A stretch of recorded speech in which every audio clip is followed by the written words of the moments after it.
Okie dokie. I have played Final Fantasy III before. I'm not listing this as a blind playthrough on YouTube, but this is an amnesia playthrough.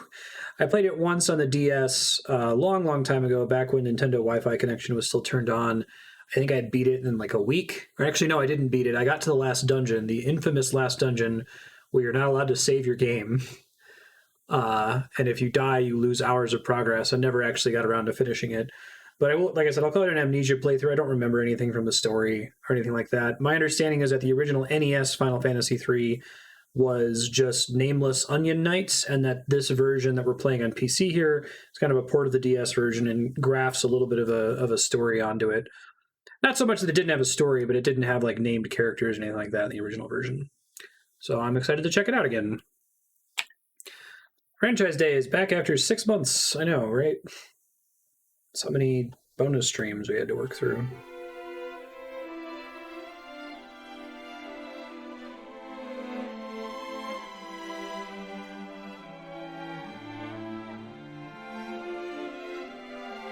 I think so. When we played Mario Sunshine, I think that was the last one. Hasn't all been bonus streams and other stuff I've been doing.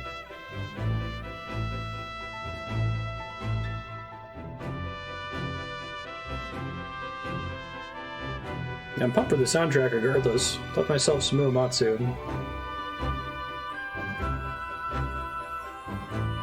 This is the first game with a job system, I think, right? I don't know if Dragon Quest had done that yet. I know the first game you could pick different jobs, but you couldn't pick different jobs for a character. It seemed like Final Fantasy V did a really good job of that. Turn it down a little bit.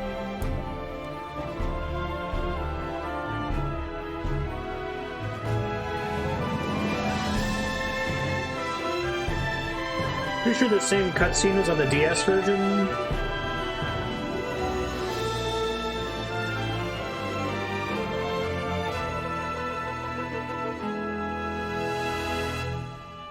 I think the job system is probably my favorite Final Fantasy system. I'd have to think about it. I guess 6 is really great, where there's just this ensemble cast and every character is a unique job. But if I'm not going to get that, I'll take a job system. Dragon Quest III had changeable jobs and predated this. Okay.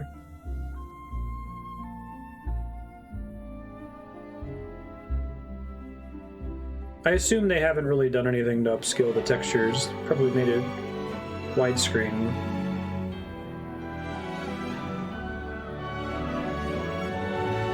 Yeah, I thought about playing... I do own a copy of this on the DS, but it seems like it would be easier to do this here over PC. I generally hate what I've seen of the PC ports of Final Fantasy games. There's something about the user interface that just looks icky and like mobile gamey to me, which...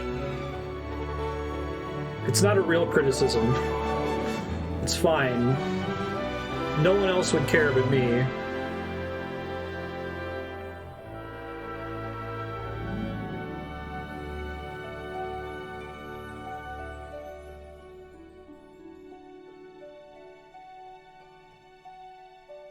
Ever since Square merged with Enix, I feel like they've had this sort of brand dilution problem where they'll like put their games on every possible platform without too much concern for the look and feel on each one.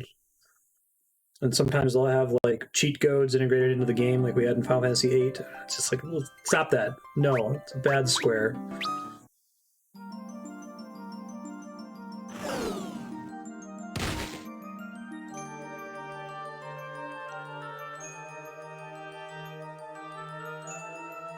XII is the Zodiac job version, right? So they technically put in some new work to it? Oh god. Orphan raised by Nina and elder Topapa in the village of Adventurous by nature, his curiosity gets the better of him as he tumbles into a hole created by the Great Earthquake. Please do not use emoticons. Just use the default name, that's fine.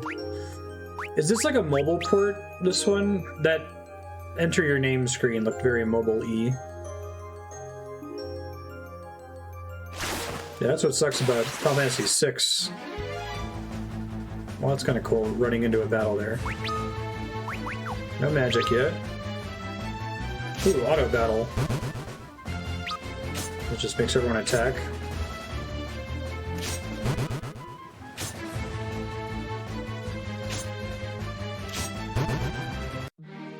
Good battle theme. FF3 is pretty popular in Japan, right? I know there's a lot of reference to it in Final Fantasy XIV. Obviously, we didn't get it in the US. We got FF1 on the NES, and then we didn't get anything until FF4, which they called 2 at the time. Oh, it remembers auto battle. That's cool.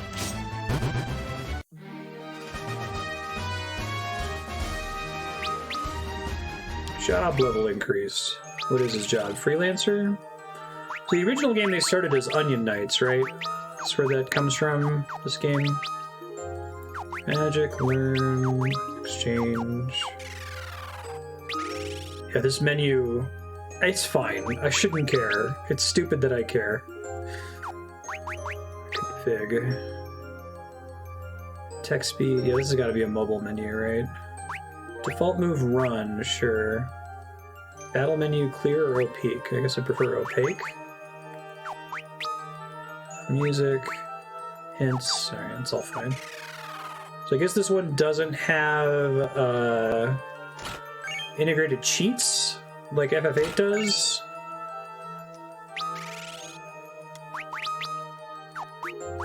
Oh, no optimum. Interesting.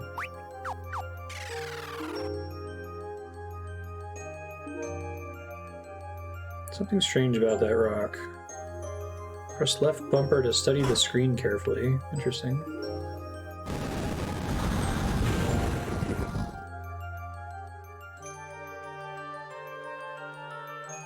Wasn't the whole thing with Onion Knights kind of like how Final Fantasy V works, where it benefits from having other jobs mastered or something? Oh, that's cool. Shields on his character model now when he attacks.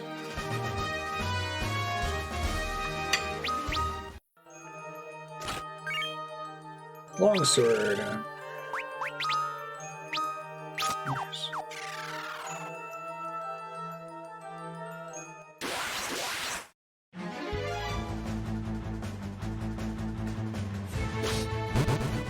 Nice.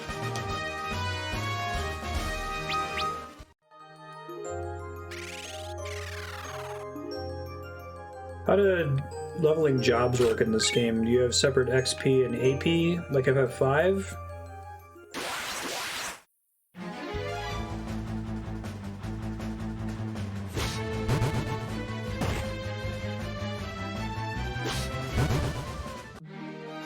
I know a lot of the Final Fantasy III sprites from using Final Fantasy sprites in Dungeons & Dragons.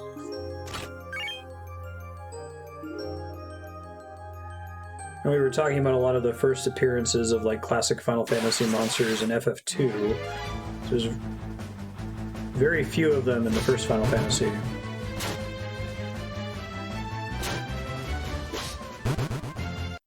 Someone send Sakaguchi a snail mail letter. Tell him to try the FF2 thing again. With 30 years of game design lessons.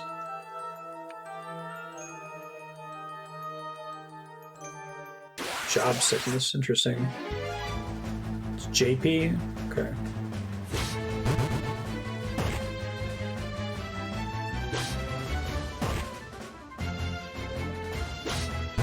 Never used some of these potions before I leave, aren't they?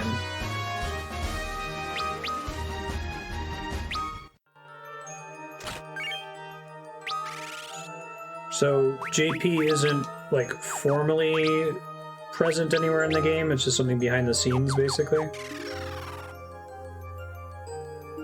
Oh, do I get to heal here? That would be great. It would suck if I just used a potion. Mystifying colors.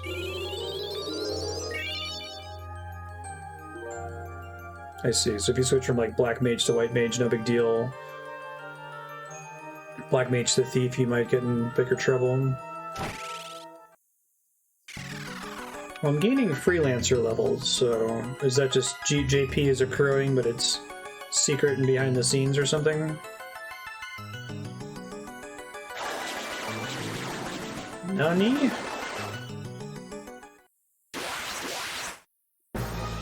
Oh, cool. Curious, is this Adamantoise? A land turtle. Okay. Nice crit.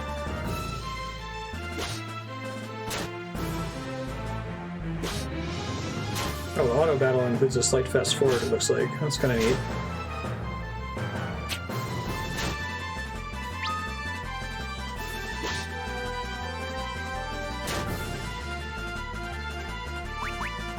This game is true turn-based, right? There's not like a secret ATB.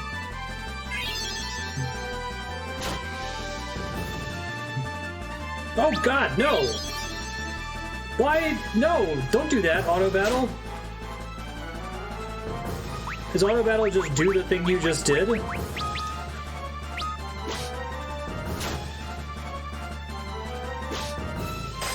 It's fine. Let's pretend like it didn't happen.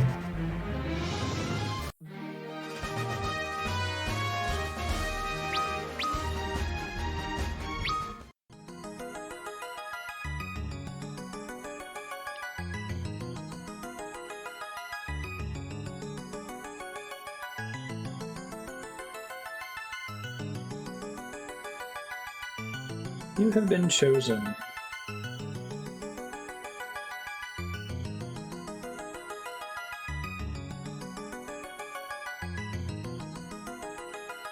Warrior from the land of darkness, you've been chosen as the bringer of hope.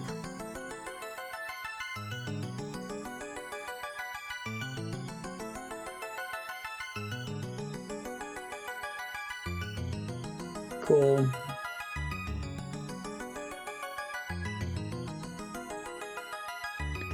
Darkness is starting to engulf the world. Equilibrium will be no more.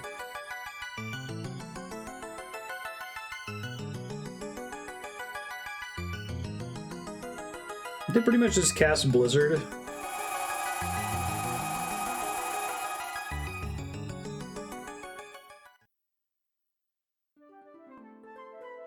It's a good theme too.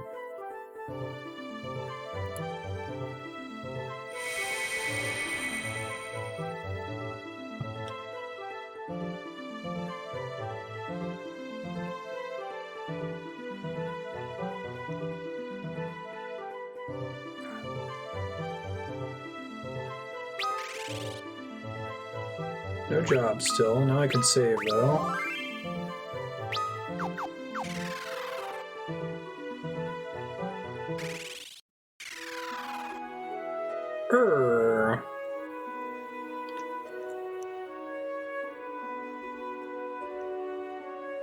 King Sasune's castles to the west of here, or the land surrounded by the Parmeni Mountains. I don't know what all is interactable in this. Curse in the town of Kazus. Sense what happened to you. Heed the words of Elder Topapa.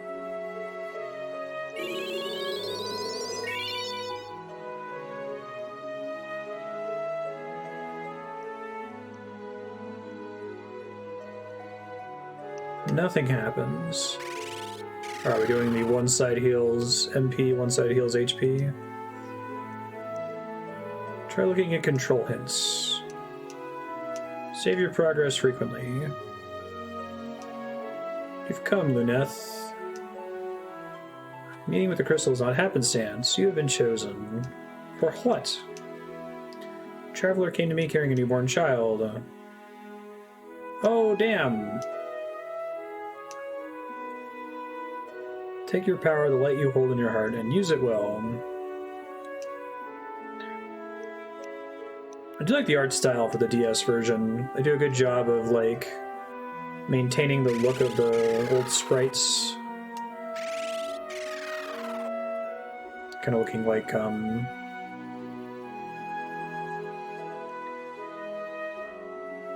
original concept art.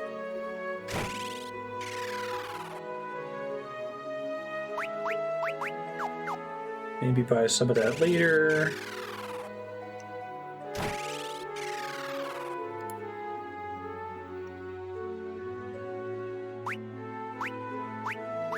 Yeah, that's the main reason I'm not doing the DS version, because the Nintendo Wi-Fi connection is shut down, right? So I don't regret this, and find these items elsewhere in town. I assume they address it somehow.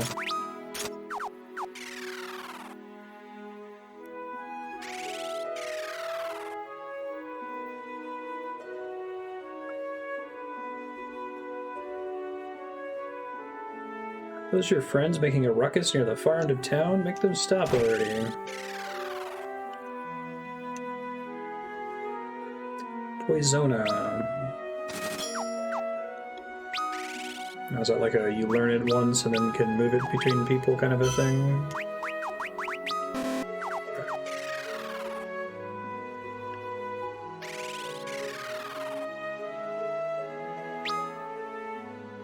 Oh, really? Like to open boxes and stuff? I guess I'm just gonna permanently play in zoom in mode then, if that's the case. Been pressing A at everything so far.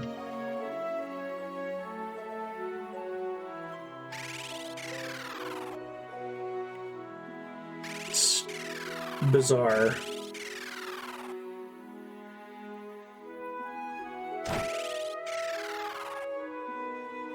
Oh, really? Okay.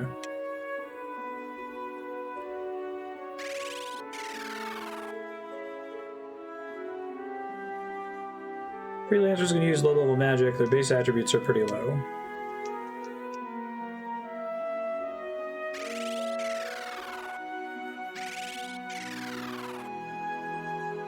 So zooming in will always reveal interactables. Not like a chance to reveal interactables or something like that.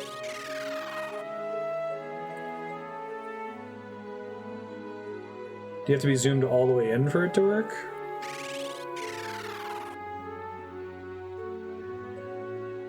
Take the items in the storehouse.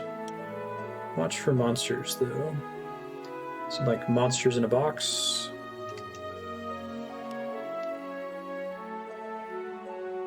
Weird.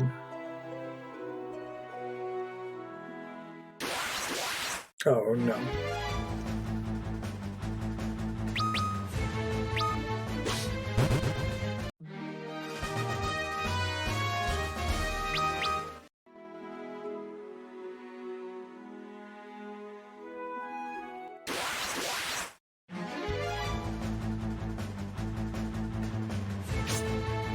The look for the DS version looks pretty good on PC.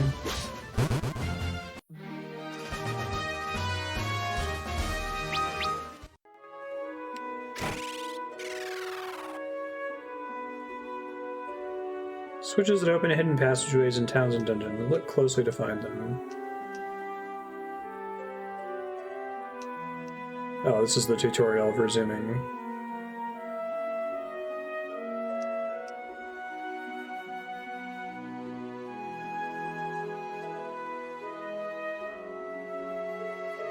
Like Yoshitaka Amano, I guess?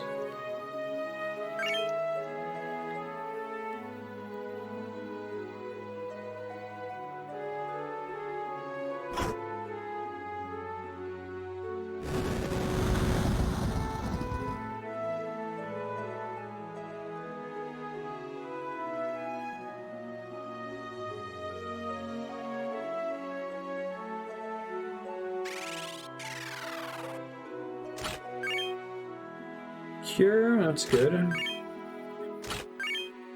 Longsword, dagger, Phoenix Staff.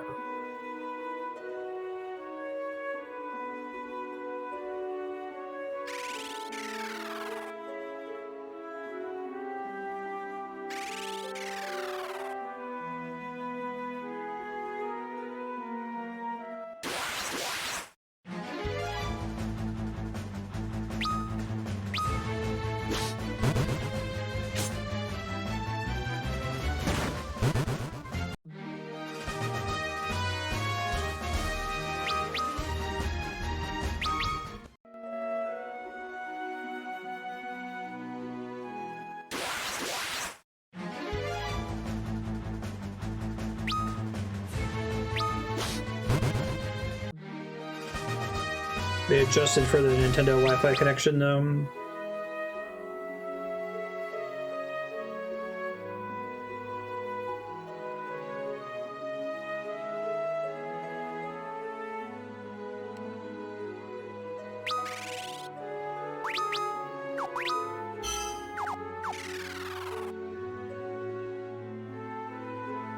We have it in Kazus village to the south.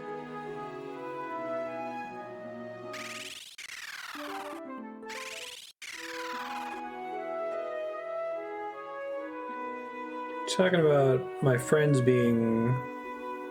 making a ruckus near the far end of town.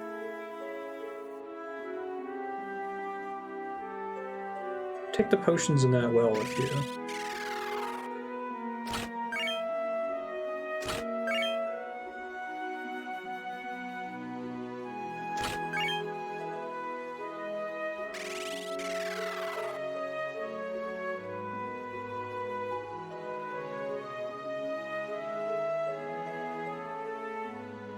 Some of the trees have like some kind of brown thing at the very top of them, and I keep thinking it's something that's interactable.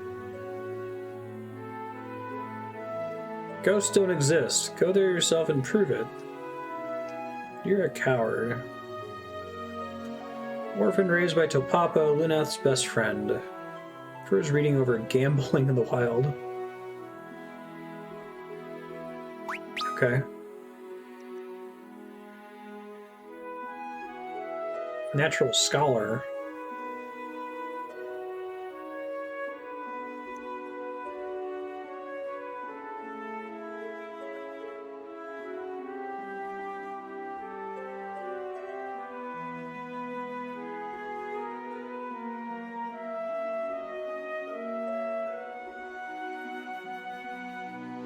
I'm picking flowers.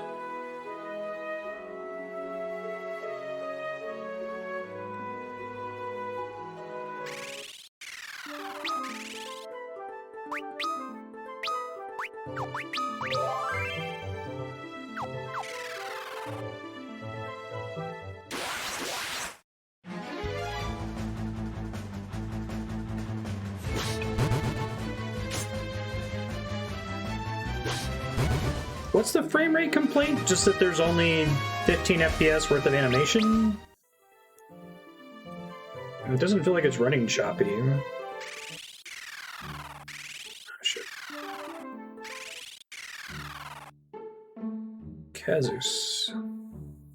Join my party.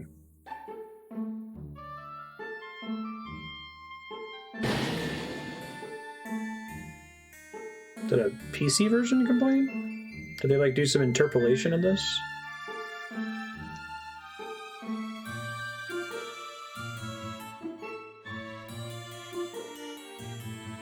Sure. That's what I'm wondering. Were people complaining about the PC version particularly, or are they blaming the DS version? Because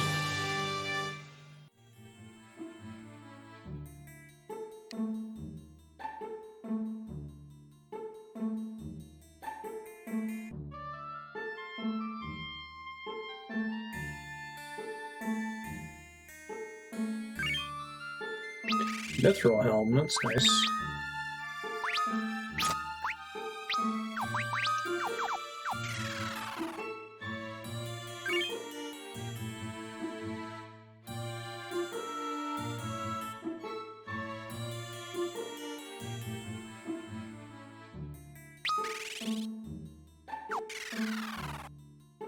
I'm gonna miss leveling up specific weapons in FF2. It's kind of fun.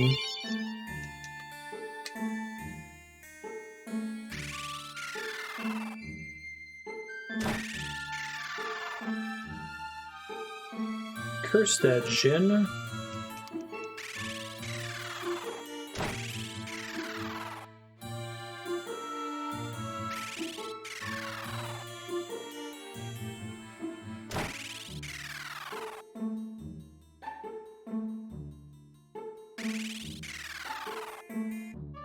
I'm usually pretty sensitive to frame rate issues in games.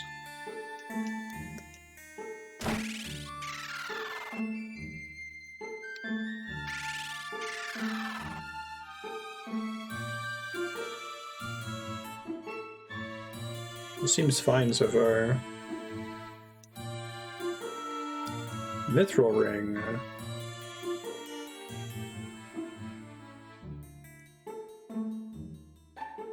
Interesting. Oh, there's sealed cave. Shit. Mythril ring may banish the Djinn. Sid's the name. I'm from Canaan. Okay. Got a curse cast on me along with these other folks. Don't remember the FF3 set at all. I could probably update this to a blind playthrough. I remember none of this. The only thing I remember is that the final dungeon is brutal and will not let you save in the middle of it. Taka the Smith has been turned into a ghost himself. Airship's hidden in the desert west of here. Oh, cool. Vent flag.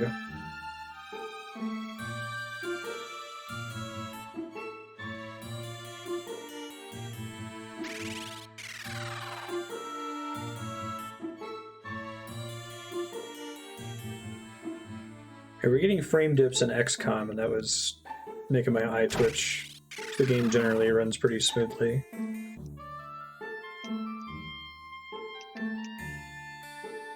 But even then, like, you know, I love Bloodborne, but the fact that Bloodborne doesn't run at 60 FPS hurts me a little.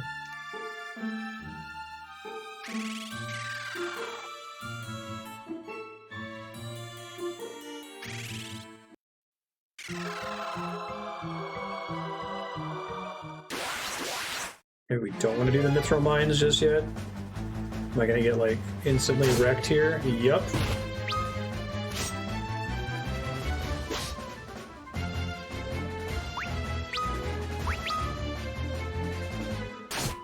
Bye, Ark. Escape attempt fail. Well, we're dead. Find out what the death penalty is. I'm shooting. Let's load your save.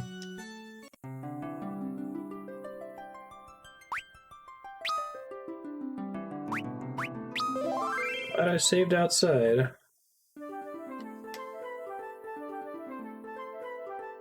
Don't go in the Mythril cave.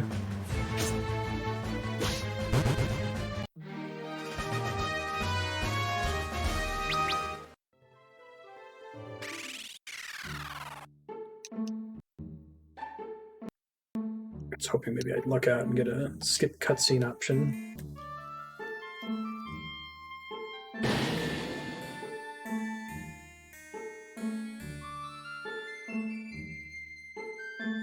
I don't think there's a run button. I'm just trying to press stuff.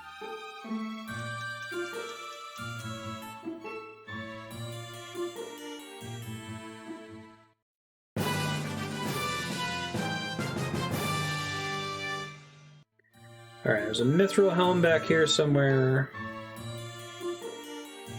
Cute little secret.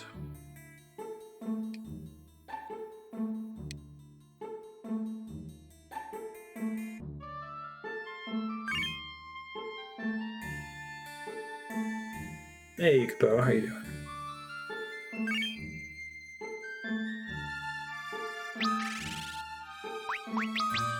Sure.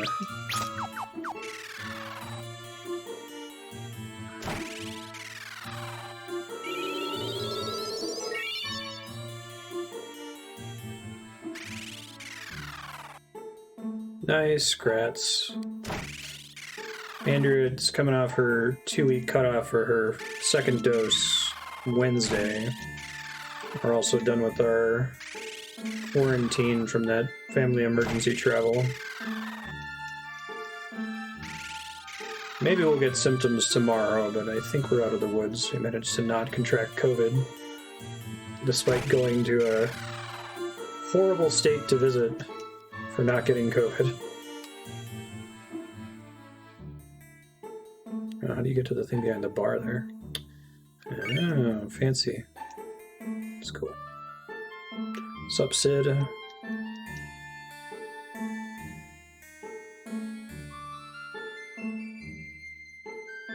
HP is based on job. Do all stats work that way?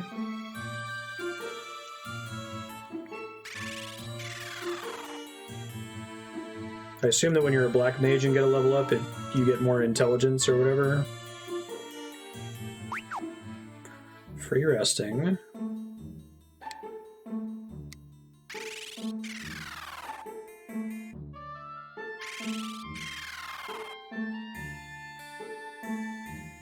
Really? So HP doesn't scale with level, but everything else scales with whatever job you're currently playing as? Seems strange.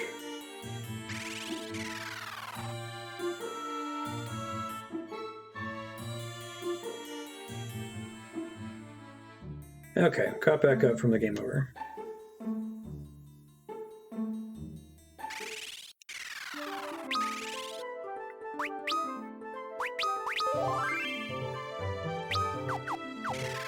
Monk is the most health, presumably.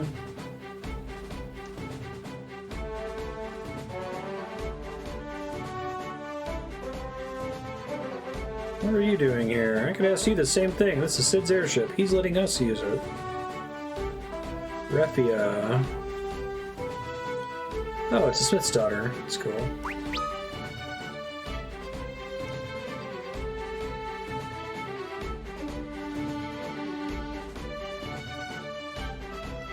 These are the same names from the DS version?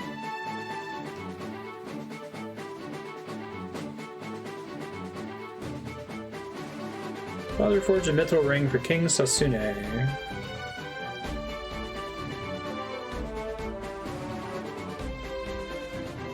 Slugging off saved her from the curse. Maybe that luck might rub off on us.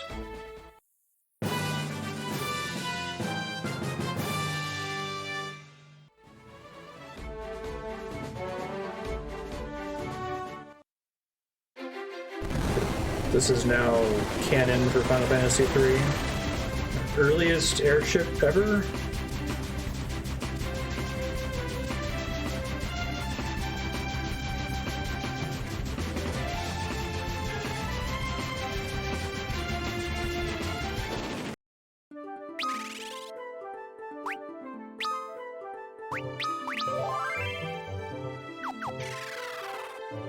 Yeah, I had it on DS as well. Glad they ported it though, just so that the Nintendo Wi-Fi connection stuff isn't lost forever. As much as I don't like the look of the Steam PC UI ports. Hey, sir, how you doing? I am the daughter of the blacksmith of Kazus. The king must love the ring my father made him. Will you let us through? Thanks, dude.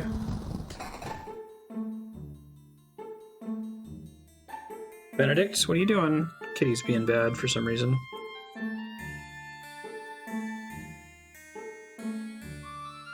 I said earliest airship, Ravanon.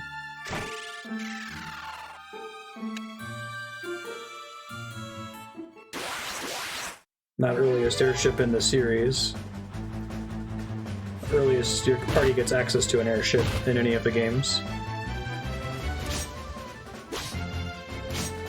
Okay, don't want to be fighting these guys, I guess. It's not that bad. We're casting Cure on them, maybe?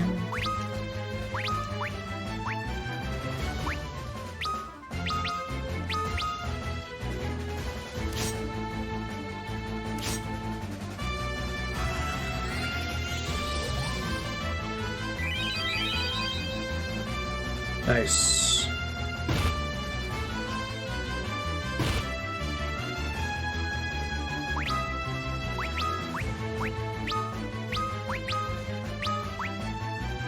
Yeah, same vague memory, Tombs.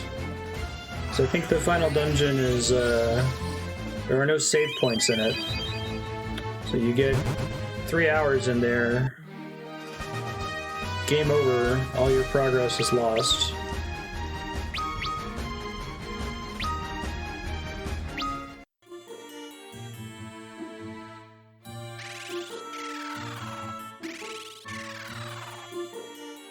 You don't actually get to control that airship, though, so I would say no. Shoot, I'm gonna die if I don't get out of here quickly. I didn't realize there were random battles in this castle. I think I saved recently-ish. Okay.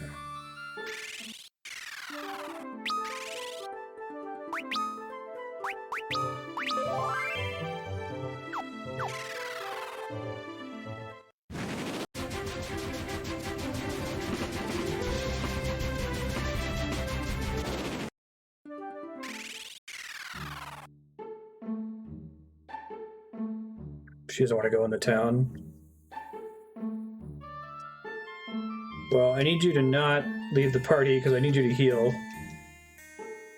Let's try the other town then.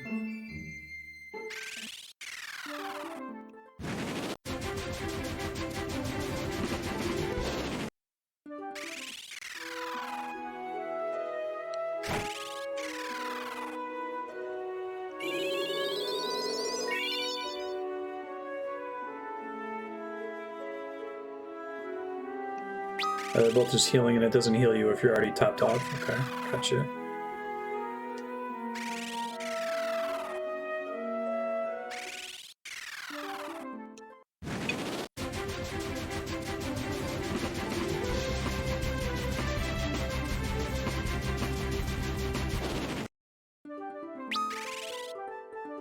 Yeah, it's interesting, because this port came out way after Dawn of Souls. Dawn of Souls got rid of spell slots and replaced them with MP.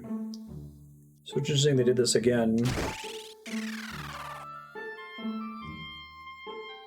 The fine mess someone's gotten us into. What will become of the kingdom? Is there any way to lift the Djinn's curse? Princess Sara. Sid stuck around. Oh good, you can rest here. I don't have to leave every time. Good deal.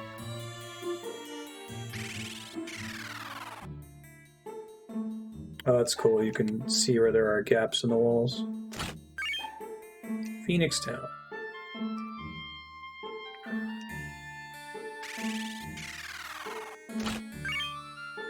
Thousand Gil. Thousand Gil.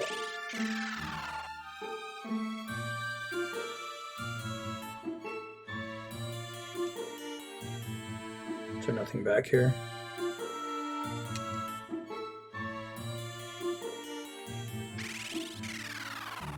Yeah, you get an Airship immediately in this. I think it's pretty limited though. It's more like the hovercraft in Final Fantasy IV, I assume.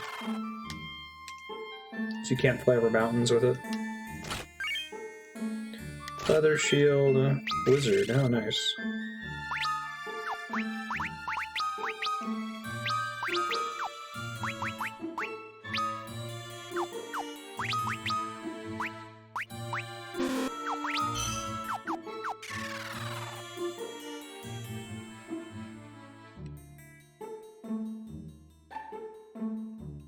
I missed those secret passages. Bronze knuckles, huh? Alright.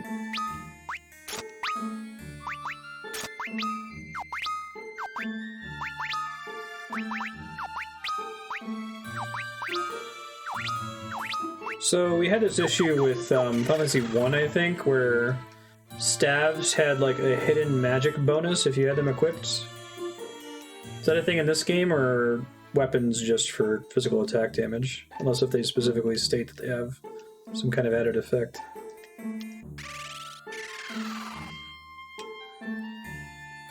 Good shit.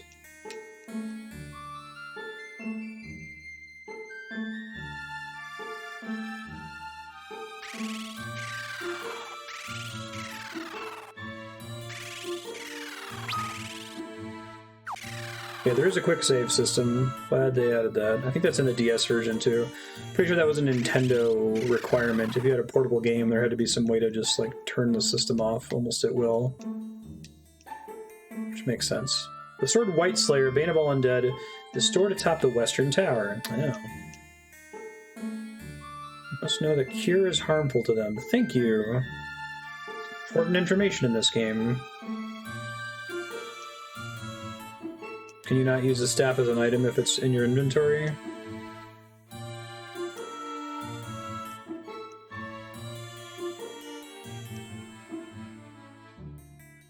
holds the ring. She went missing shortly before the curse was cast upon us.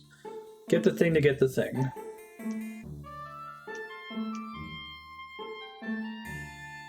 Cave to the north.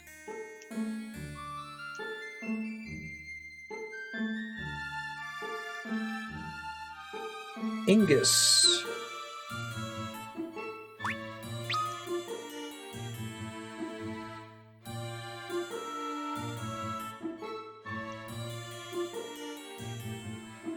His sword is worth twice that of these two. So Ingus is supposed to be older than the rest of them. Like Ignis would be, well. Secret passageway in a sealed cave. Search for the skeleton key. Banish the Djinn and save us all. Did they just have that sprite outline in the original NES version? That's kind of cool.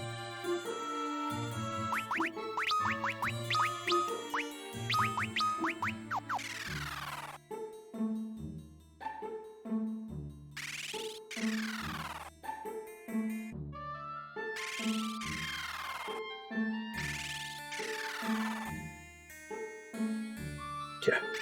18 to everyone else's 16. He's a grizzled veteran to a bunch of greenhorns or whatever.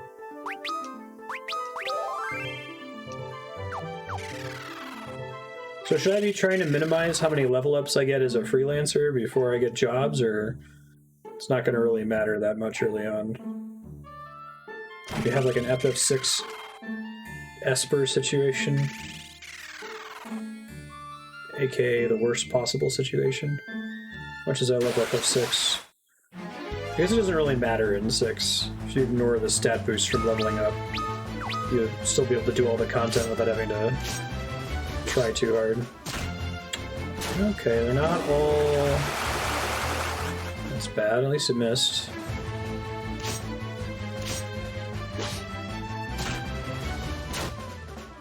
You know what, they got rid of the number hit system in the Super Nintendo. I liked it. Help with smoothing out misses.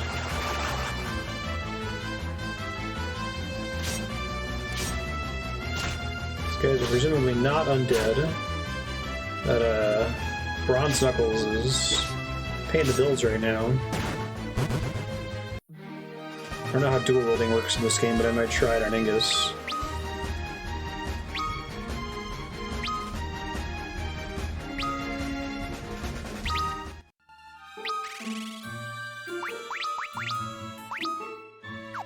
Oh, you could use a better weapon anyway.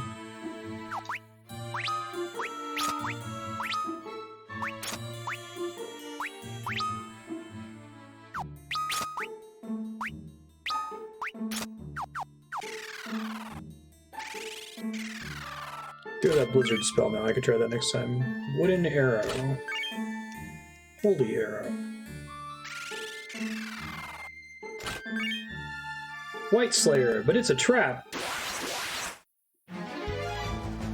Just to keep me from getting away with this. We'll see. Oh wow, yeah, dual wielding is a big difference.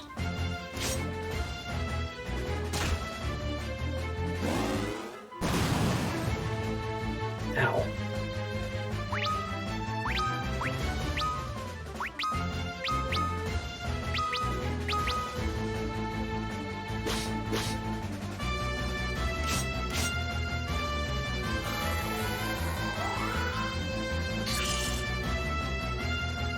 Nice.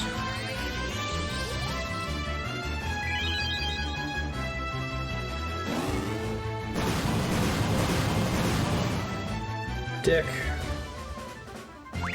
Rude.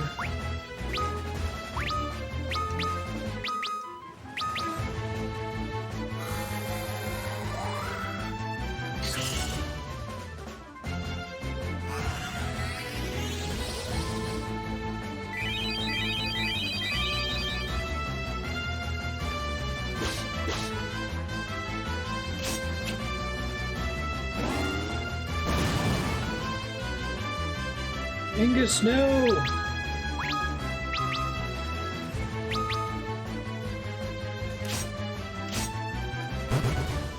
Oh, that's too bad. Ingus is just face planted there.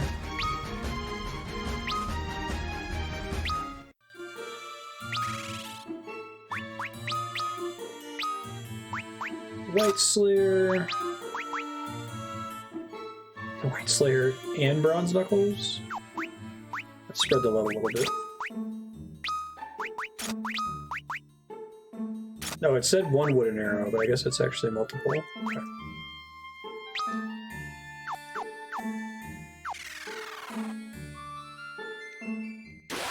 Shit.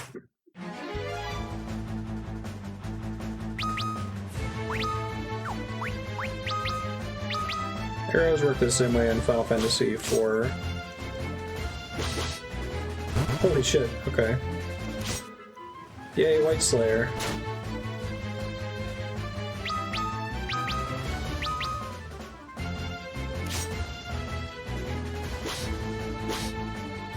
Gotta get out of here so Ingus can get XP again.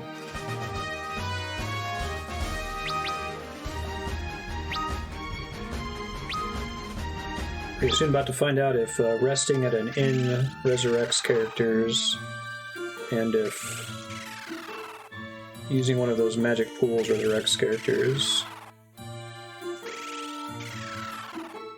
Killing blow animation, that's cool.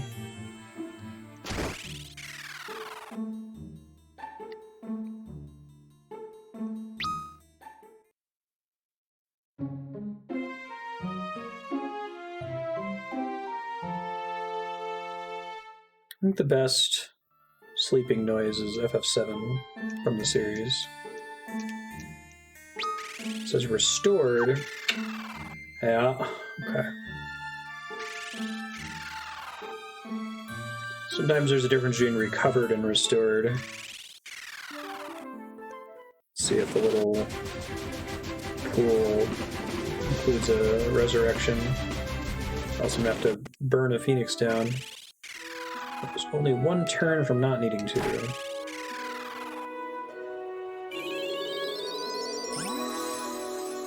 Revived. Huzzah. Okay. Back to business.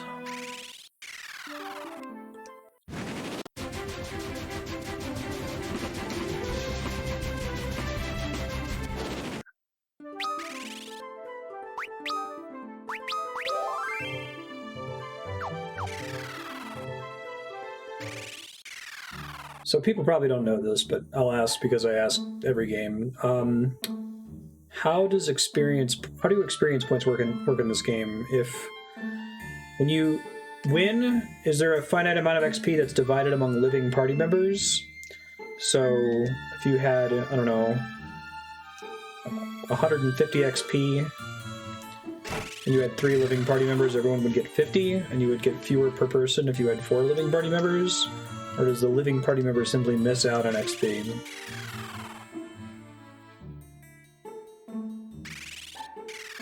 Okay, so having someone dead means that everyone else levels up slightly faster. It's not just straight up lost.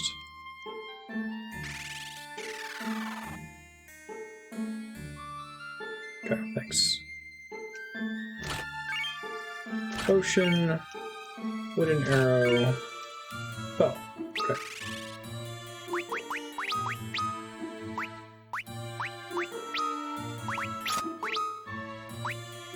60 arrows.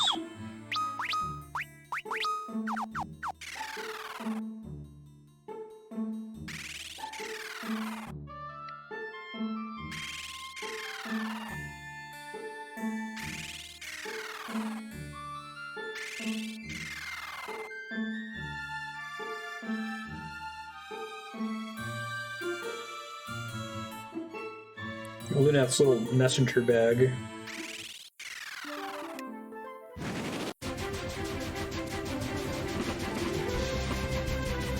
Let me buy some equipment upgrades for everybody real quick, and then we'll go to this dungeon.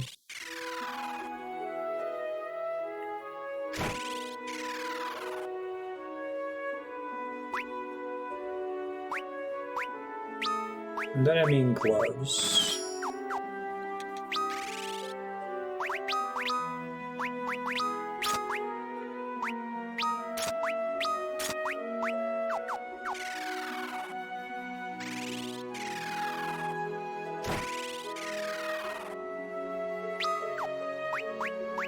And I can buy more arrows too. Okay.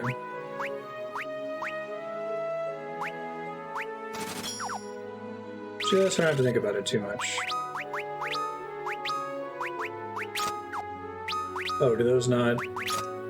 Hold on. I think that fixed it.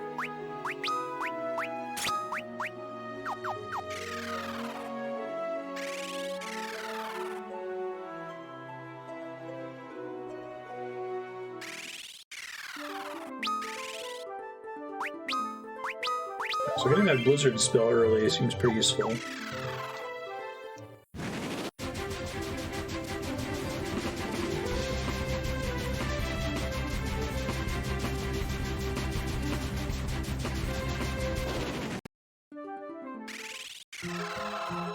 Sealed cave.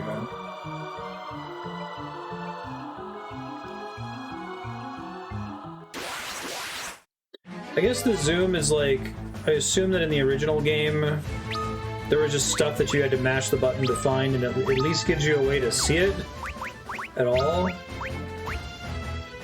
without button mashing every tile.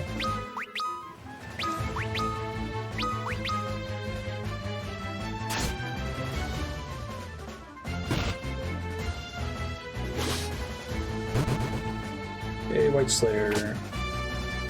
Let me cure onto somebody so someone else can do undead damage here. Okay.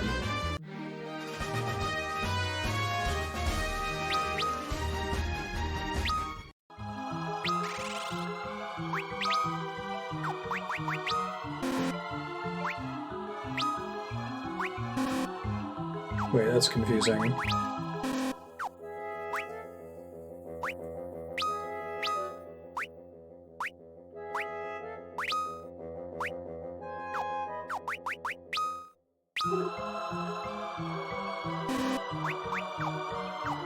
How does exchange work? Hold on.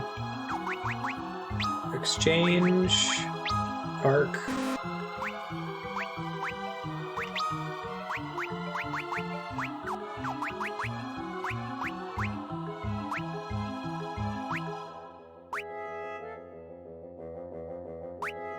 Well, apparently... Okay, here we go. I think I get it. So you're telling one person to give all of their spells to, not individual spells, right?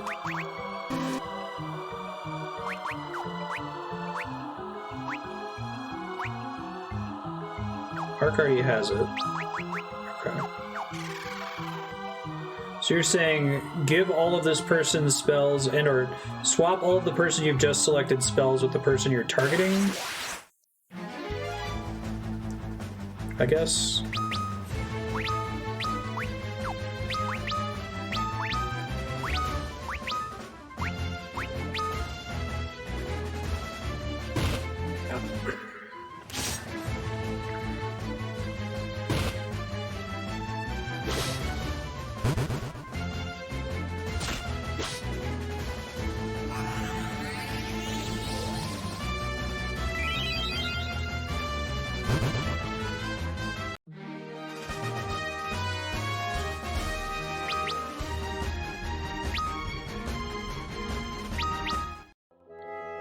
Ingus is a cool guy.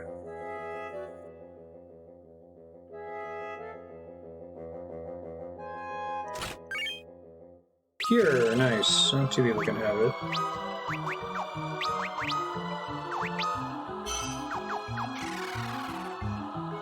You remove a spell from someone, does it destroy it, or does it make it a consumable that you can move around again?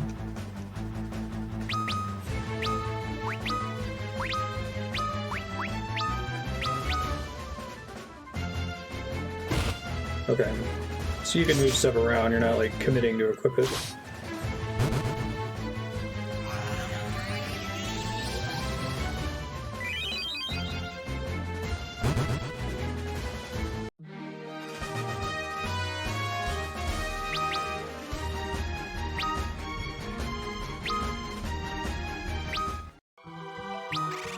Thank you.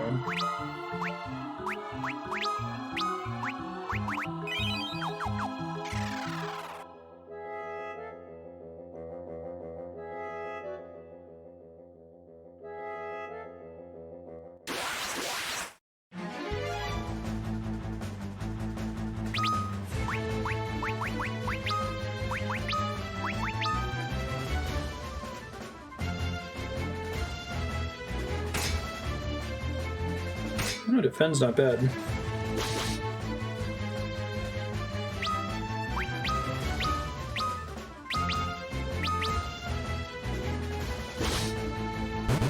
Oh, they have like 60 hit points, okay.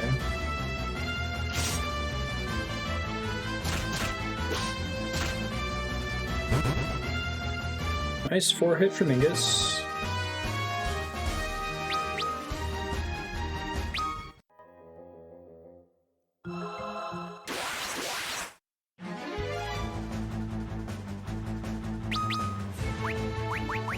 Does job level cause you to learn abilities in this one? Or is it mostly stats and then abilities are things you obtain through other means? Ow.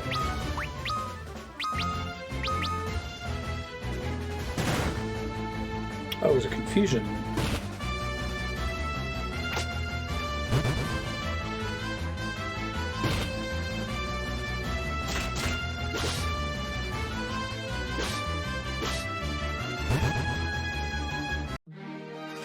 Yeah, no, when you gain additional job levels, does that give you more stuff? Are there like, once you get to level 10 Black Mage, you get something? Or is it just the job levels are stats, and then the action is just something that's fixed that's associated with it once you equip it?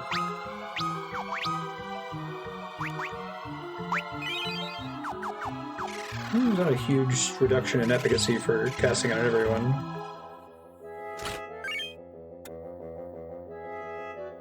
Like Final Fantasy V, you, as your job levels up, you learn new things.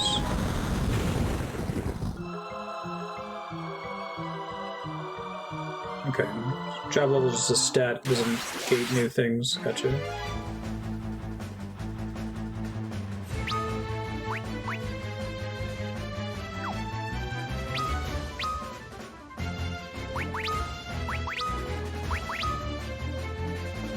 I'll put Ingus in the back row and give him a shield if I keep doing it this way.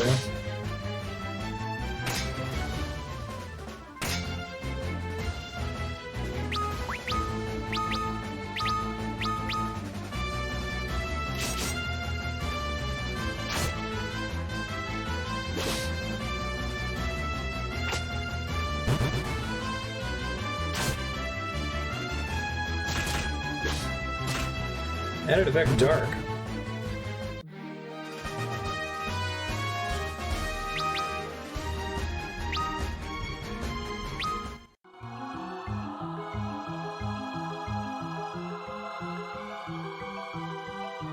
Looks like Princess Sara.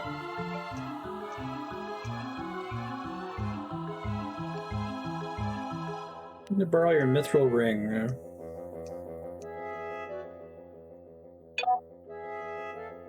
What should we do?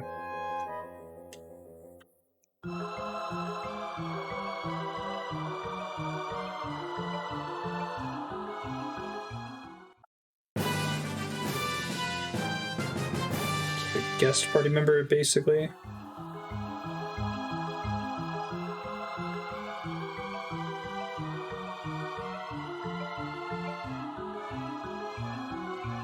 Press X when you wish to speak with me.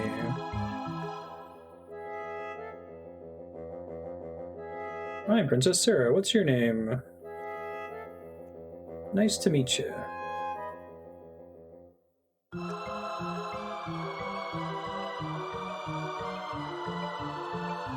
Are there mid-dungeon save points in this game, or is all saving on the world map? Is that, like, part of the problem with the final dungeon?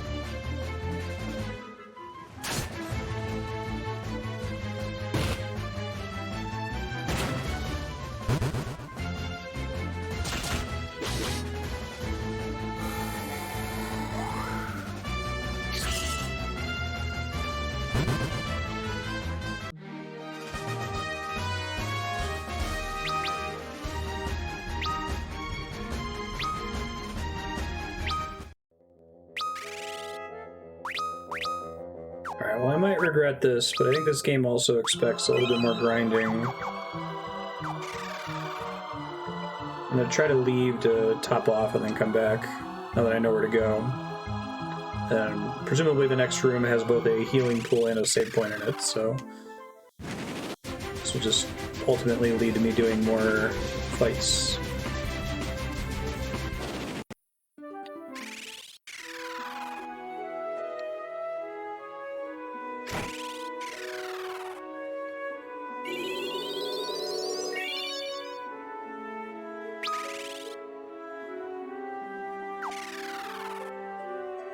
Interesting. You don't get a status recovery from those. Presumably not from resting at a bed either.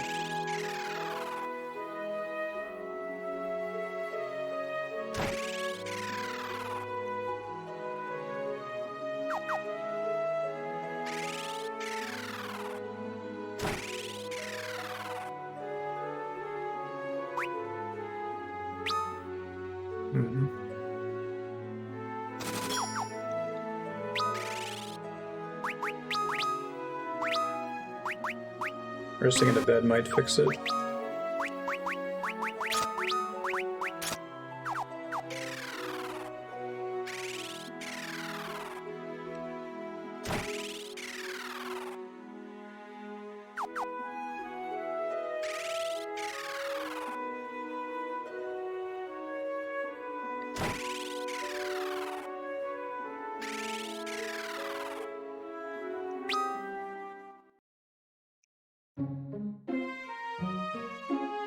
These ones still seem to resurrect you if you die.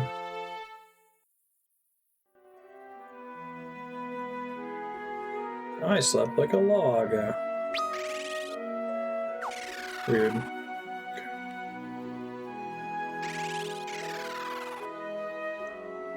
Just in case, then. Damn, eye drops are expensive in this.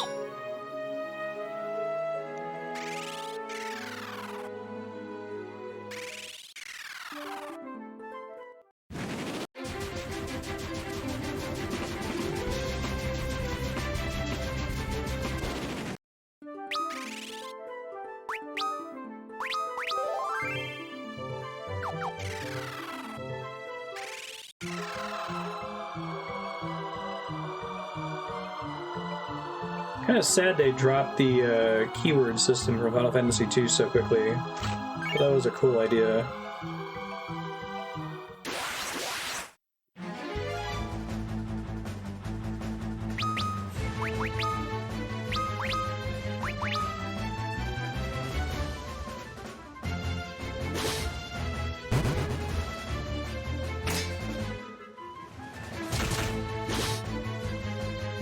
Pretty good damage with Ingus.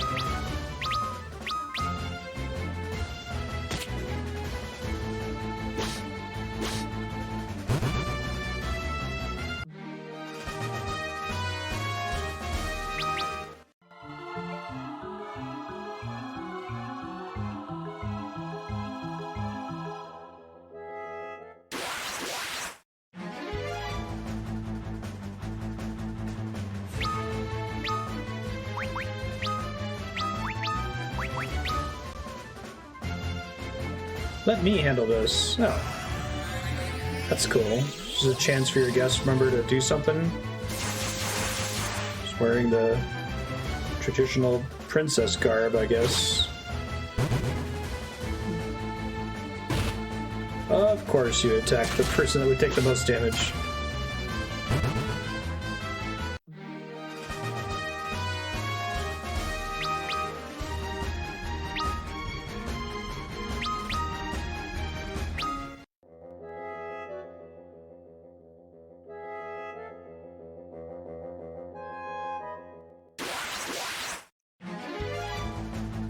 Preemptive strike, you love to see it.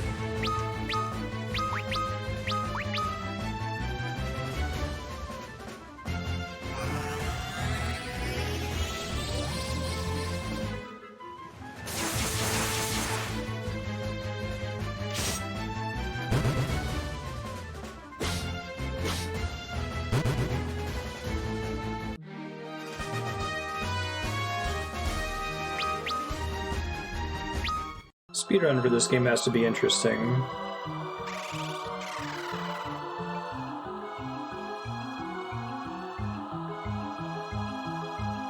I hate the zoom-in idea, but if I just keep reminding myself that if I was playing the NES version, I would just have to mash A and pray. It makes it sting a little bit less.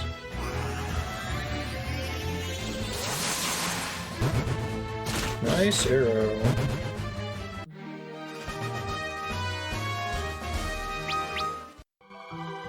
Seems like individual level ups are pretty strong in this game too.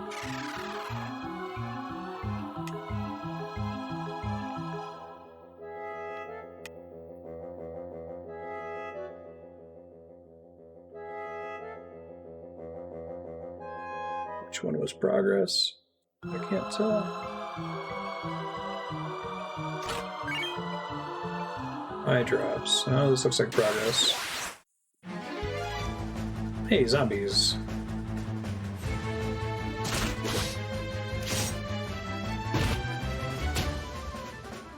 Hit the one on the right. Good job.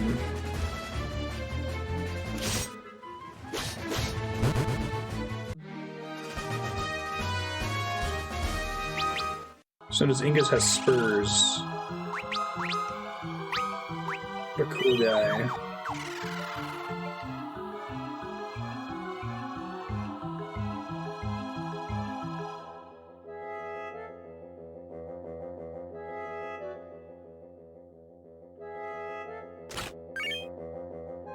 Antarctic wind.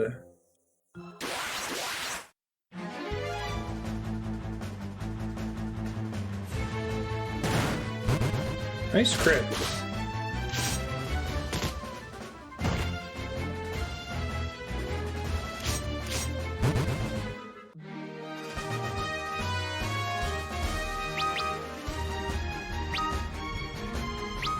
The difference in wearing a shield versus not wearing one is also pretty apparent. Maybe that goes away as the game progresses.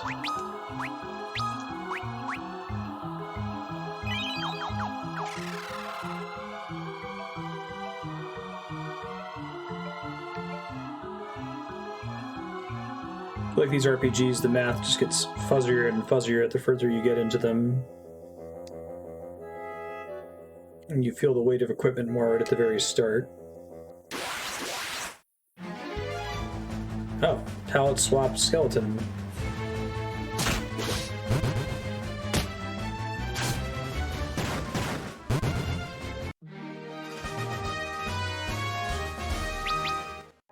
Maybe not. At least it looked like it. I thought the other one was in purple.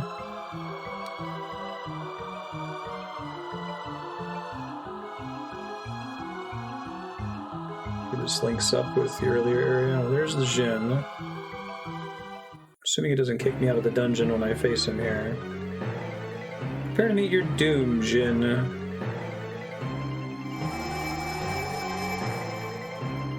you have to be like low health before that works?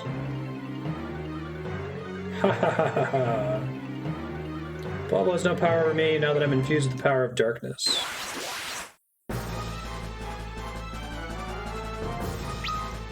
I want everyone to auto battle, thank you. See, he does not count as undead, would be my guess.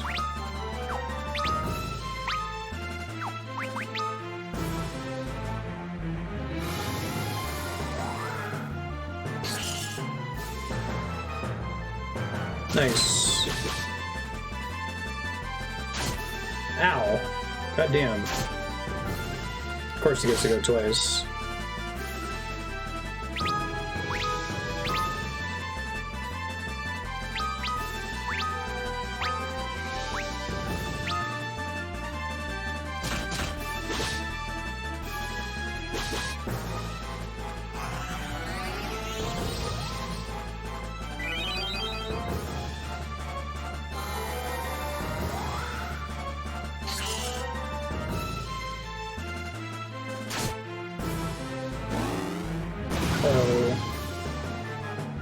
Okay, that could have been worse.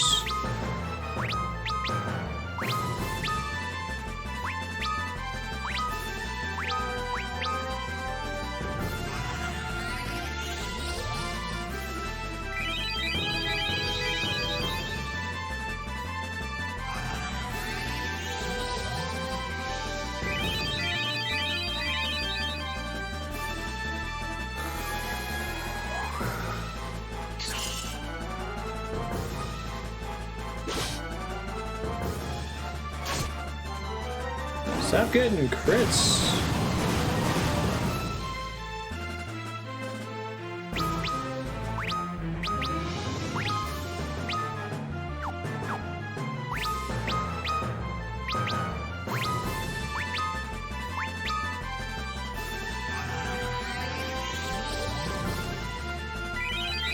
True power of freckles.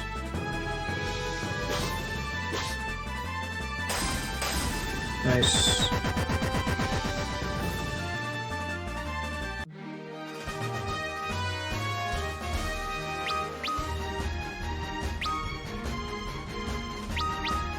Now use the ring, because he's not infused with the power of darkness anymore.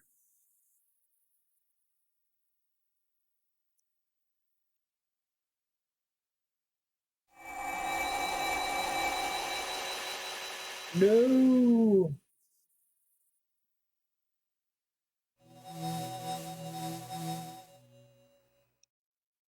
What's going on?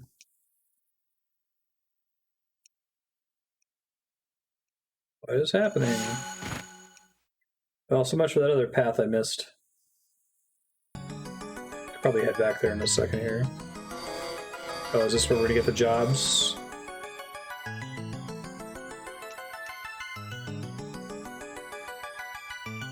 Did you get access to the jobs immediately in the NES version?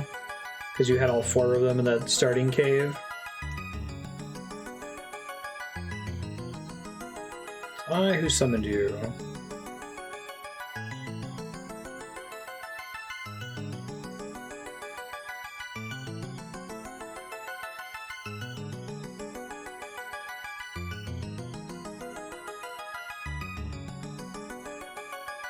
Chosen to be Warriors of Light. Do you have to like return to the crystal manually, or does it summon you here?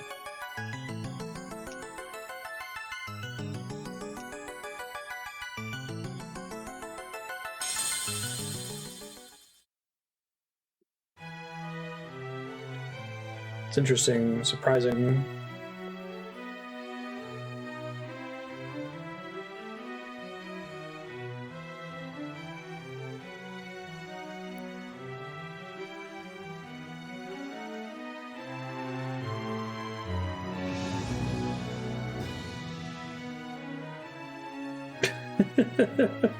Copyright Square Enix. Oh, okay, there we go. I thought I was just going to say that and then fade out.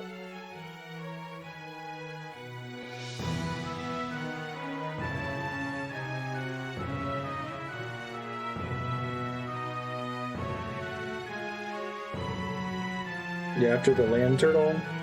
Because that makes more sense. So it's like, oh, you fell in this cave, and that's why you guys are the chosen ones, because you happen to stumble into a cave that has the crystals in it.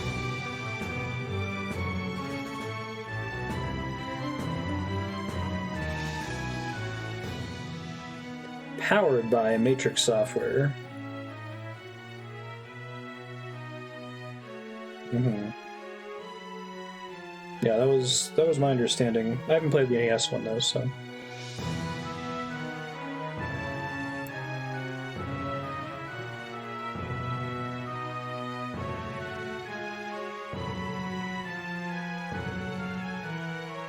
Revenant's right. That's a little janky to be like, oh, now that you've got the 4 together, now we'll warp you back and give you the jobs, but it's fine. I probably prefer you having to slowly recruit the party members than starting with all 4 of them anyway. Lets them characterize them a little bit.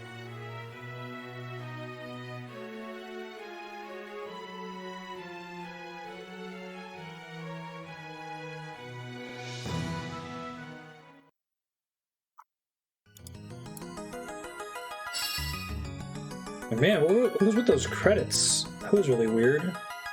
Who are all those people?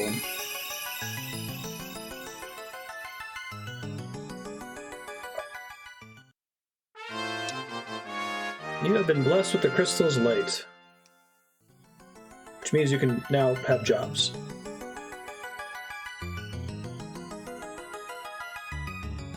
Turn to the service. Embrace your destiny, warriors of light. Oh, we shall. Google tutorial? Removals in this game originally?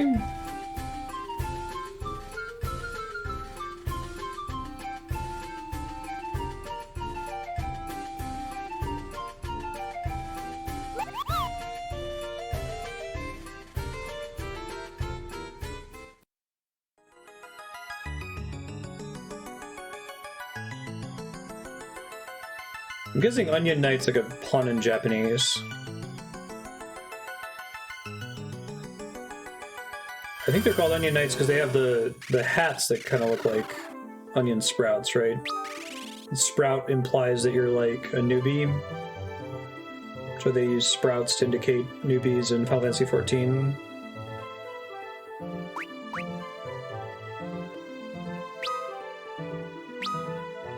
I don't know though, I'm just speculating. Maybe somebody else does.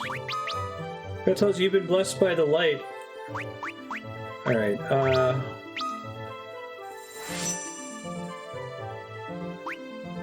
let's get everyone some HP for a few levels here, I guess.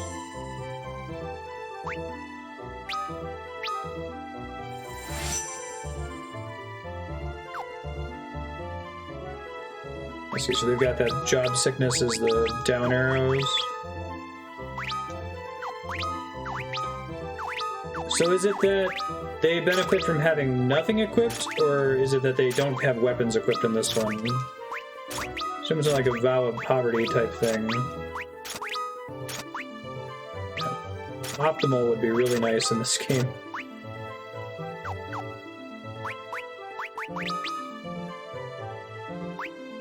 Oh, I guess their vit's barely different. Using the knuckle weapon actually makes them worse, though.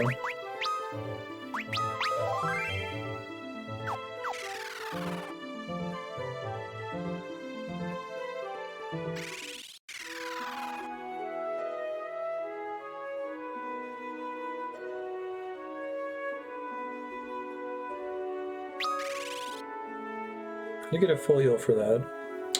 They have no MP now, though. Interesting. Well, they all have pretty good damage, so I'll probably go back and get that item I'm missing. We assume to have just brought the airship back, then?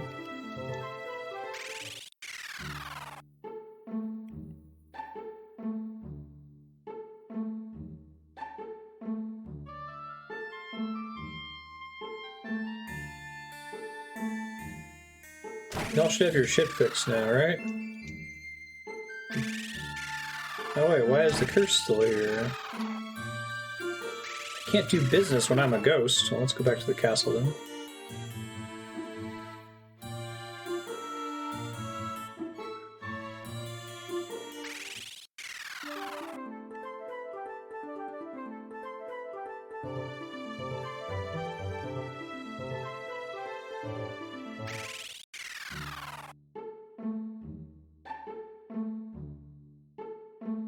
Ingus.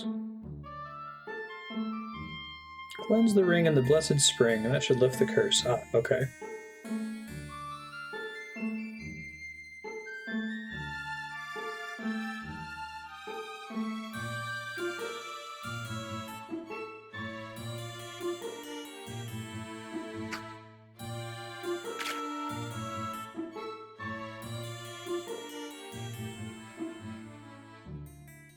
Probably just leave them on monk for a while. It seems like job levels are just affecting how much damage you do with the different abilities. Warriors of Light, you say?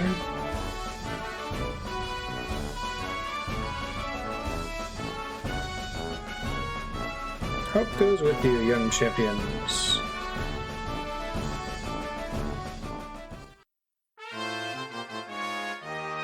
Hey, magical folding canoe hype. Now I can probably get my airship back.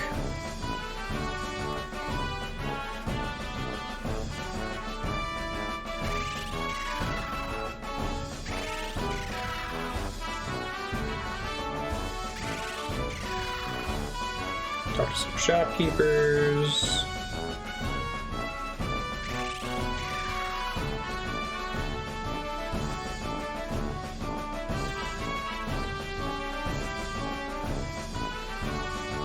Lady Sara.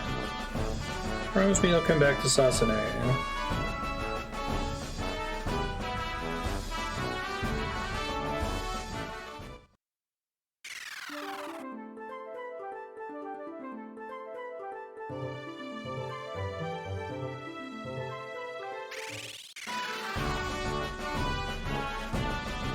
Talk to her dad now that he's not a ghost anymore.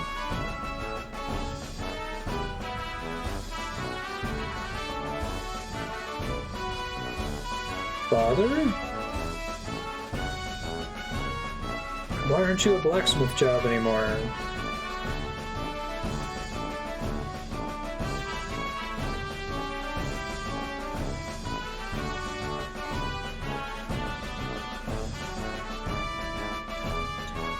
Finally, we can go back to working in the Mythril Mines, which I guess I could explore further now.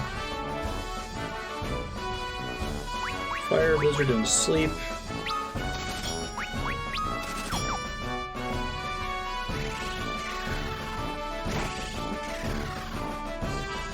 I can do business again, thank you. One of these for later.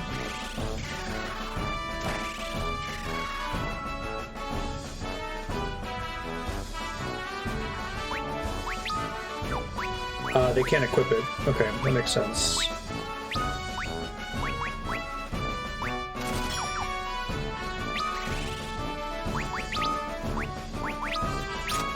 So it's more robust than the way the different classes worked in like Final Fantasy 1. It's still less robust than FF5. Makes sense. Welcome to Magnets. Oh, like FF9. How fare you? Her is not the same without you two. Cool.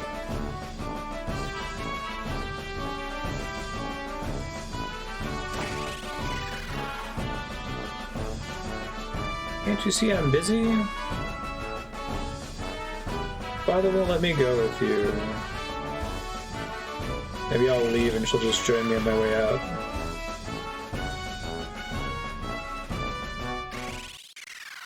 Oh, interesting. That's unexpected. Well, so much for going and grabbing the item I'm missing real quick without wasting XP for people. Don't you know you're a warrior of light?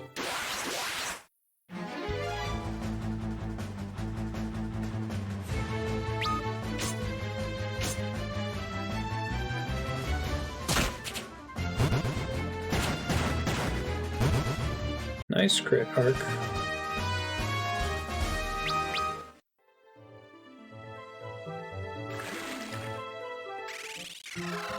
Real quick, there's a path I skipped in here. I'm gonna try to grab it real quick.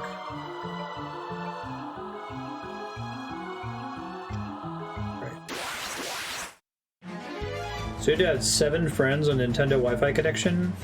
Did you have to get responses, or just send them was enough?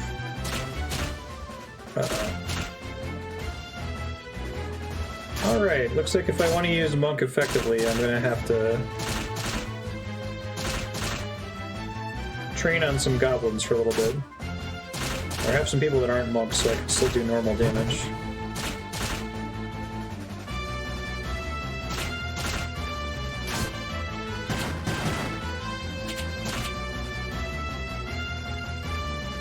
Yeah, I used to do that, like Pokemon trades and stuff.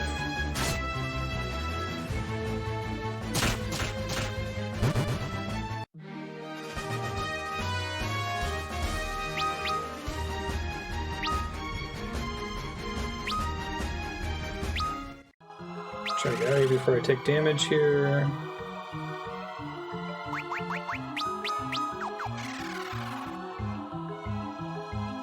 No additional battles, please. Be nice, game. Thanks, game.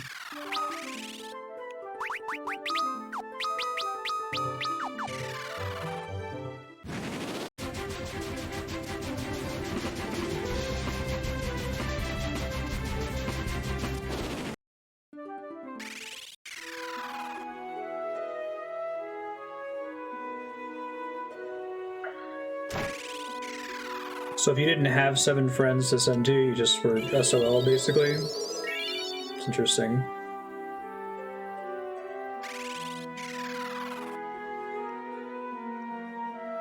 Yeah, I kind of wish that if devs are going to include stuff that involves servers that could shut down in a single-player game, that they have some kind of, like, backup automated version of it that they set up in advance and then just, like, flip a switch when the servers get shut down.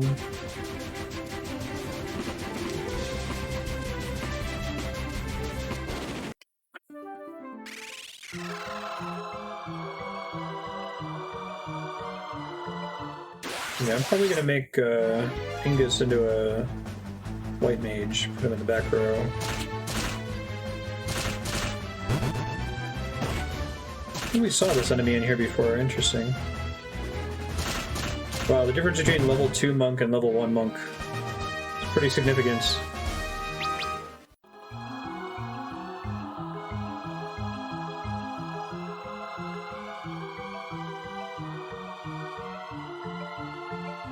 I guess since it increases your number of attacks, that's potentially a lot of damage.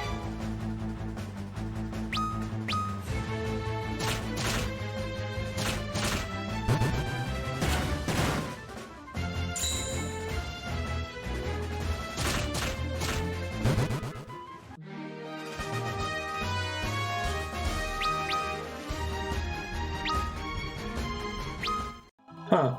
Why did Ingus and Ark get a job level before Luneth, since they're all in the same party? So it's not JP, it's turns taken? Which I guess that's slightly better than battles completed, like Dragon Quest VII.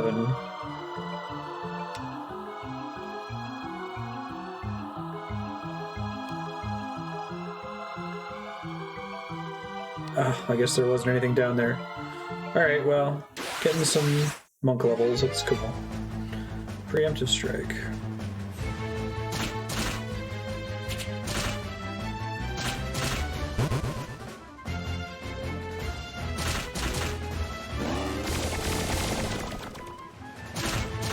Okay, miss. Didn't even know they could cast poison.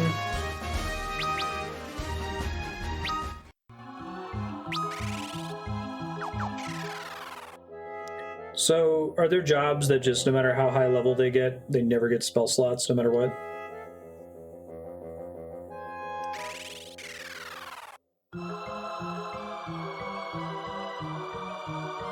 Sounds like then that mages are unusual, and that getting higher job levels gets them spell slots that unlock spells you wouldn't otherwise be able to cast.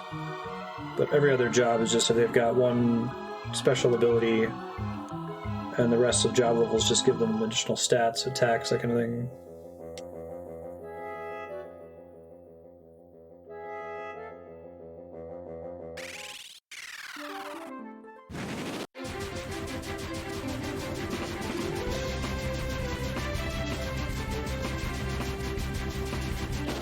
Let's talk to Sid, maybe that's what we need.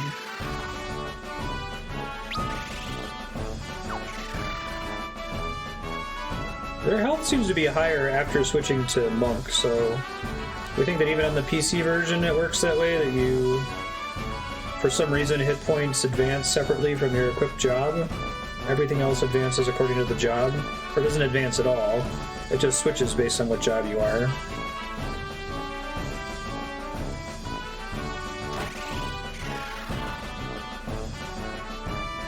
You know, I've seen this Sid sprite before, the NES version of it. Take me back to Canaan. Mrs. Sid's been waiting a mighty long time for me to come back.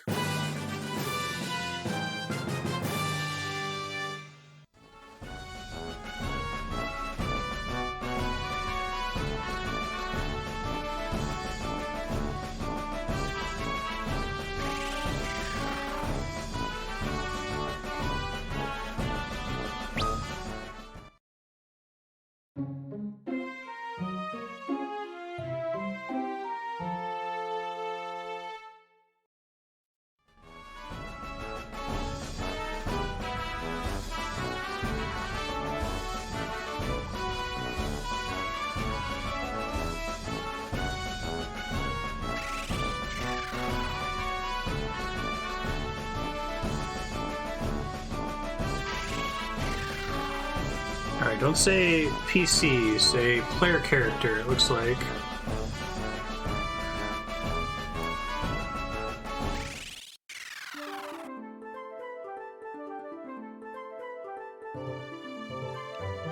HP.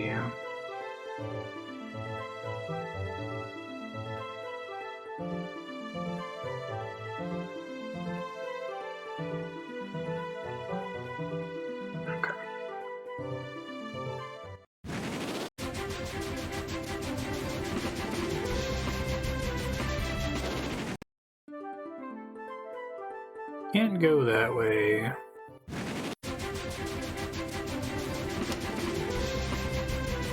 Is there another river I'm missing then?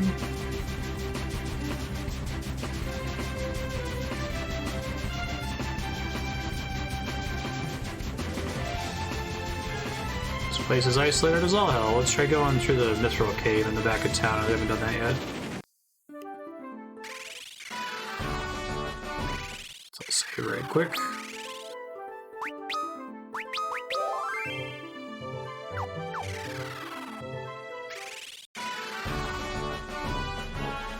Yeah, you just support Xbox controllers just fine.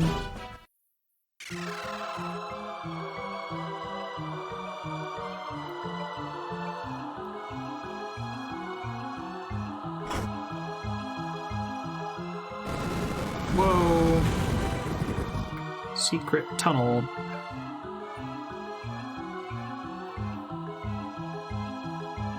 So it seems to be based on what I assume is the mobile port, which is why some of the buttons are, like, gigantic.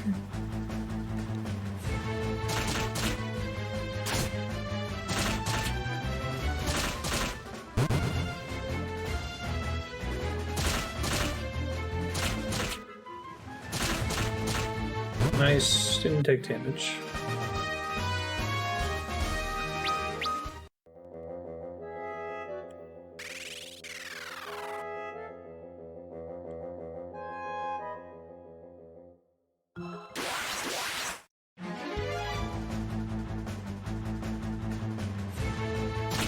I think I asked this when I was first shopping around which version of Final Fantasy III should I play on stream. Does anyone know if I should probably leave and remove that poison. I don't have any antidotes with me. Does anyone know if this version does anything to deal with the no saves in the final dungeon problem? I think the DS version did not adjust that at all.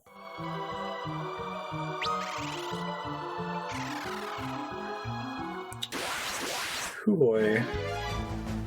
And it doesn't have, save states. It does have quick saving.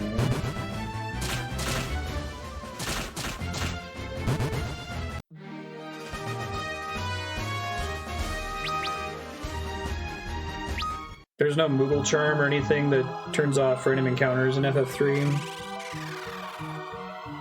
I figure I could go and do a boss, run out, save. Do the next boss, run out, save, and so on, but...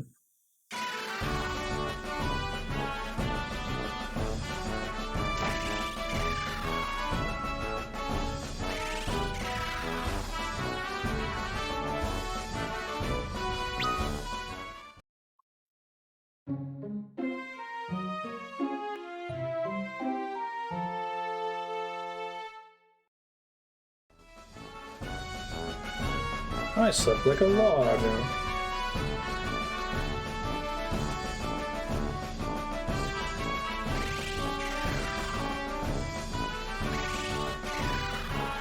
Yeah, I was just wondering if the DS port added a Magnet Moogle charm or something.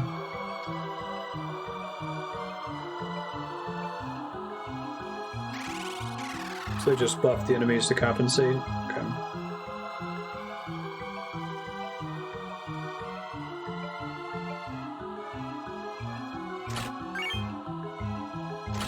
Oh, that would have been nice earlier. Okay, well now I have him. Guessing that's all that's back here.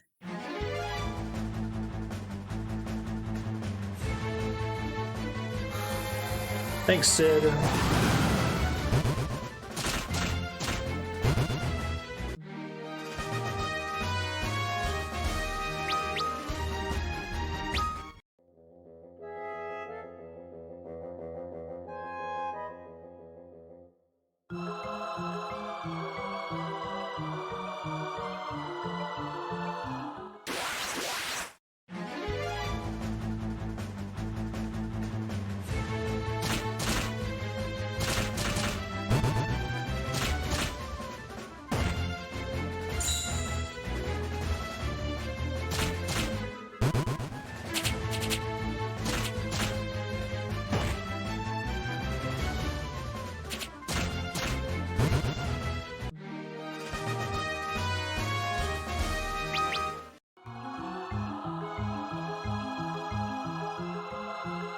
I'm Sid, creator of the Airship. I'm all famous, you know. No autographs, please.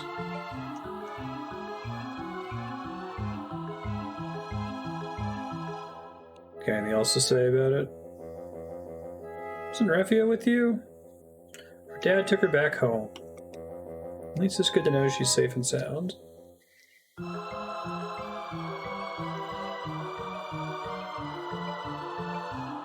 Oh, okay.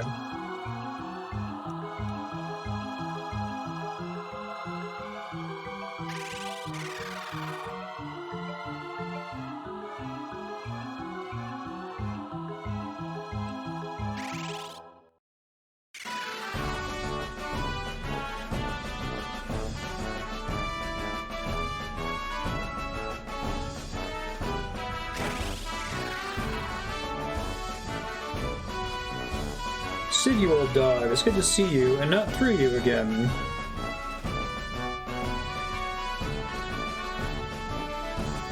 So he's wearing sunglasses and he has regular glasses on his head?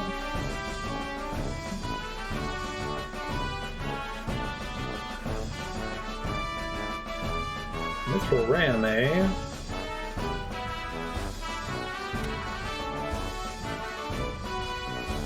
She's still a monk.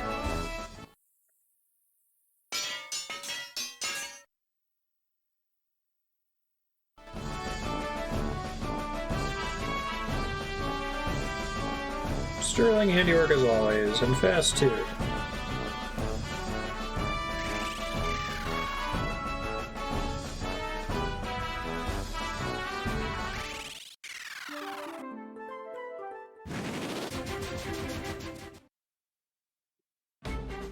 Oh my goodness gracious, who could have possibly called it? Oh my god. Oh my god! Although actually it was sort of obvious. We all promised the crystal we'd go on our journey. I don't want to be a smith just yet.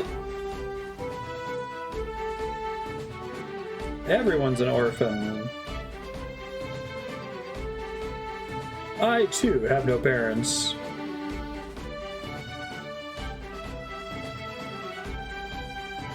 Yeah, I agree, Dooms. It is gross to me.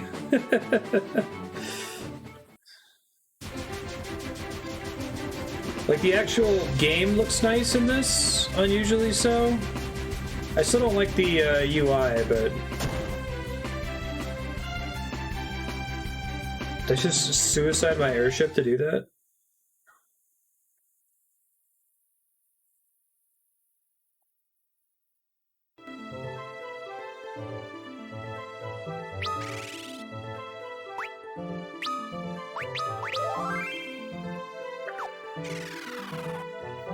I don't mind the, like, early console ports very much. Like, I think, Dawn of Souls looks good, for example. Square just went too far with it. It's something that I struggle with, like, putting a finger on. Yeah, the FX6 mobile port is... no me gusta.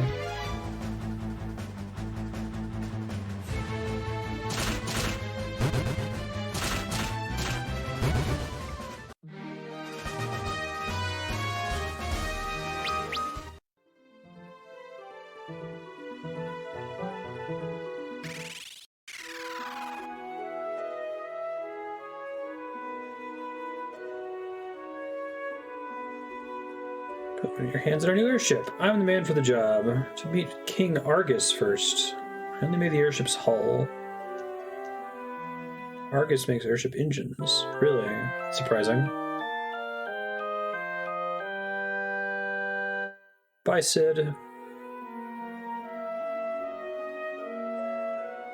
I wish they'd leave the sprites alone. Like, the sprite art is gorgeous.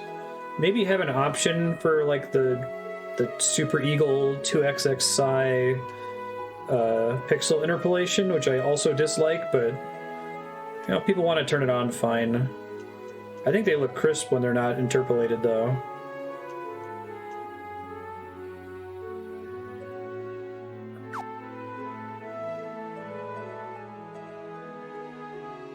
I don't think that that's a nostalgia thing either. I remember playing FF5, the English hack, when I was like 8 years old on ZSNES, and going into the options to be like, oh, what are these? What's 2xxx psi?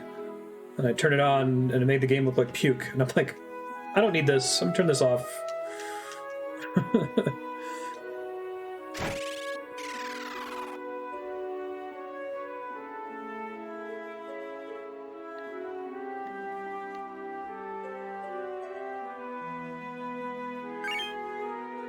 Gold needle. That's petrification healing.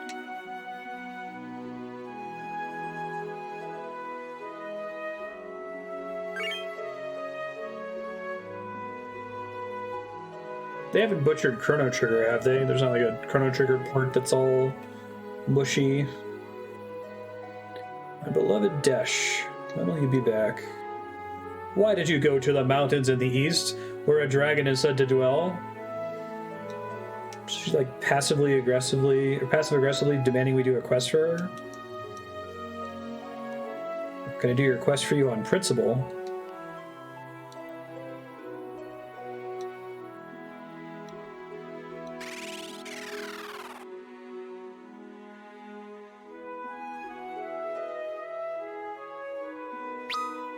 Oh, interesting. So this used to be the bottom screen? Interesting. I'm guessing there's nowhere where there being two screens was absolutely necessary for the gameplay to make sense. Just had a map and then cutscenes they'd put onto a single screen now.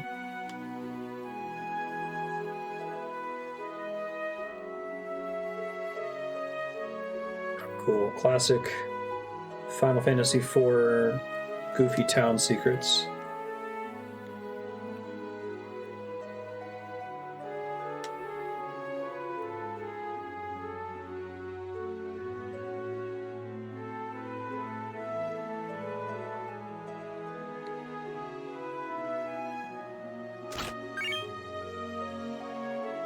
Chest-contained elixir.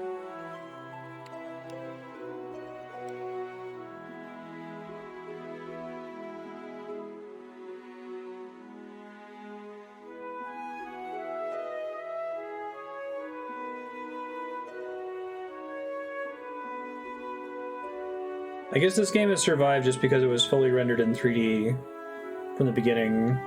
There's no like pre-rendered backgrounds that the 3D characters are running around on, so you don't get that weird, super crisp squall running around on like stretched out 480p.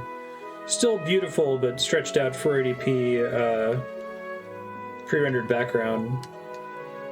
I guess it would have been nice if they had repainted some of them, but they're anticipating a problem that doesn't actually exist. Yeah, exactly. It's like you're playing a retro game. It's interesting that they seem to, you know, not be worried about, like, the final dungeon having no save points. Like, people will deal with that. It's the game's from 1990. But the graphics? Oh god, no. People can't handle bad graphics. Bad graphics.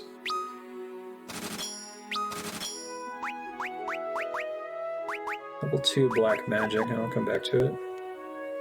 Yeah, tell that to Minecraft. Minecraft needs interpolation.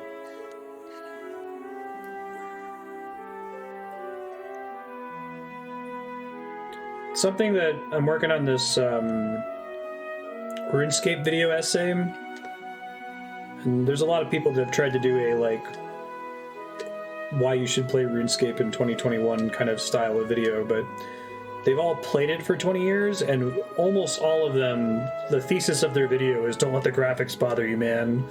And one of my objectives is just not mention graphics at all, because it's such a like boring topic.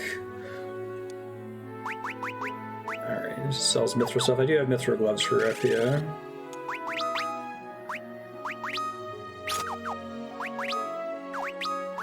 You would hope that, it's a good point about Minecraft, you hope that Minecraft would have just like put a nail in this coffin forever. I guess it's not like the late 90s, early aughts where games would get crucified for not having top of the line graphics. Indie games have done a lot for us, but Guess the Sid's gotten sick while I was away. Presumably, she needs a key item to heal her. Oh, I do have an elixir. Okay, hold on.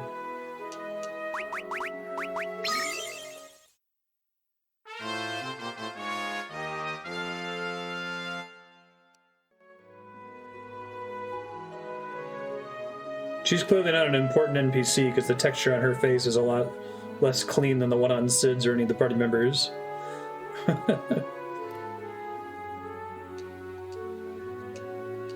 Been with us for a couple days. We couldn't have grown that much. Push that lamp on the wall. Thanks, Sid.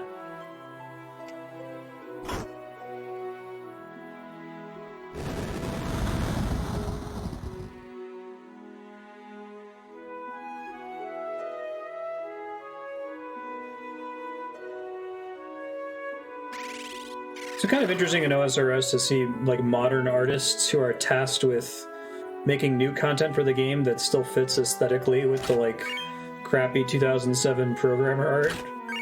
Sometimes they'll get in trouble because they'll add something to the game that has like too much filigree on it or it looks too fancy.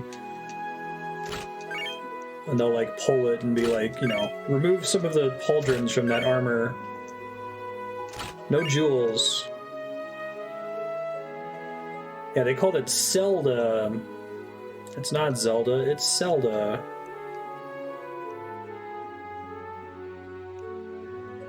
We want an edgy, dark Zelda. And be like, okay, well, we'll make Twilight Princess. Which, it's shocking to realize that Twilight Princess came out after Wind Waker. Because now Wind Waker looks so much better. Twilight Princess is fine, it's a good game. Has some of the better dungeons in the series, more interesting boss fights, but definitely has mid-aughts brown and bloom. Oh.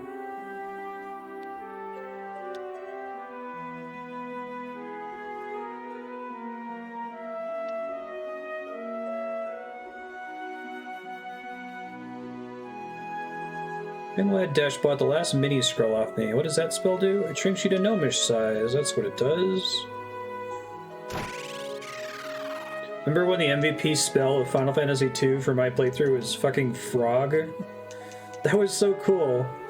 Somebody make Schmeinel Schmantasy 2, please, and do a good job of it. I wanna see that game.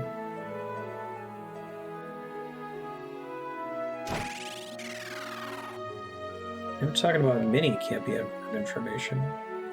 It's random deets. They sell gold needles here too.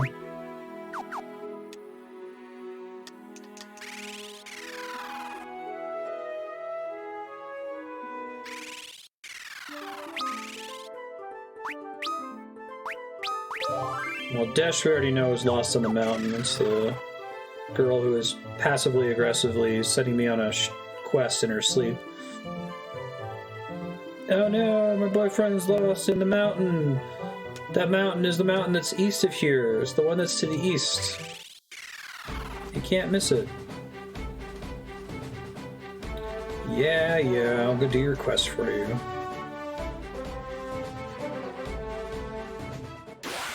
Somebody popping into Twitch chat's like, oh man, I wonder if that bar in the top left of the screen does anything. I'm like, okay, thank you. I didn't notice the bar in the top left of the screen.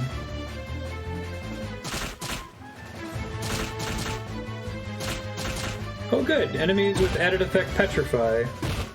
Get some of these in FF2 as well.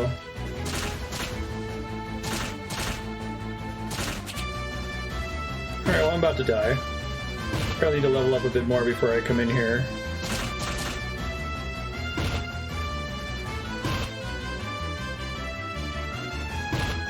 Bye, Ingus.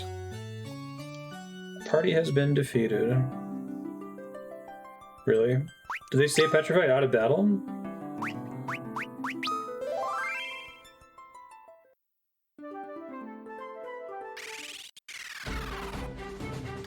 let's not fight in here. It's a silly place. Do a little bit of grinding for a second just to get the attacks up.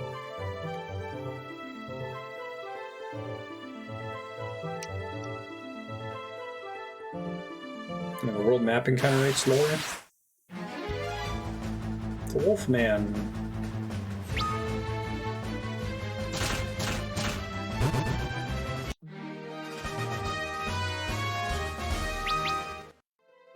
Wow, Wolfman kind of sucks. Okay.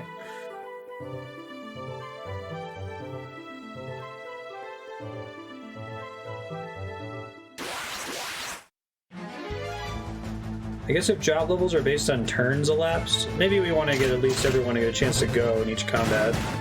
Otherwise, you're going to get an FF2 snowballing problem where like the fastest characters keep getting all of the job levels and so get faster and faster, and so they keep getting all the job levels.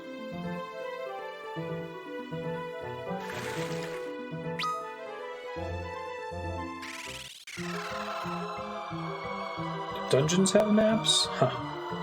That's where I would want a map, but okay.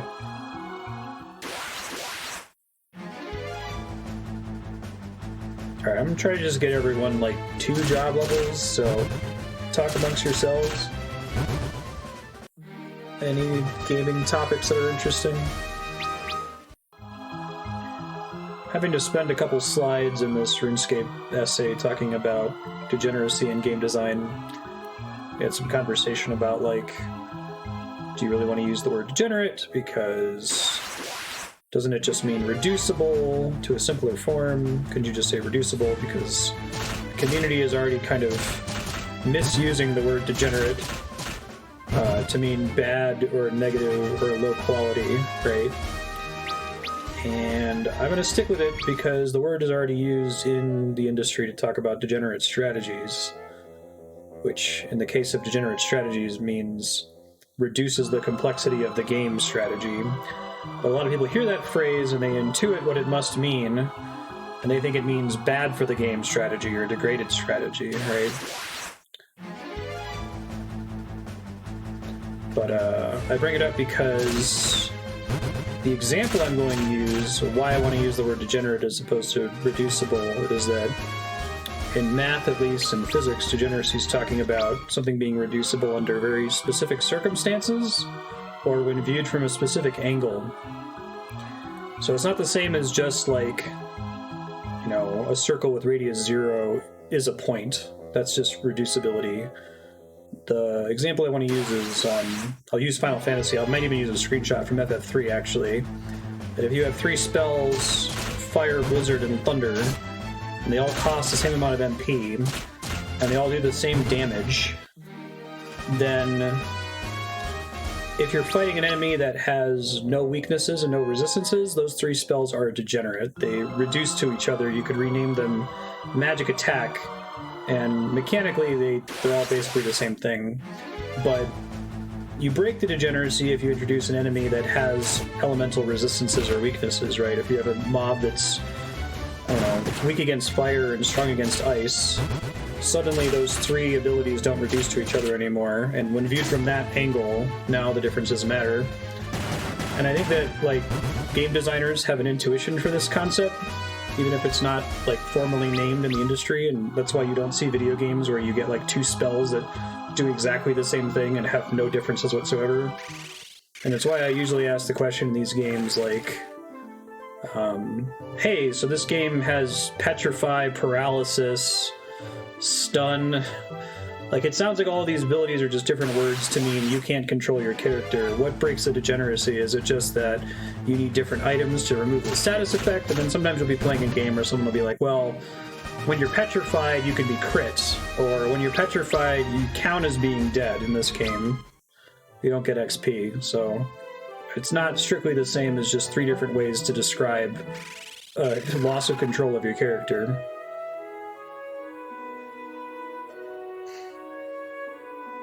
Yeah, I first picked it up when my wife, who's a physicist, used it. She was talking about the game Set. She'd never played before as a single player. Well, I guess it could be multiplayer. It's a card game where you have these different shapes. And a set is either 3 cards that all have something in common, or 3 cards that have nothing in common. And she used that term to describe the game state where if you reveal a single card, there are now many combinations of 2 cards that could complete the set. And to break the degeneracy, you have to reveal a second card, and once there are 2 cards on the table, there is exactly 1 card in the deck that is legal for completing the set with that second one, you know? That either has everything in common with the first 2 or nothing in common. Like, that's a really useful term.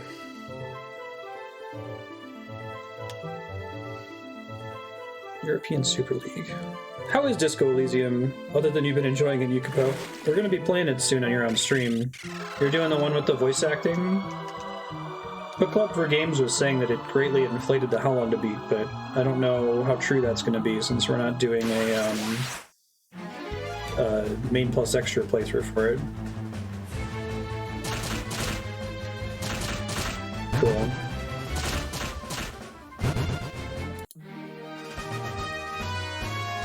Yeah, it's like the director's cut free update, right?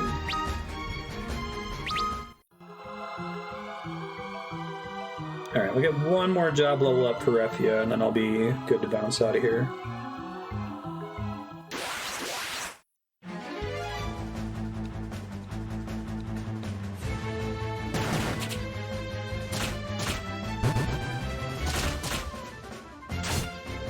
Oh, is this game louder than other games? I had already turned it down a bit.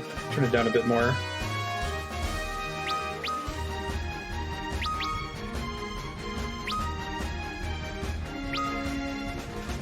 Let me see if I can do it in-game so I don't have to mess with OBS more than I need to.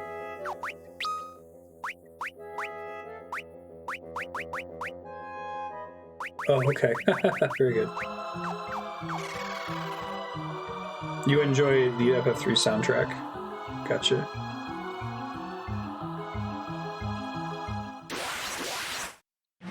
They're all good. Uematsu has never written anything that sucks. So I can't think of anything.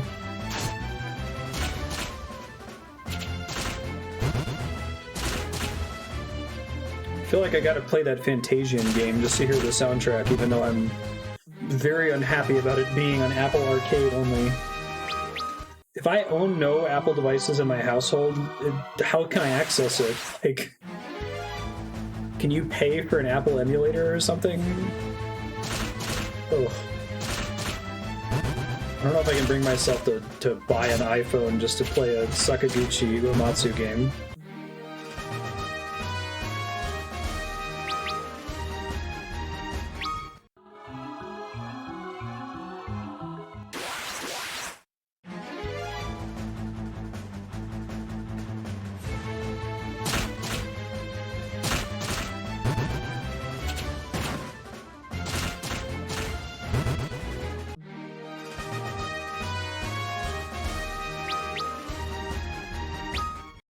Travel for Refia.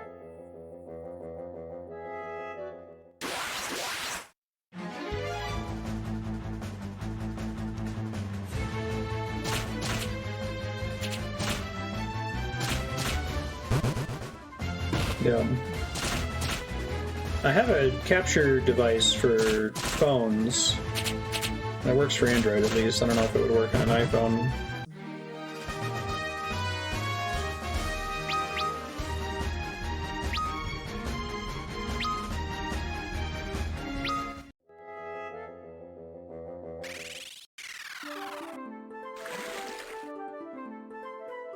I think I would chafe at it less if, like, Apple Arcade was a thing and there were dozens of exclusives or something. Which I guess I would still hate that because mobile gaming feels gross. Mobile exclusives feel grosser. Mobile exclusives from a AAA developer feel the worst. Mobile exclusives on an Apple-only platform feel the worst of the worst. But, let me go remove this blind really quick.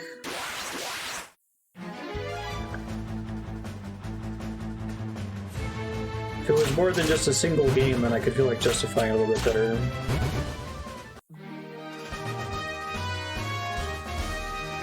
Grindstone got ported to Switch. Maybe it'll get a port eventually. How long has Fantasian been out? Has it only been like a year?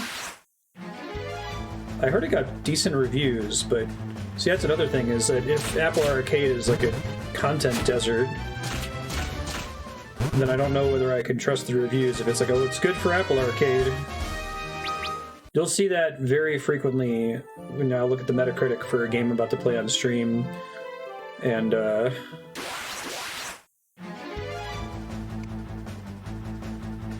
the iPad version always has the highest rating because people are like thirsty. This is actually a game, oh my god.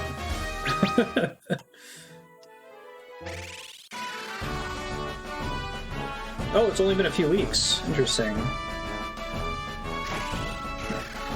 Check it out, let me know. I'd love to hear folks' thoughts are on it.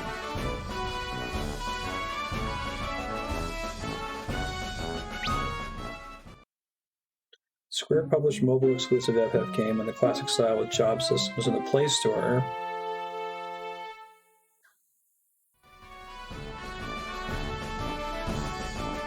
I slept like a log.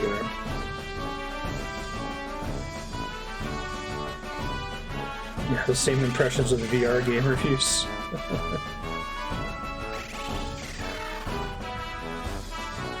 This is a full 50-hour RPG on the Quest. 9 out of 10.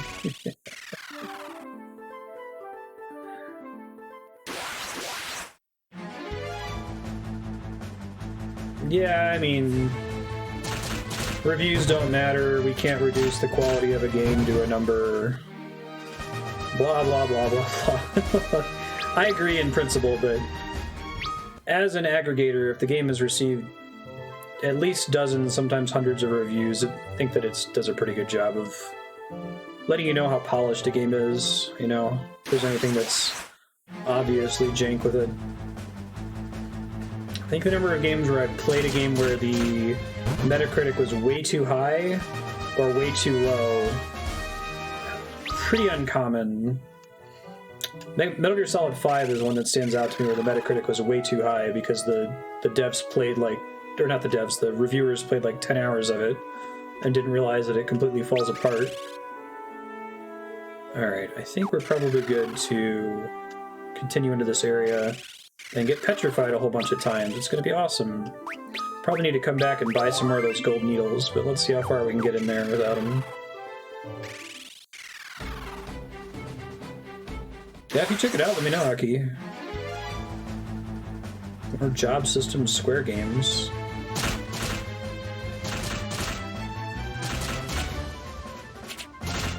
Wow, these guys are nasty. That's with a preemptive strike too, huh? And they still hit like trucks. Okay, we got one down. Rook, not rocks.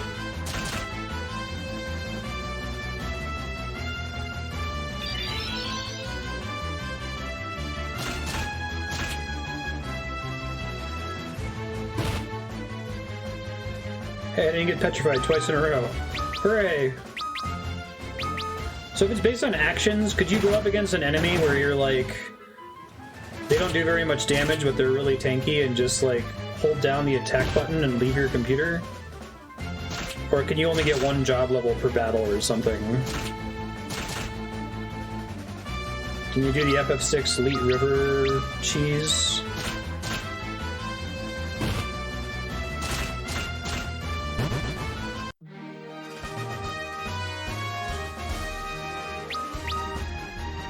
What's TSW? Secret World?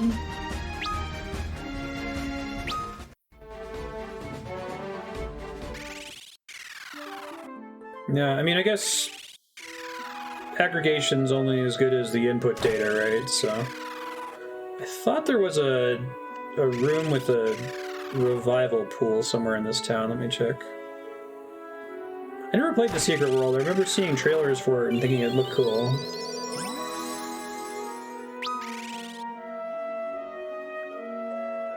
Okay, so that revives you, but it doesn't heal you. Gotcha.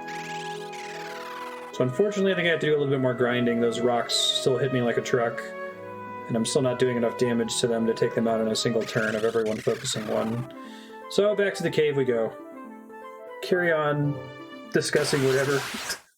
And keep ranting about degeneracy.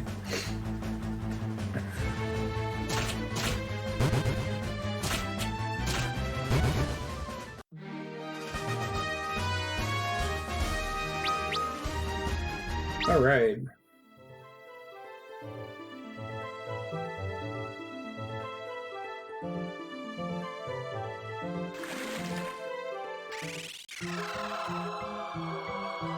I feel like we recently played a game that got eviscerated on Metacritic, or, well, critics eviscerated it, and that was reflected on Metacritic.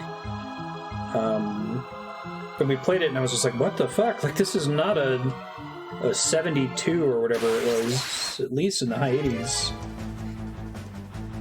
I don't think it was there's a couple things that can, like, get a game in trouble if it has big launch issues, or it's getting review bombed.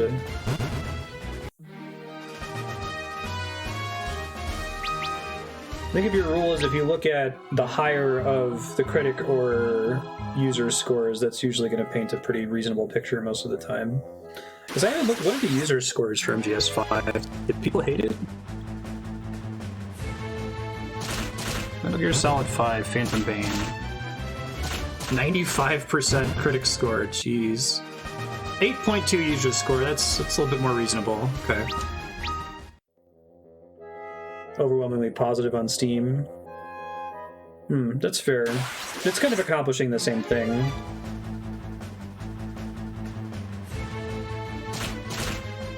Sure. Yeah, I don't disagree with you, I see the point.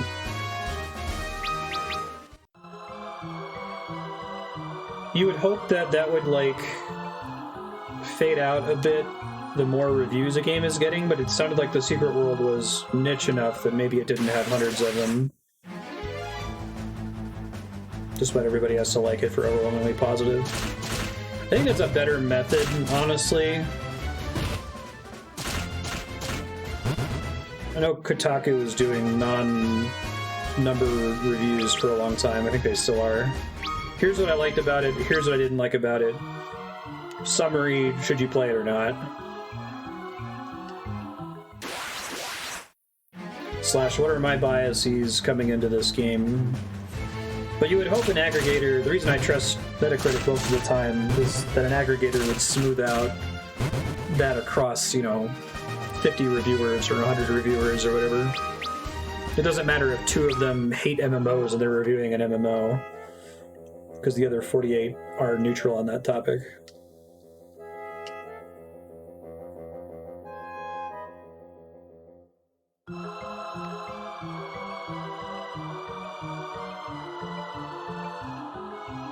Overwhelmingly positive is based on people playing the game.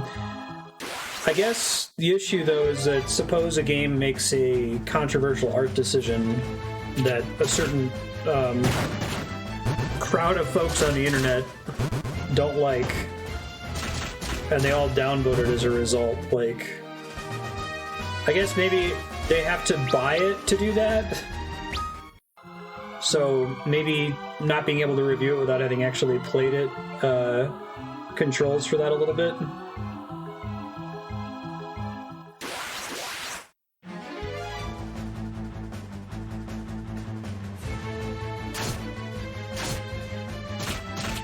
Let's see, let's go 10 minutes of grinding. Go to the life split timer says 220. Should be fine.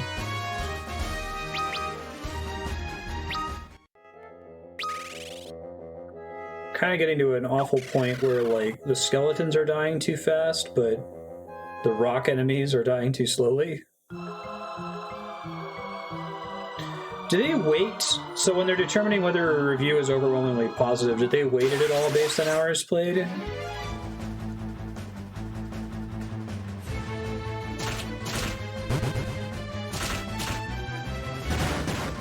Yeah, like Amazon does that too now, even though Amazon reviews are a worthless shit show.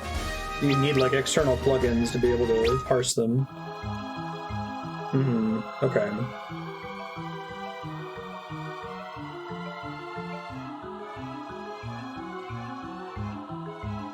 Gotcha.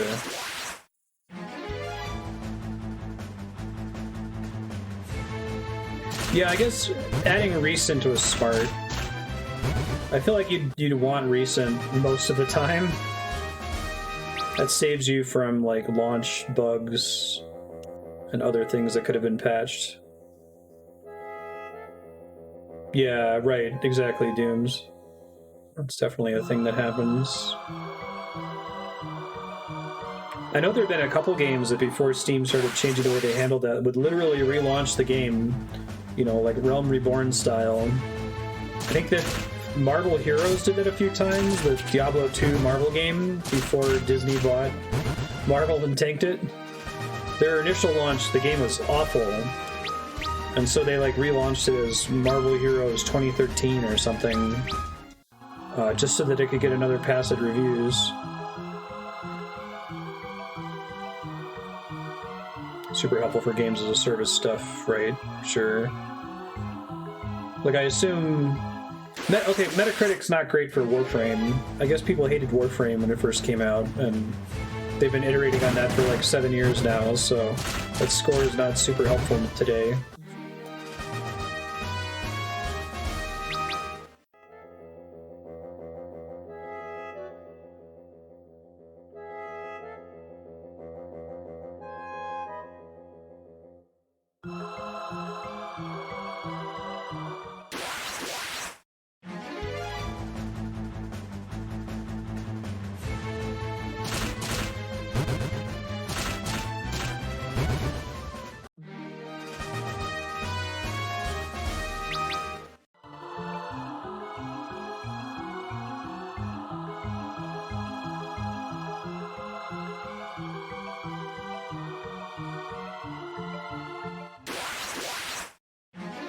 I'm trying to think if I've seen a more egregious gap than MGS5.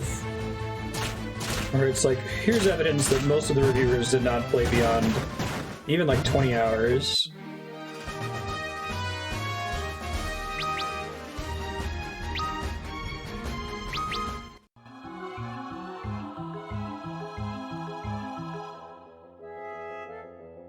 Yeah, I suppose that's fair.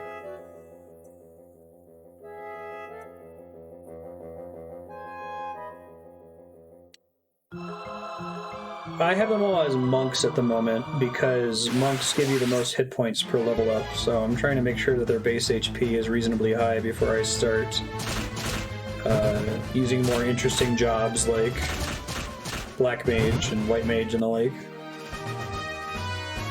So I kind of hate that. I kind of want that to be over soon, but I may as well get through the first couple dungeons with them to try to boost their HP a bit.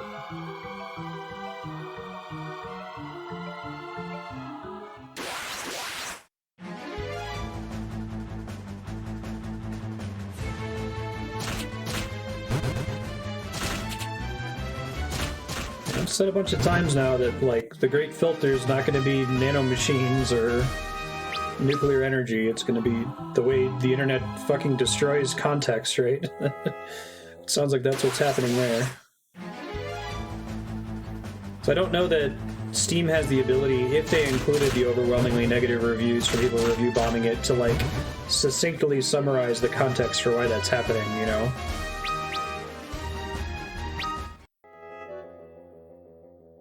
Trying to create the 15 road trip boy band. I still need to play 15. That's on the docket for this franchise focus. That'll be completely blind for me. I have some friends who are super into it. My friend Luna, she cosplays as one of the dudes in the boy band. Ignis, I think? Not Ingus, but Ignis. Gulf between user and critic reviews for GTA 4 is bigger than MGS5. So I don't know as much about GTA 4. That's the one where, like, they decided to take the story a little bit more seriously. It was kind of this, like, immigrant in New York City kind of a thing, and they have this thing where you get bugged by your cousin to go bowling all the time. Is that the one? Yeah, okay.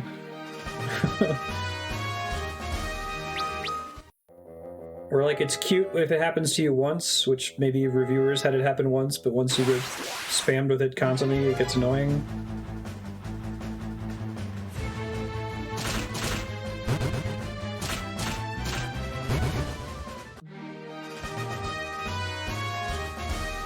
Three more minutes of this.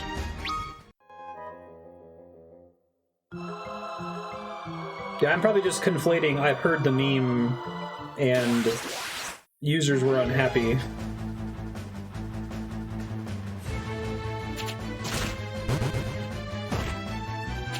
Follow the damn train, CJ.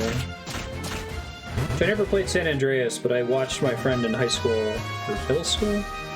When was San Andreas? I don't remember when anything was. I watched my friend in school play through San Andreas, so I've seen a lot of that. I've seen the fucking RC helicopter mission, or RC plane mission, which I guess turned out to have been bugged all along.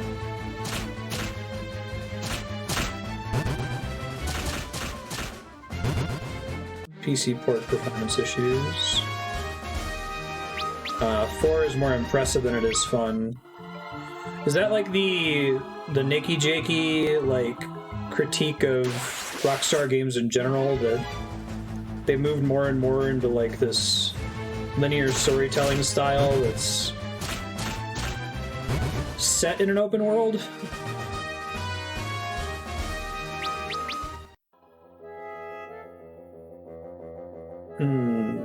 Yeah, San Andreas is pretty silly.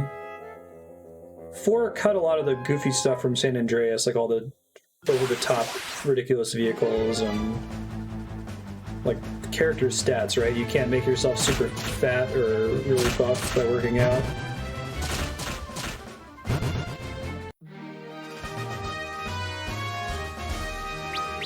I think you get this like technology problem, this like gap when you jump from PS1 to PS2, PS2 to PS3, where like including this dizzying array of features becomes very developmentally taxing.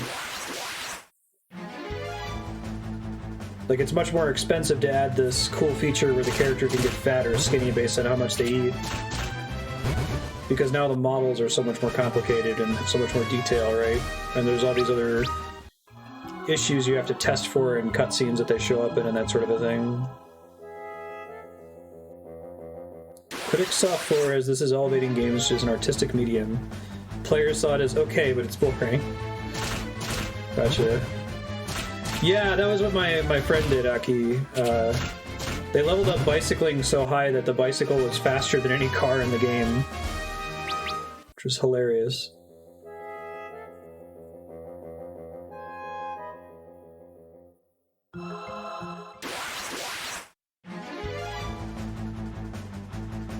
So I wonder, I guess another issue you can get with review aggregators is that things can be reviewed for being novel, but they get a review boost for being novel, and that disappears once something's not novel anymore, even if the next one is like really, really good. That's that thing I've talked about on stream before, where I get bummed out when like a developer has a cool idea and then like deploys it really poorly, because it feels like they've burned the idea forever. Okay, that's 220. Let's get out of here. And it's like, no! Now no one's gonna make that cool concept you came up with because it's gonna get compared to shitty game that came out 15 years ago. Even if you do it right this time. So, like, if you have a cool idea, don't fuck it up, right?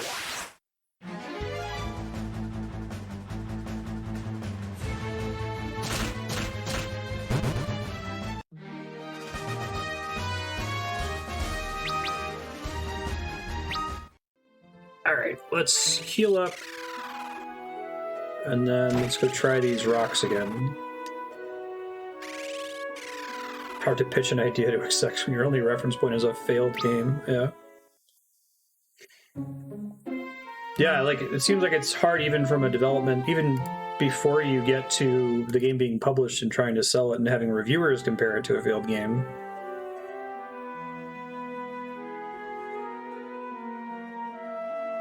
Reviewed extra well because the first 15 hours are incredible. Yeah.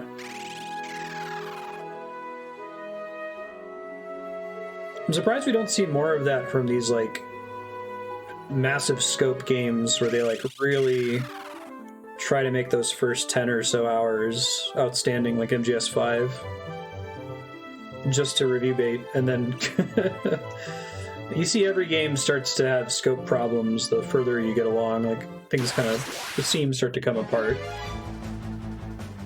And it's a bear man.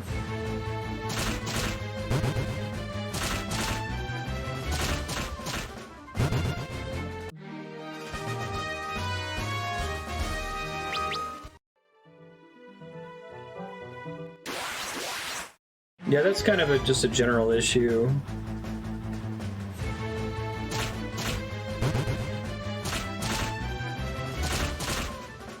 Reviewers are like less willing to give games a perfect score because it reflects ill on them or something.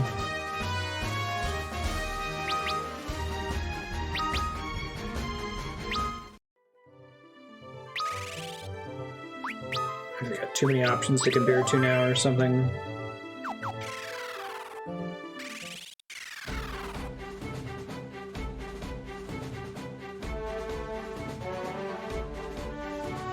See how our first encounter with rocks goes here. Oh, those are stingrays. Mountain stingrays, of course. Makes sense. Well, that went well. 64 damage. Ow.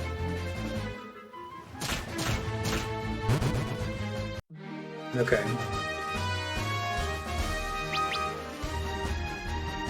So what's the difference between character level? Character level is when it draws on their vitality stat to determine how many hit points they gain. And it also just gives you some global stats separate from that. And you're saying that, like, playing as a black mage, whenever I gain a character level, does not give me more intelligence permanently. That my intelligence just dynamically updates. That hit points is the only stat that works this way. I believe you, but that's so fucking bizarre.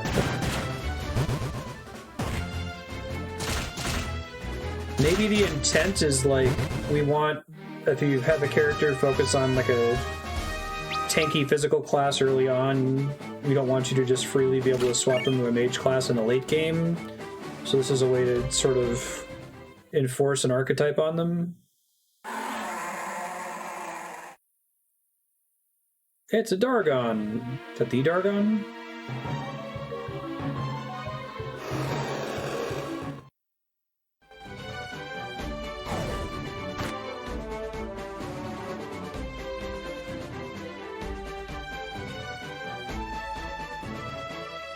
Oh, good. Gria. What's up, man? Can't believe you let yourselves get caught by that dragon. You're one to laugh. I got you too, didn't it? It's Desch.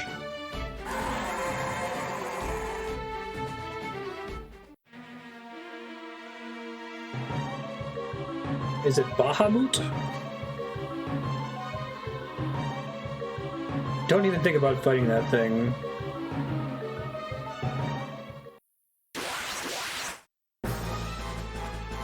Don't even think about fighting that thing. Oh god, nope! Okay. I stopped it just in time. It is Bahamut. Alright.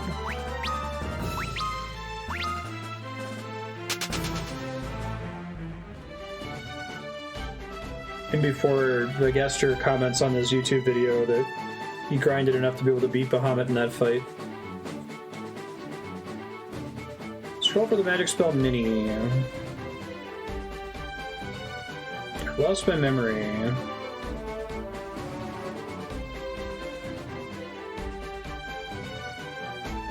Jill, Selena's been worried sick about you?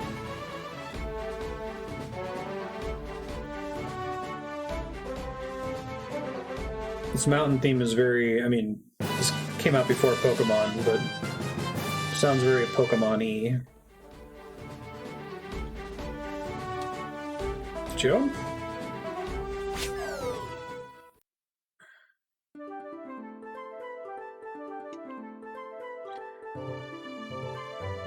Am I just permanently on the other side of the mountain now? Interesting. I wonder if you can cheese level ups by like using the job you want to use up until right before you're supposed to get a job level. That seems like too much work.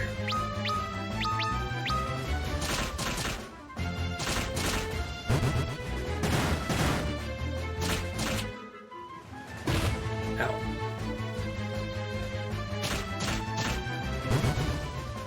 Guess once everyone gets to 300 hit points, I'll try out some other jobs, I guess. I do want to do other jobs.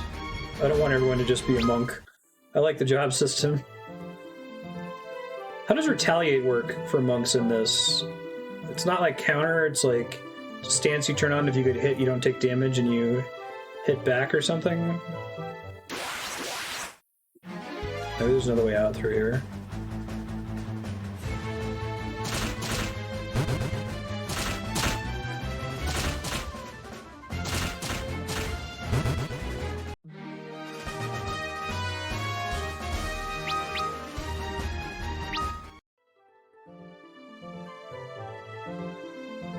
No.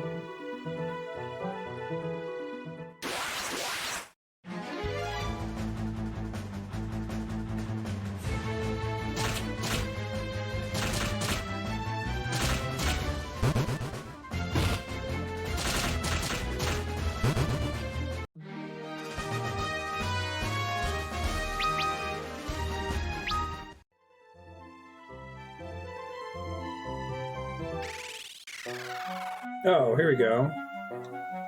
I'm going to take some of this strange water back to the gnomish village in the southern woods. Only gnomes can enter that village, unless you use the spell Mini. Okay, thanks, dude. And there's healing here. Wonderful. Okay, I think monks don't get spells, so I'll have to turn somebody into a white mage. Or back to a freelancer temporarily. That's a neat little secret.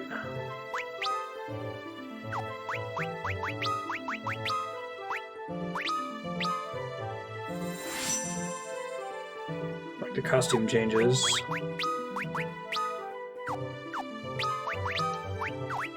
You said I can freely deactivate spells without losing anything? Oh, I gotta get my white mage level up. Interesting. Alright, I guess I just have to watch for character level then, right? 972 to next level. I can get job levels separately. Character level ups are when I need them to be a monk. Ugh. I hate it.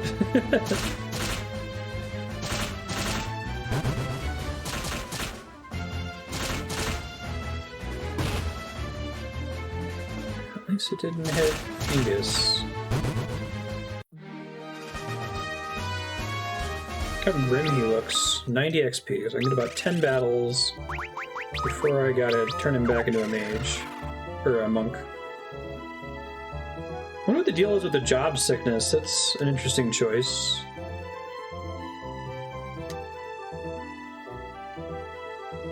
That seems like a very deliberate design decision. It would have been less work to not have that, you know? I wonder if you can just get it as a freelancer? Let's see. Oh, it might just be that he needs to heal first. Okay, hold on.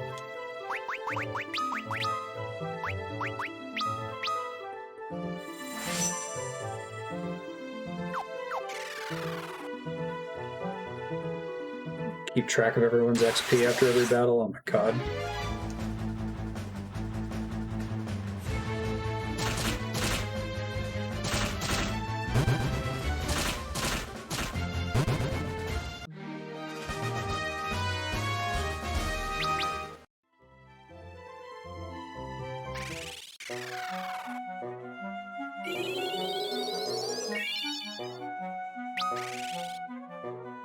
Okay, he doesn't need to level up to cast Mini.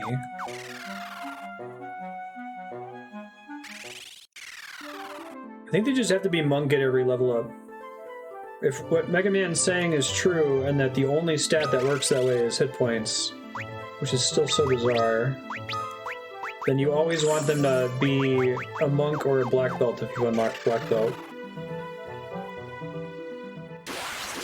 Well, that's bad.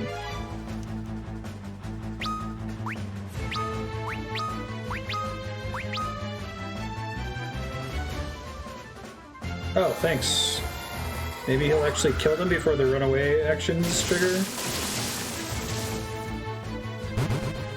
The Desch is pretty good. Thanks, dog.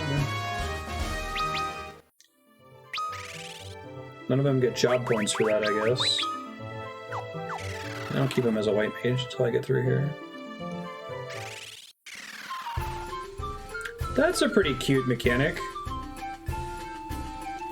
I wish there were more RPG-y things like this in modern games. Even though it can be janky and makes it easier to get lost. Topapa! Traveling merchant came to her the other day. He was riding a chocobo. They're fine steeds indeed.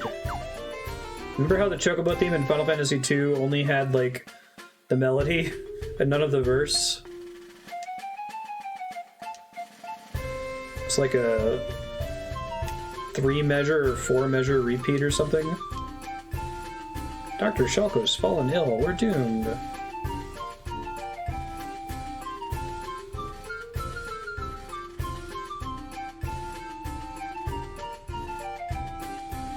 No, it sounds like spell slots are, it's possible to have 0 spell slots.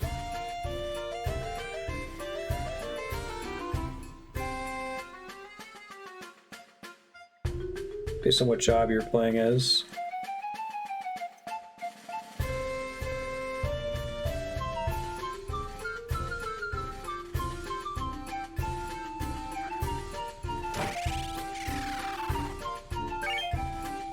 Mythril bracers. Don't think I can equip those. Those are for heavy armor folks only.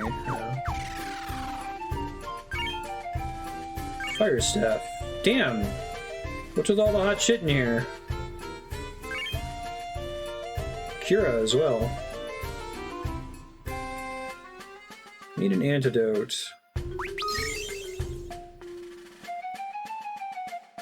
That'll teach me to randomly sample berries in the woods.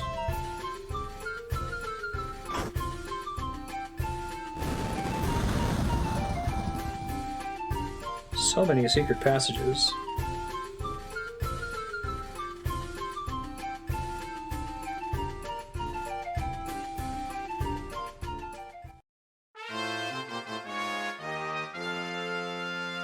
Sweet.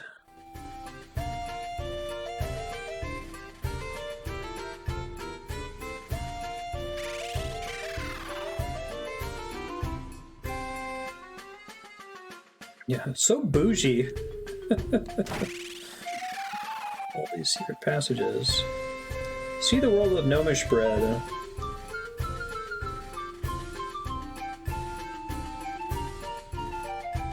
Sight's one of those spells that's like,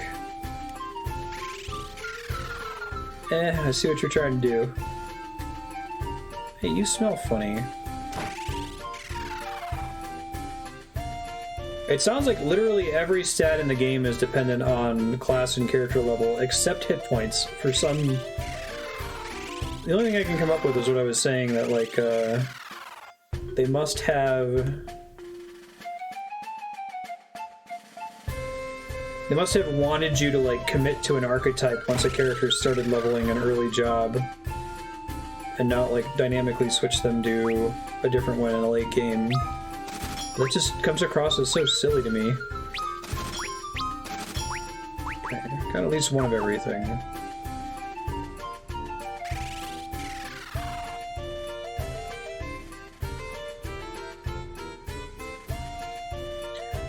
Only gnomes and gnome-sized people can enter Tozus.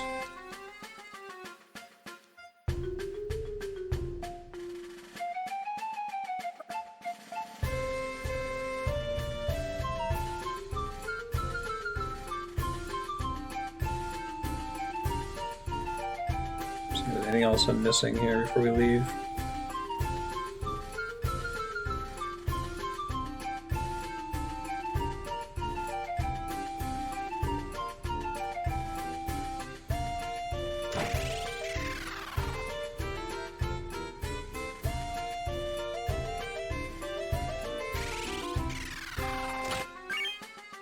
Phoenix down. Phoenix down. Can I be not miniing anymore?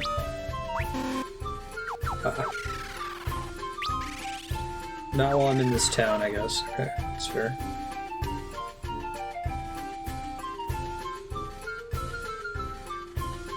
Interesting.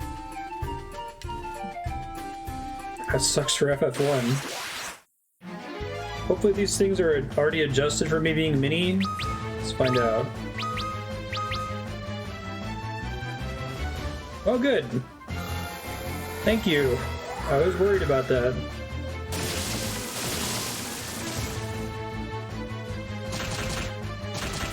Didn't quite cut it there, buddy. This is where I'm wondering if you can just use mini to farm job levels here, you know? It's not if you take a shitload of damage when they hit you. Yeah.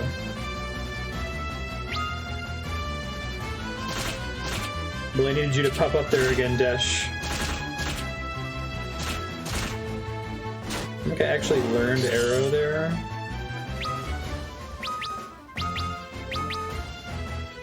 I'm actually not sure if you can pop up more than once per battle, so it might be time to run away regardless. Nice crit for 1 damage.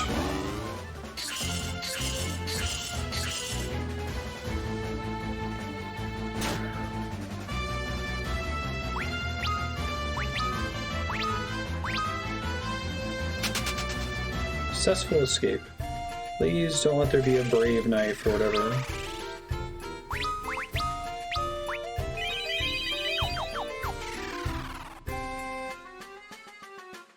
I guess they give you a lot of spell slots.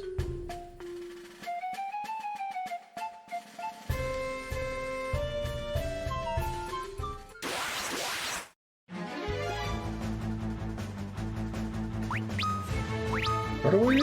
This is where if I had anyone that could cast defensive magic, I'd probably be fine.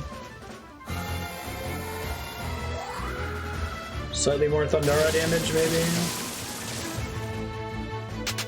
Nope.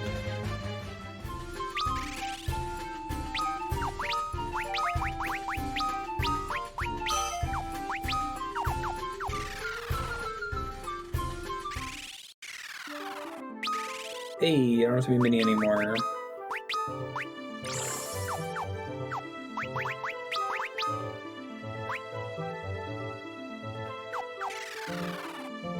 Let's see. I wanted to keep getting a few white mage levels here. 759 XP to go. I am just gonna go ahead and bring up the calculator.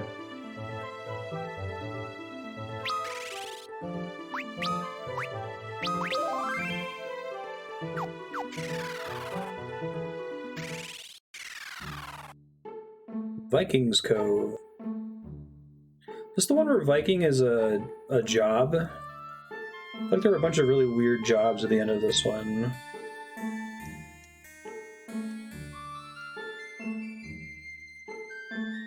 The earthquake woke a great sea dragon from its sleep. Leviathan? Yeah, the Enterprise. Nice, it's a good secret. I'm impressed that they were able to hide that in 3D. I assume it's hidden slightly differently in the original game.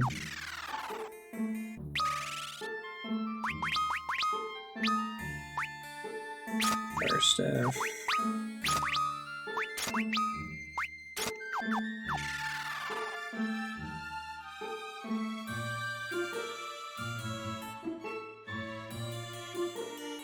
Nepto Temple at the end of the Cape. Pops knows everything about that place.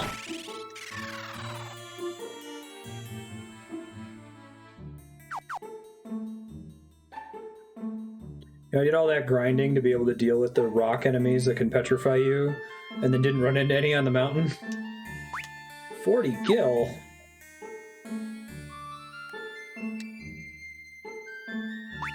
Okay, I'm getting minion now.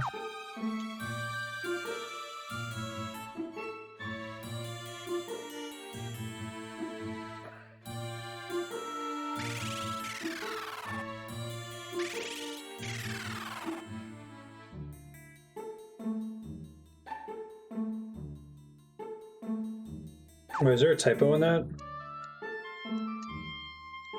Yep. Welcome to Mognet, Kupo. Our service lets you read letters from the people you've previously met.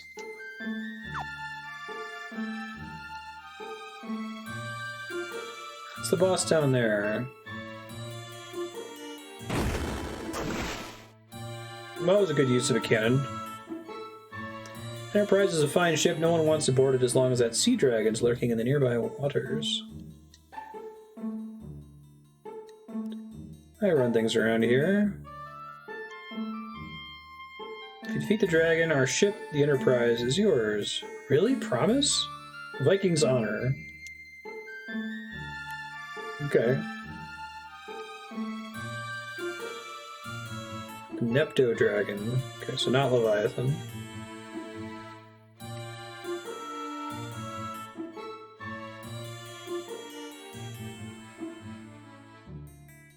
What?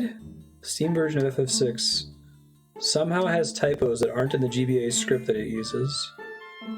That's bizarre. Not hiding, honest.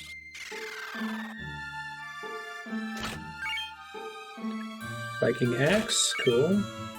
3000 gil, cool. So good to be playing Final Fantasy again, where like if you find gil, it's a significant amount of gil, and it's not like 12 copper or whatever the hell they do in Dragon Quest.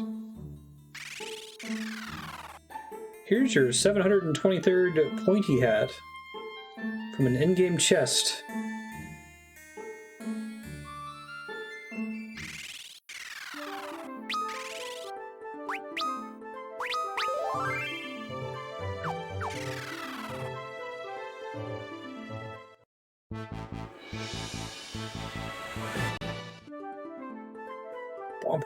Pom, pom, pom.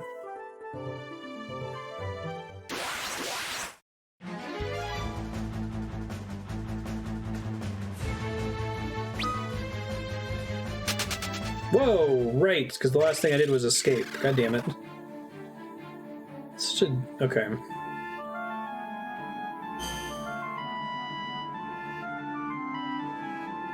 Statue of the Nepto dragon. One of the eyes is missing.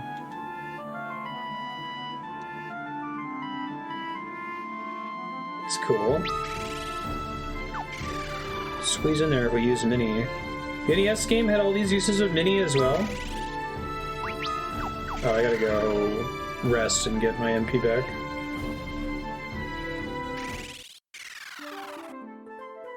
Assume the ship's here so I can return to regular town. See if I immediately run into the Nepto dragon. Yep. Oopsie doodle. I did save when I got outside. Holy shit. Thanks, game.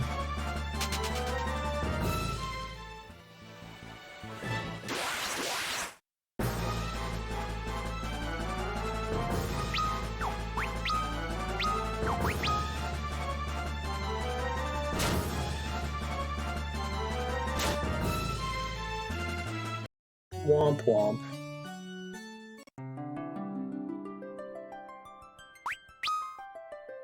Now I find out if I actually did save when we got outside. I think I did.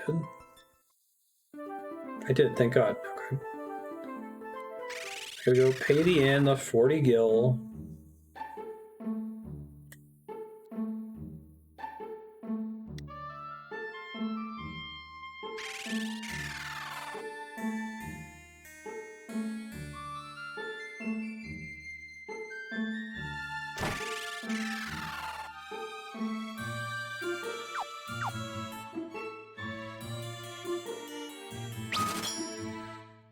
Have a nice stay.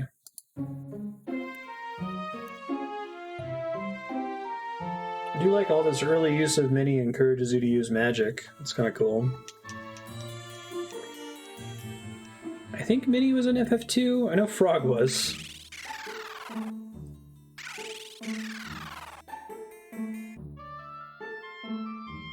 It's a very cute yawn, Ben.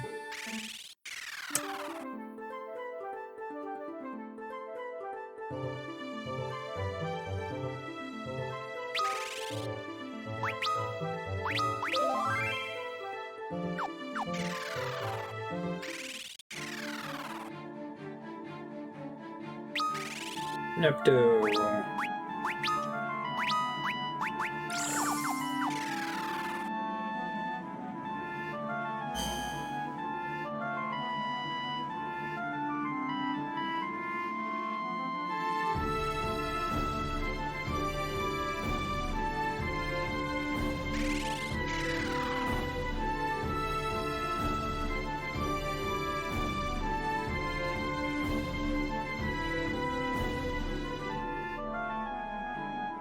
She's eating too many people here.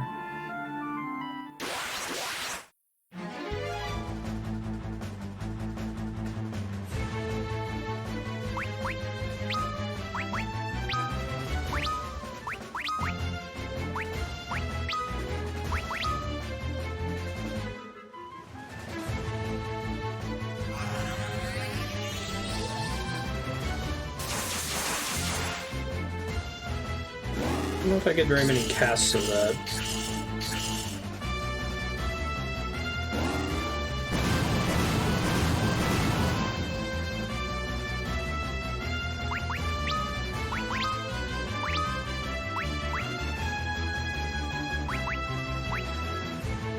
Yeah, I only get 2. Lame. Well, we'll see if the guy shows up here.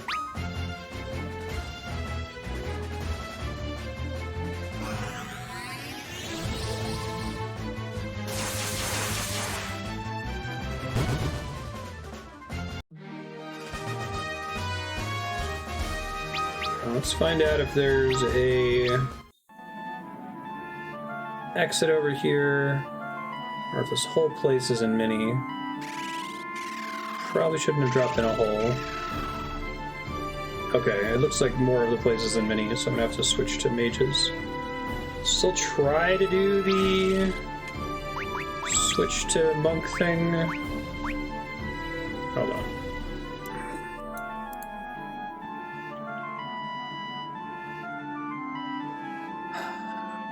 I hate this. I could also just drop it and it's fine, but if it's gonna make the final dungeon where you can't save any more tolerable. Arc, Luneth, Refia, Ingus, 659, 1211, 651, 553. Okay, equals A2 minus sum of, I don't know, E1 to E5000?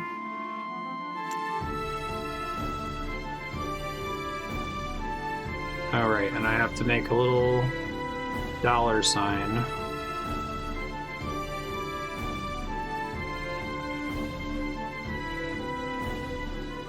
Okay, got a thing that's working now. Hopefully the displayed XP amount is the correct amount. So we'll find that out in a second here.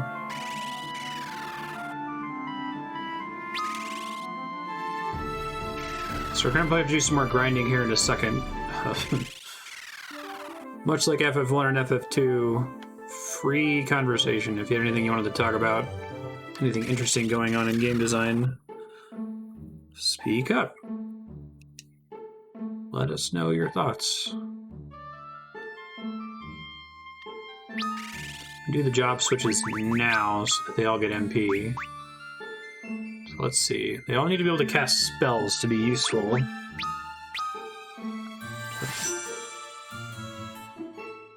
guess I can make the main character a black mage.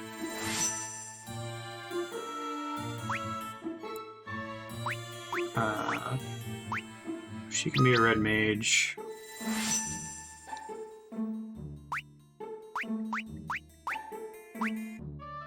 You can be also a black mage, I guess, temporarily.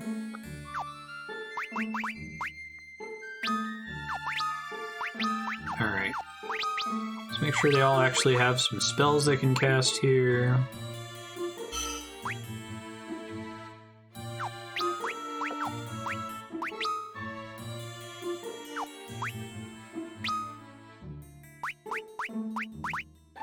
Thunder and Fire are both higher level spells, so we're gonna have to... I think there's a Mage Merchant in here somewhere. It might actually be in here. There's so little.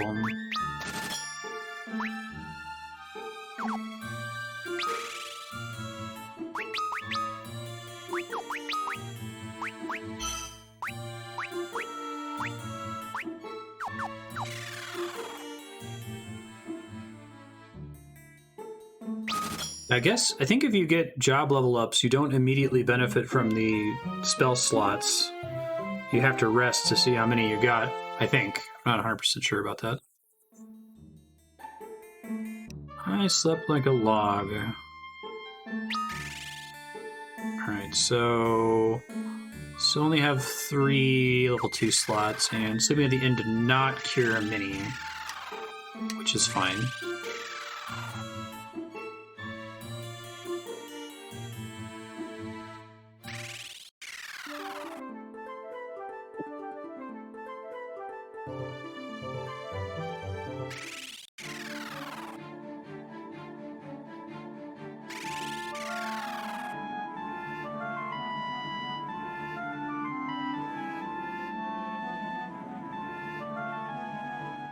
Give me the glowing Christmas light eyes.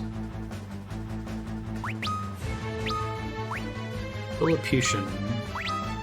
So they're supposed to be little.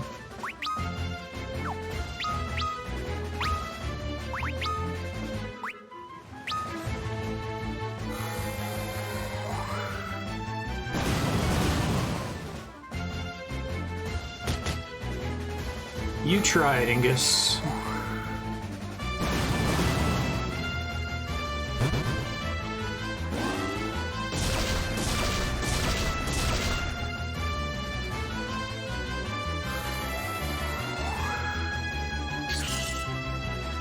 Really? It's not that bad? Their hit point levels already seem pretty high right now. Like, I think those are just based on whatever their hit points were as monk. Let me think.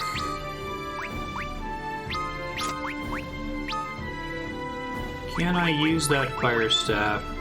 Just cast fire.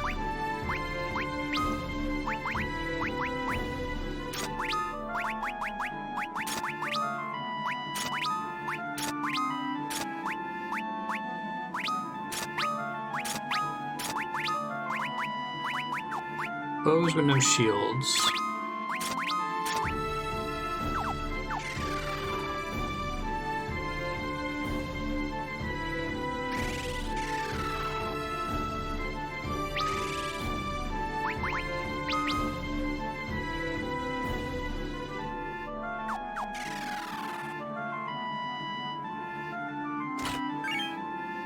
Shell armor.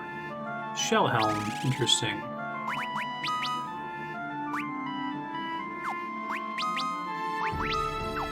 Not equipable weight.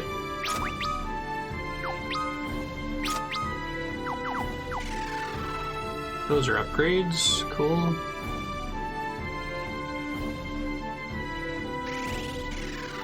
I like Mini being like a progression ability. That's kind of cool.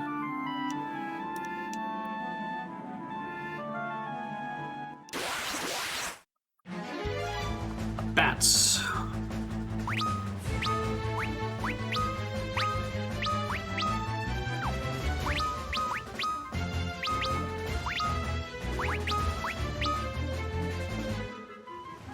Hey, thanks, buddy.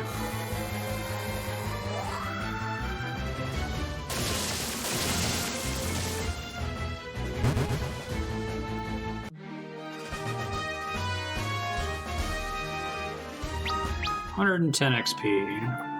Kind of seems like the average down here. Serpent Sword. Deals lightning damage. Cool.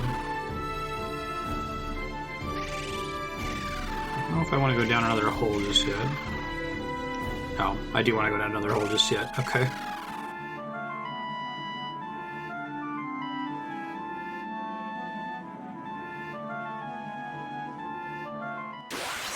Like a boss over there. Oh, this is interesting.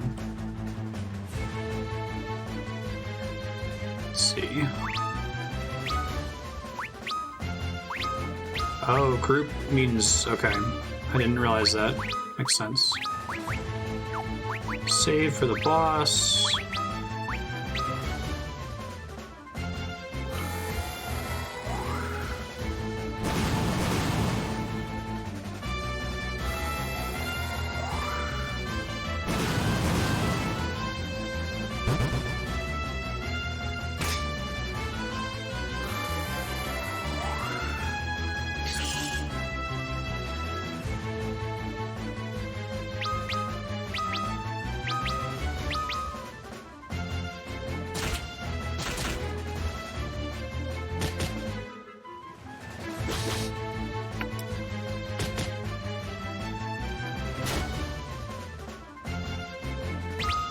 Dragon Quest group targeting.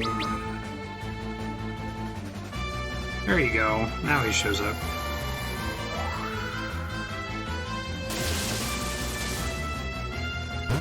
And bait him out there to save resources for this boss up here. This job level up, I think I just got 160 XP. Which means it's time for Ark to switch jobs. Yeah, soon.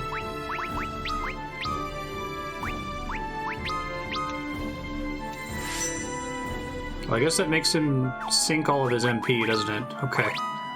Maybe I should be more careful with that. So it's just like a rat?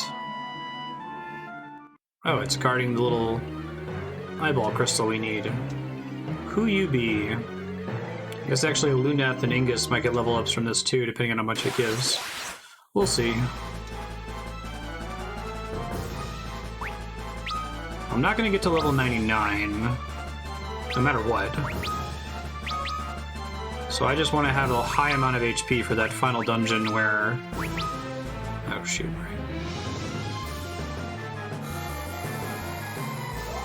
You can't save in the middle of the dungeon and you can lose like hours of progress if things don't go your way.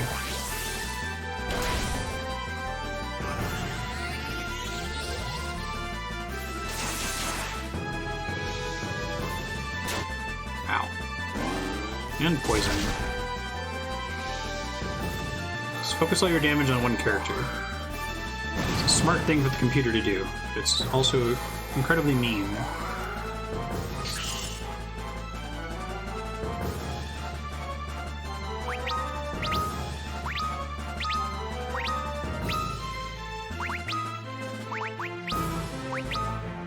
I need to pick up some more antidotes and stuff.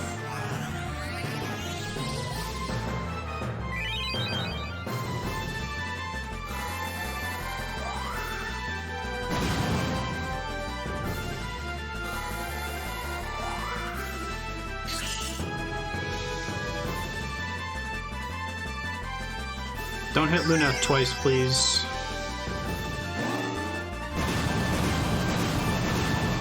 Okay, really should have taught Kira to Ingus. Ow, jeez. And he died to a 6 damage tick there. Oof.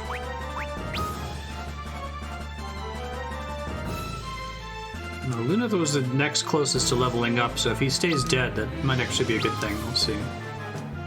I think characters who are dead just lose out on XP. I don't think it gets subdivided among the remaining characters.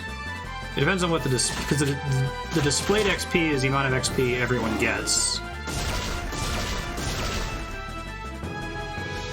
I'm gonna get Desch to cast Thundara again.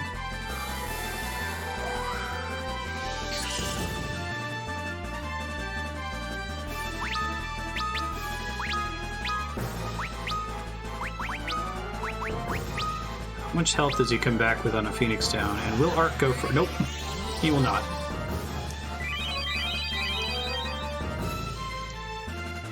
I think everyone except Refia is going to get a level up after this fight.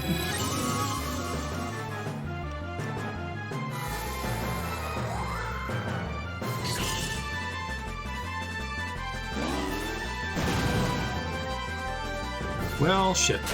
Well, double shit.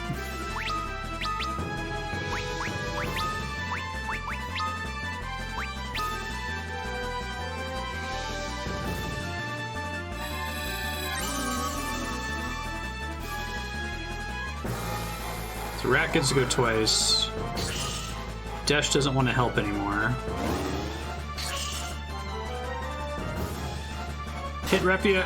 Oh, well, we didn't get poisoned, so...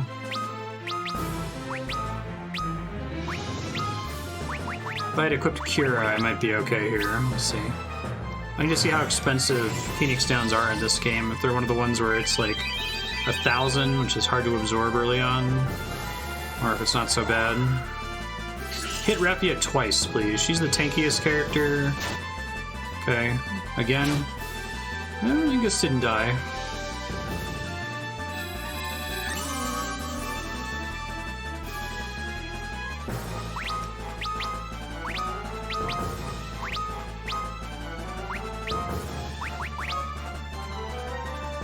Pop a high potion on... Let's see. Just a regular potion on Ingus and hope for the best. Now he goes first. I like being able to predict the order that people are going to act in. Don't hit Luneth, please.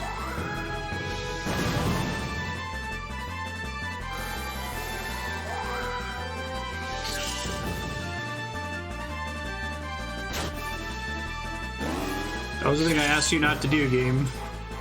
Yeah, well, shit. Oh, I'm all out of spell slots. Uh-oh. Alright, Hail Mary.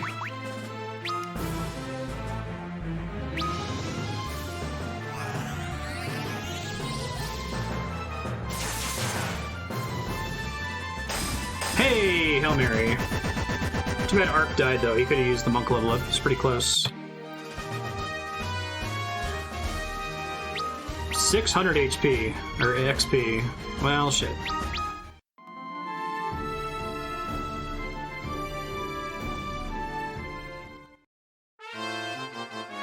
Nepto, let's get the hell out of here. I need an exit spell.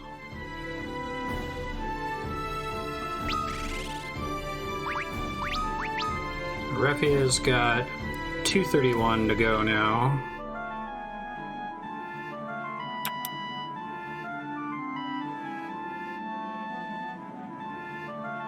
One second.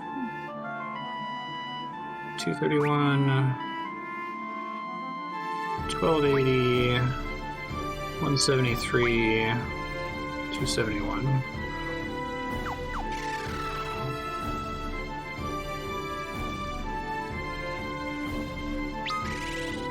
Trying to decide if I want to burn... Oh, I got a full heal after that. Well, thanks, game. That's nice of you. Otherwise, getting out of here would have been a bit of a challenge.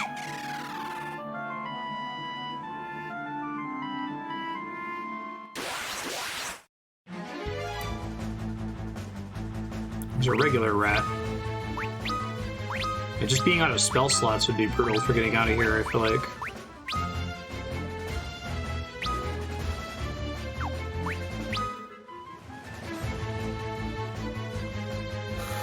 Thanks, dude. Show up more often.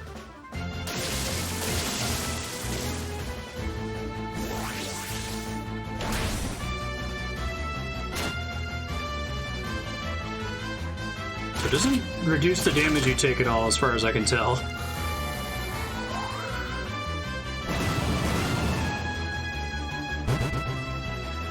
There we go.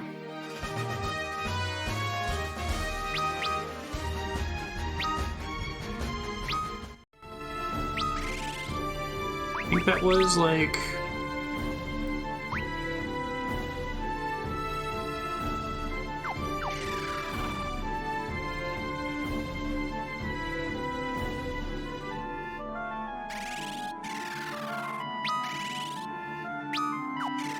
Oops.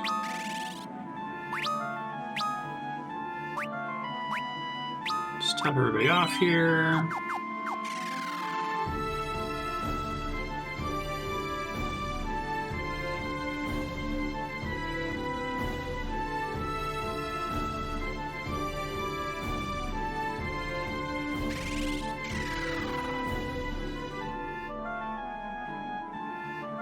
No more fights, please. I'm begging you.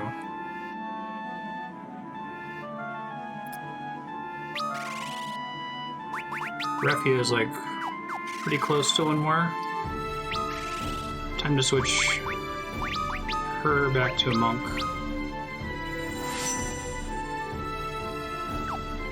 Keep Luneth on Black Mage because I get one more battle on the way out of here.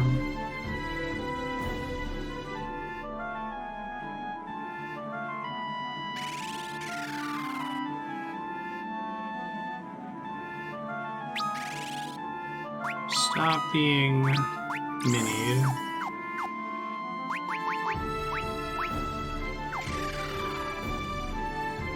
Character level plus 1 to 1.5 times Vit.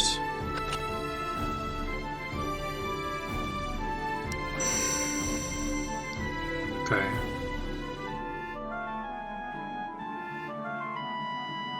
So it's a difference of 2 HP per level up? I'm the Nepto Dragon, Guardian of the Seas. Thank you for returning my missing eye.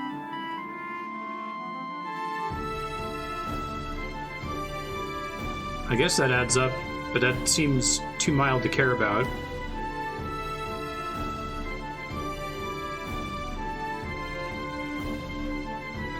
Someone created the Great Earthquake. The light was pulled into the depths of the Nether. Warriors of Light, bestow upon you the Fang of Water, infuse you with power that will allow you to overcome new challenges. Go forth and recover the light.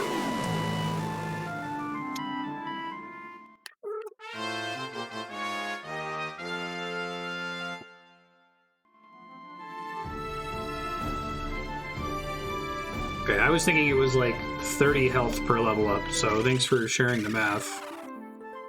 Should have been a little bit more skeptical. Looks like there's no way it can matter that much, right?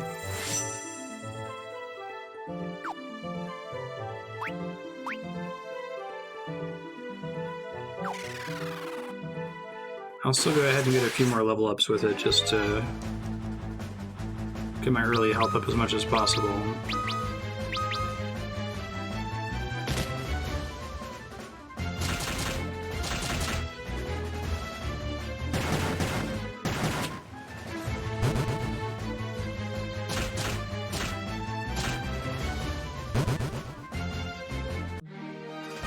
Black Belt have 6 more Vit over Monk.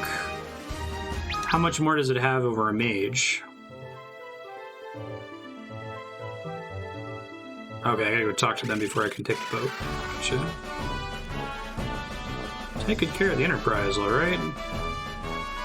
Boss is in a better mood now.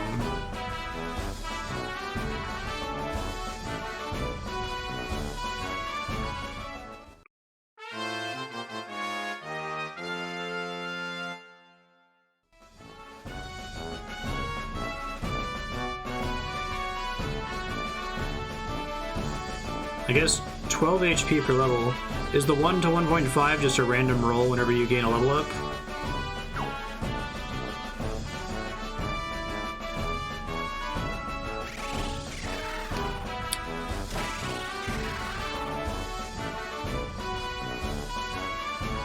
So I guess the Vit gap becomes more apparent if you roll a 1.5.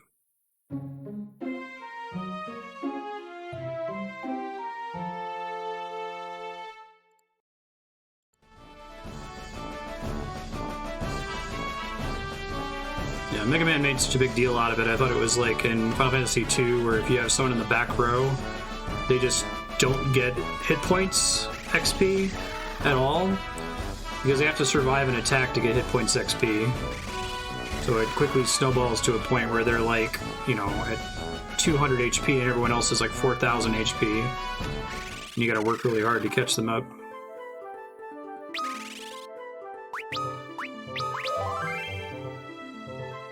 Alright, thanks for that. I'll keep doing it for a little bit longer.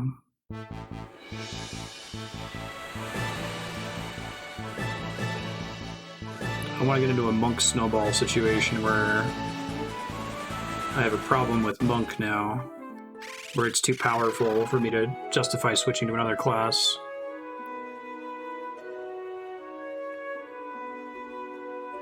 I guess random roll during level up doesn't matter if your game isn't like tightly balanced. I'm really worried about this final dungeon. Like, it's brutal enough that we could lose an entire day to it if we get far enough into that dungeon and game over. Oh, did I just have these mithril gloves and never equip them when I switch jobs? Right. Unequips everything when you switch jobs.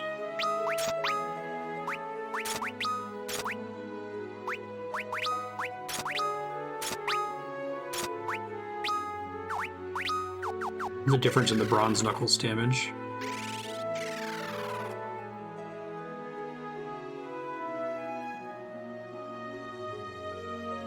I presumably just want to take the boat somewhere interesting. I don't want to lose 3 hours of progress. In any game, it's like my stream nightmare.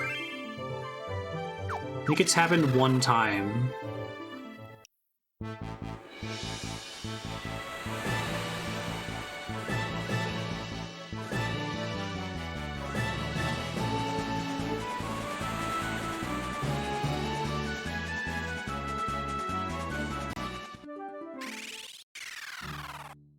Tokkul. Do not kill me, I beg you.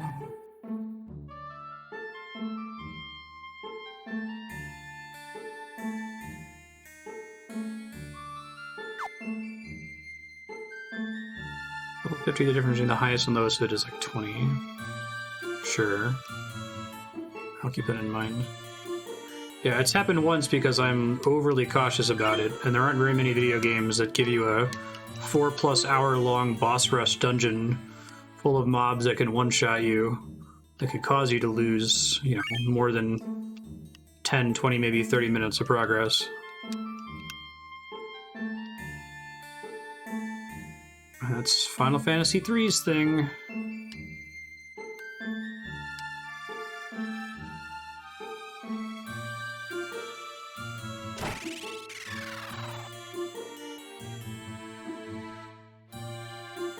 I'd have to check the games list. I think it's happened once, though.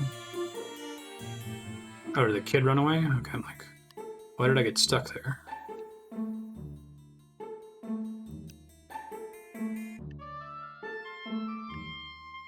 I think I lost a bunch of time in Dark Cloud 2 once to a game over. I probably lost about an hour to one in Final Fantasy Tactics, because I wasn't saving mid-battle.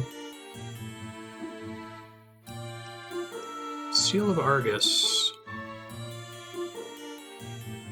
Alright. Sail to the west.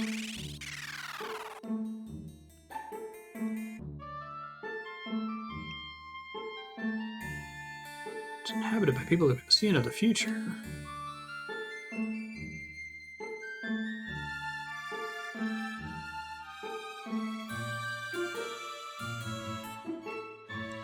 Village of people who claim to be descendants of the ancients.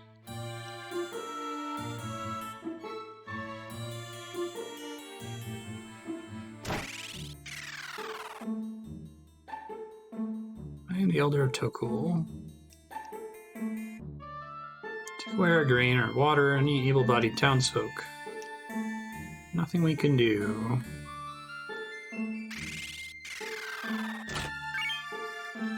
Another serpent sword.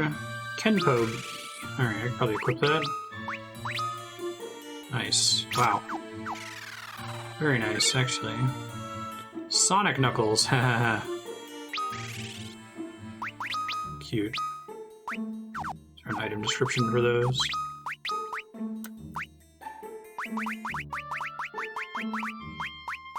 No, attack 28.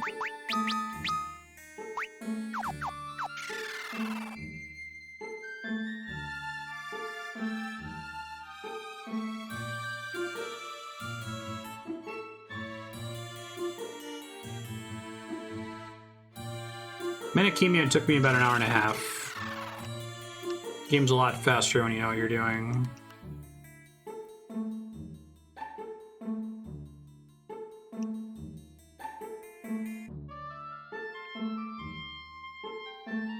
It's also pretty AFK. I got you.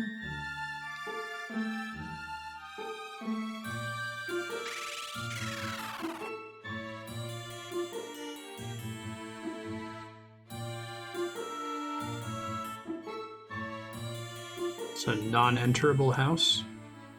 Interesting.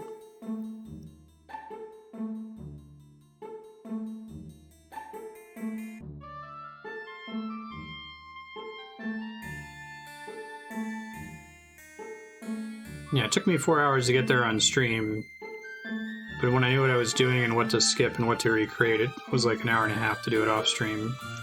Problem with the dungeon in this game is that there's no knowledge, really. I mean, I guess you might learn, oh, this boss casts Petrify, so have something that helps against Petrify. But if it took you 3 hours to game over in the final dungeon, it's going to take you 3 hours to get back to there when you come back.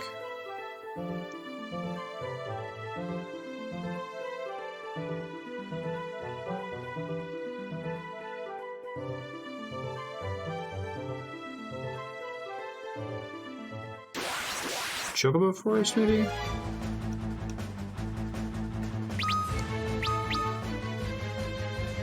How's Ingus doing?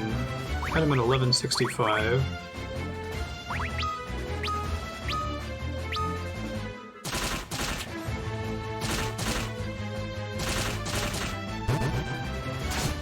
Ow, damn, this guy's hit hard.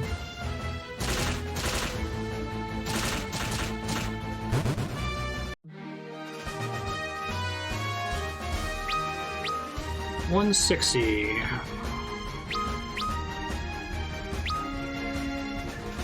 Perfect. That's exactly what we wanted to happen there. So now Luneth is 1549. 1509.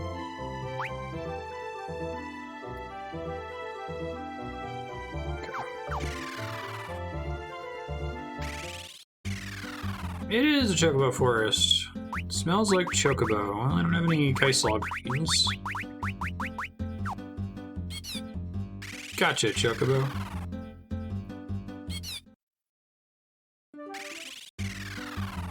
Is FF3 the introduction of Fat Chocobo?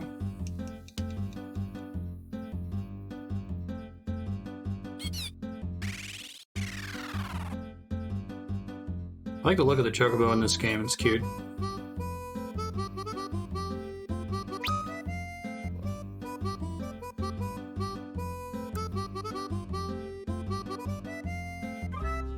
The edge of the world, interesting.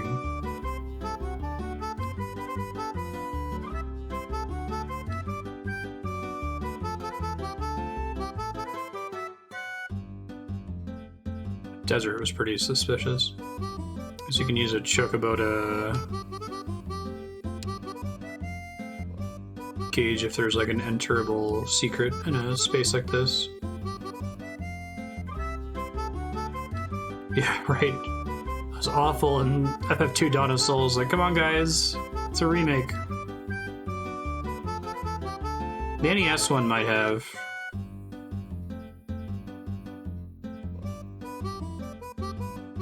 Even just breaking it up with the little bit of quiet guitar is helpful.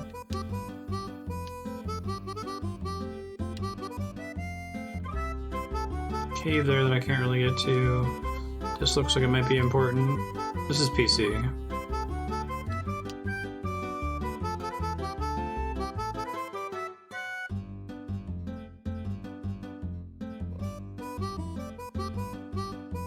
Okay, well, I was able to take it all the way around the game world, and I found nothing in those spaces.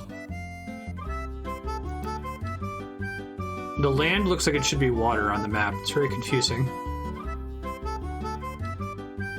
Yeah, bless whoever made a choice to change it, if it was a change, exactly. Village of the Ancients.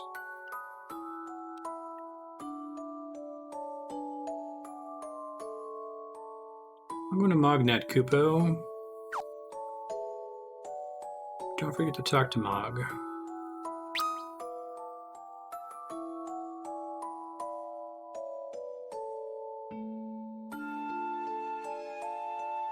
Light and darkness have their own will, a will that transcends that of mere mortals such as you and I. They're perpetually at war. Balance tilts too far one way. The crystals choose 4 mortals and bless them with their power. 4 warriors of light will be chosen. Explode that a bit more in FF14. Whoa. Cast Thunder. Killer Bow. I mean, more free spells seems pretty good.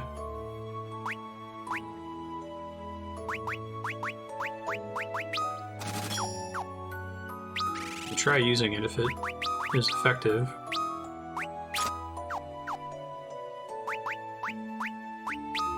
Now's the time to try new jobs, so I think I want Luna to be a black mage.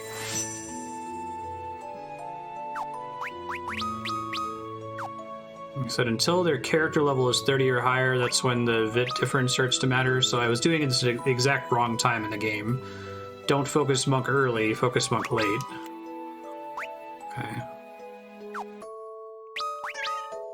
Probably don't need her to be... I can probably have one of them stay a monk, to be honest. Let's have it be Refia, why not? And Art can be a thief? Does thieves suck in this game, or are they okay? Is there a reason to like steal stuff?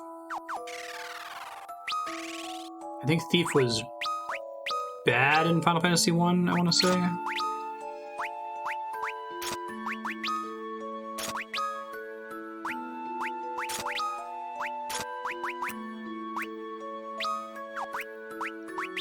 Got Kenpogi.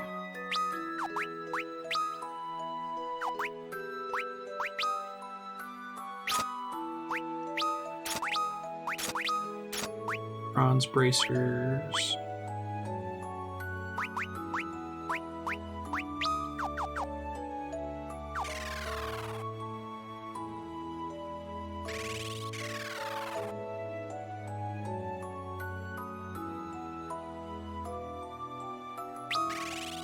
Sure, Luneth gets some better spells here too.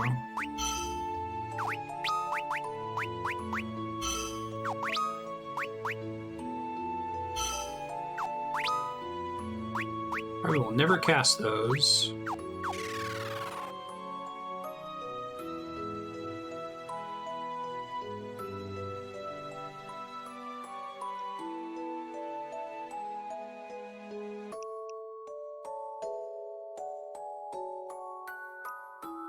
Ground we're standing on was a loft. Rubbish, you say. It's nonetheless true. Tower of Owen is a pillar. Oh, that's pretty cool. I like how you can see that with the chocobo that you check out right before coming here. Neat. Nothing happens.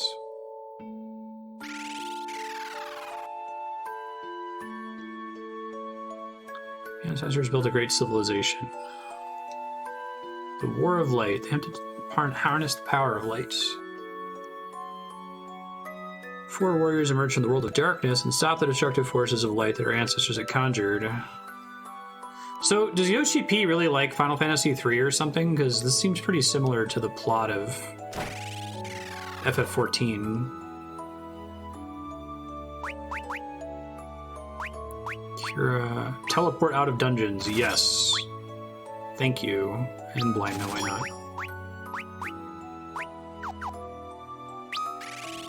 I do want to get one copy of every spell eventually, but they're pretty expensive at the moment.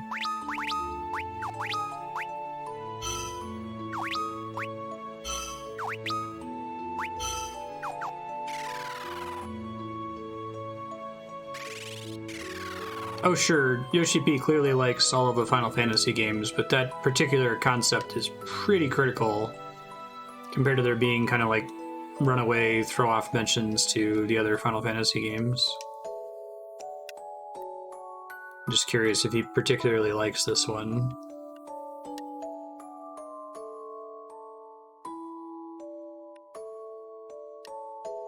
Yeah, Crystal Tower being so important to the lore of like Shadowbringers.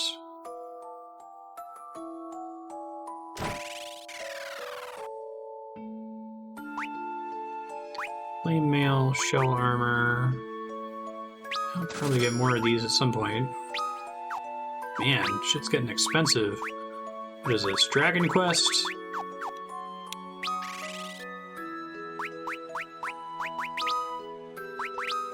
I'm really glad that they're giving FF16 to Yoshi P. I really feel like Nomura was like the worst possible person in Final Fantasy II. It's not going to be Sakaguchi. And Yoshi P has demonstrated that he gives a shit about the franchise, kind of knows what he's doing.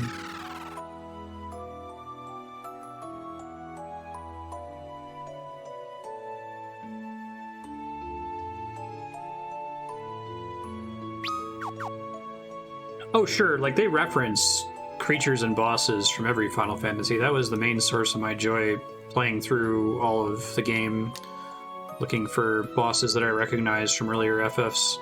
You got that random dungeon in Heavensward? Stormblood? Maybe not Stormblood. A lot of the bosses in Stormblood are from FF6. There's a dungeon where they're all FF6 bosses. Got the number guy from the top of the tower. Cultist Tower.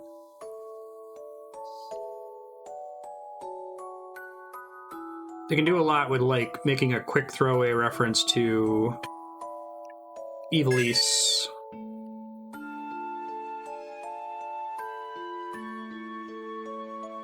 Or using the Delta Scape Omega stuff to just like, here's Kefka, why not, right? But it certainly doesn't focus into the main plot as heavily as this idea of warriors of light versus warriors of darkness popping up to balance each other out. Maybe we have to go to the Tower of Owen at this point.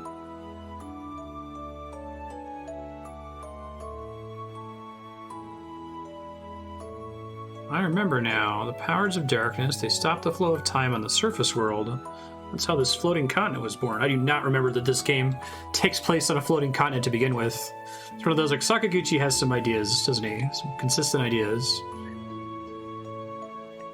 There are other continents aside from our own? Yeah, Alexander's awesome. Music's really good.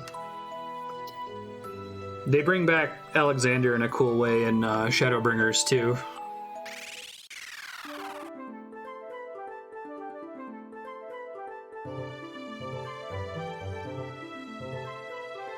Some of the story elements introduced in FF3 had a lot of potential for expansion. Hey, this is that monster in a box from earlier. Oh, but we don't want people doing auto anymore. Whoops. No, there's a dungeon in Shadowbringers where the... Holy shit, that did a lot of damage. There's a dungeon in Shadowbringers where you encounter the alternate, like, first version of Alexander, and they use it for its time/space abilities.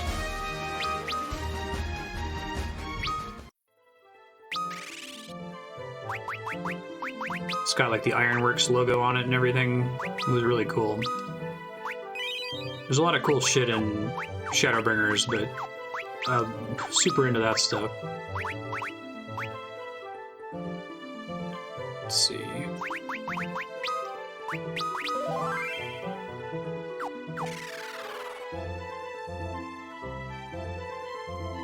Does the leading party member change based on who's in the front? Let me try this real quick. It does. Cool.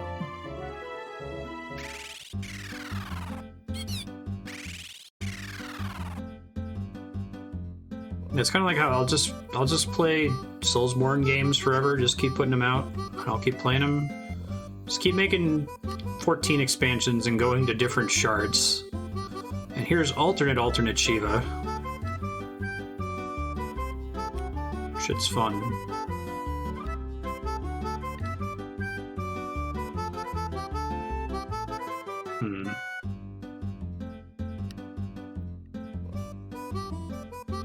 Can't climb up to that. I can cross the river there. What the fuck?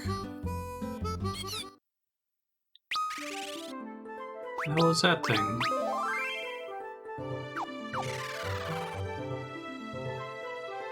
It's in, I'll tell you the dungeon name. Hold on.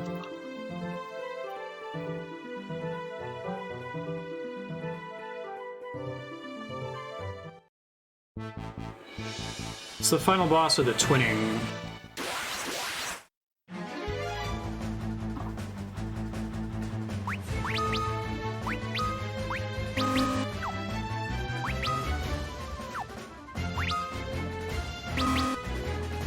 Can I just not cast spells? Oh, right. I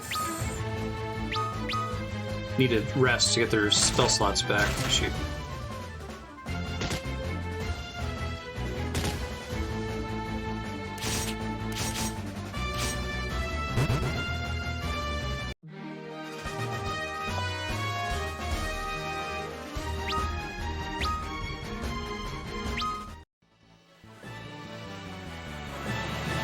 Doing other runs, you can listen to the music more. Yeah.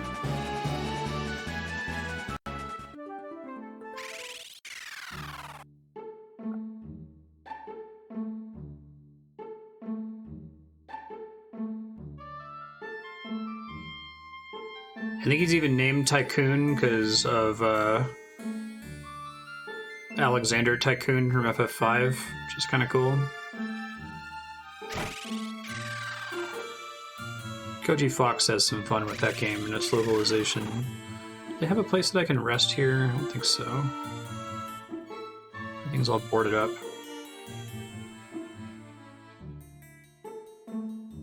Everybody keeps running away from me.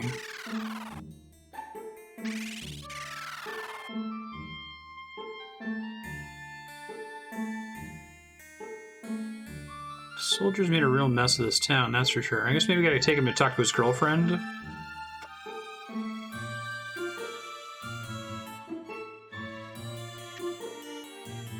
Came after the earthquake.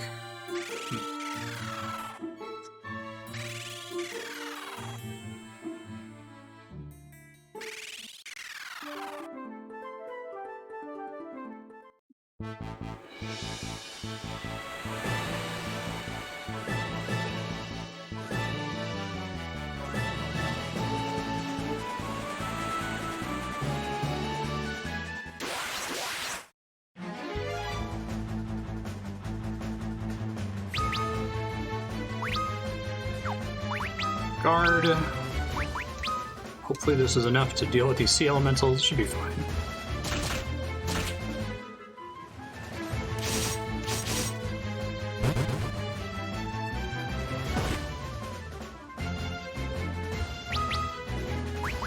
So another thing I like about Final Fantasy XIV, and particularly the Shadowbringers expansion, is it's willing to do stuff and not like be super on the nose about it.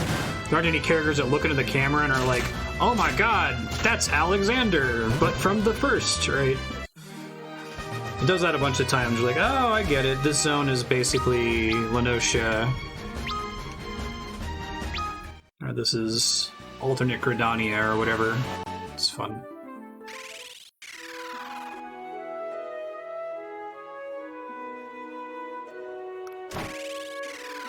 Ishtola looks at the camera and is like, man, it really feels like we're a bunch of Shadowbringers. You're saying we're some kind of Final Fantasy XIV Stormblood? I mean, Shadowbringers?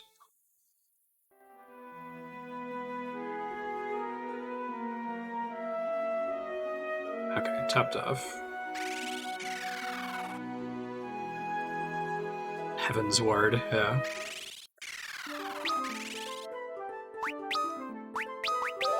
The whole point, it's like a completely alternate Alexander, right? It's from like a different Cid. Or even it's your Alexander from your timeline that they tried to bring it to avert a catastrophe. After shit went really far south. Spoilers for Final Fantasy XIV. Sorry. It's a cool game, you should play it.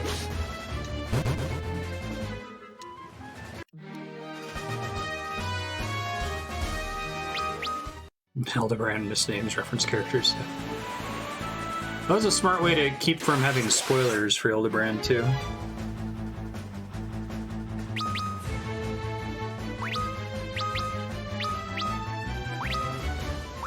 Kind of want to Google, does steel matter in Final Fantasy III?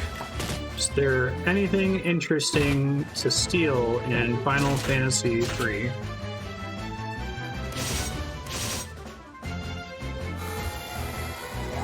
Yeah, that's why it's his ironwork stuff that's on him.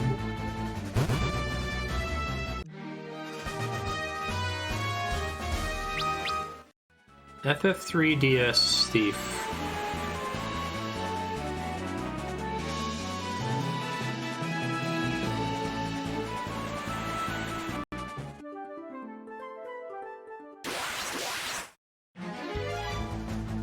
Yeah, they've done a good job of that. So you can refer to the name of the arena without giving away the fight.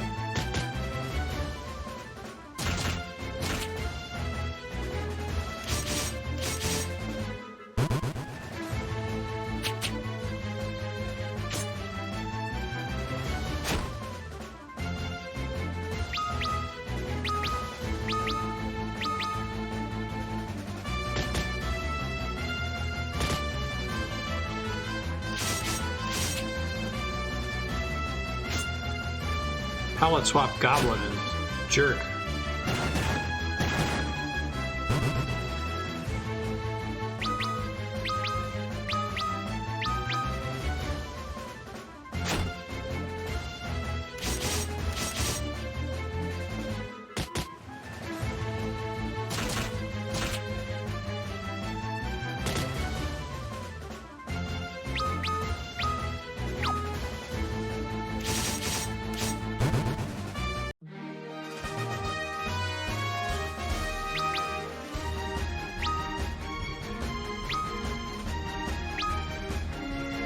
Alright, everybody's getting job levels.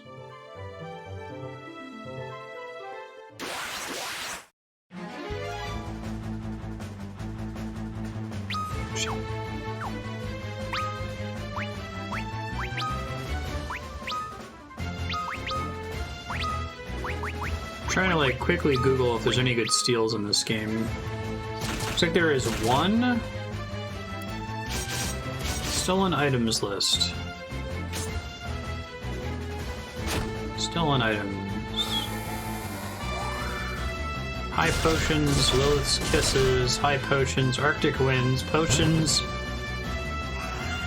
Potions, high potions, golden needles. I ain't looking great, Chief. Oh. Potions, potions, high potions, potions, potions, potions, high potions, gold needles, potions, potions, softs, potions, potions, potions, Gungnir, Arctic wind, gold needles, high potions, potions, potions. Okay. So you can get Odin's fucking spear if you have a level 73 thief. But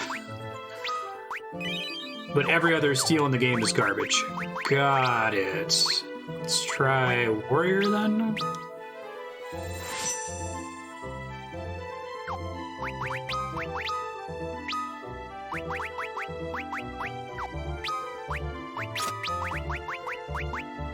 Axe is like lower accuracy or something.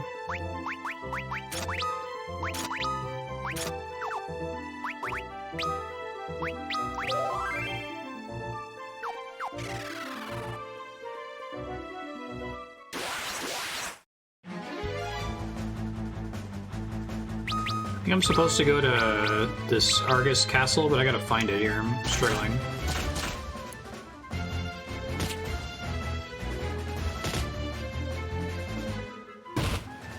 Ow.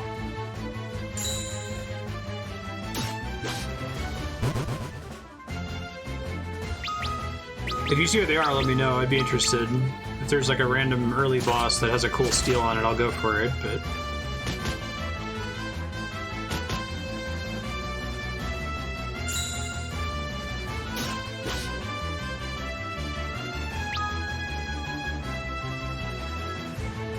Thanks, Desch.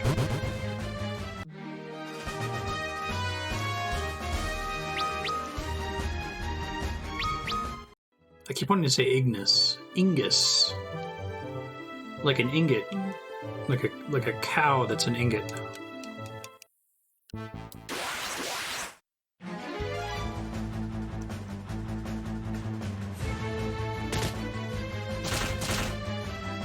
I might be able to put using their staff as a action here. I'll try that here in a second.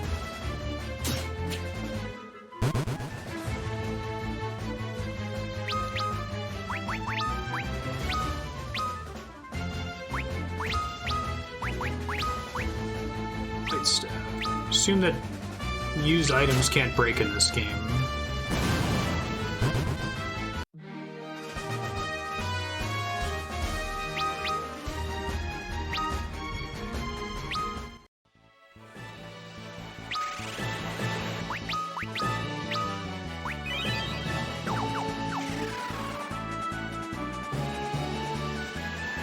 Oh, here we go.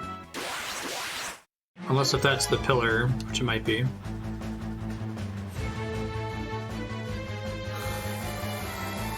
Thundar on a water elemental, you love to see it.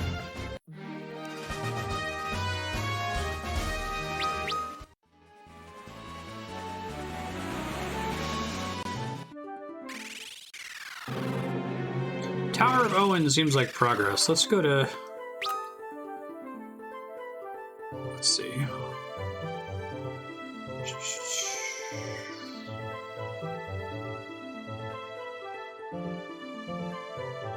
It's gotta be near here, right?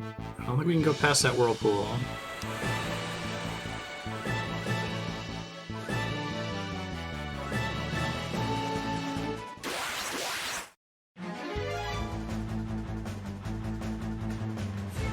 Show up and save the day again? No.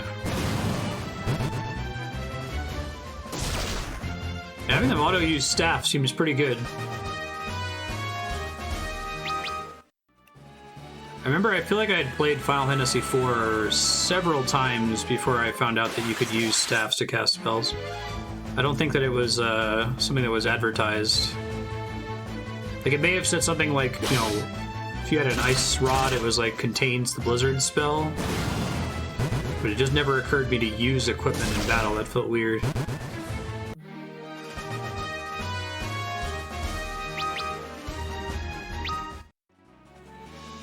FF4 also had kind of a janky localization when it was FF2.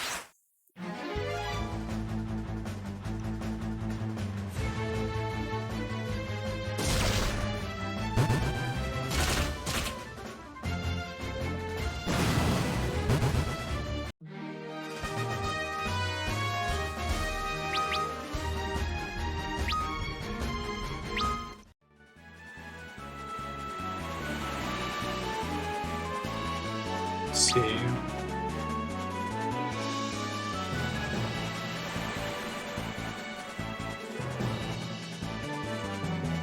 wonder if it's supposed to show on the map.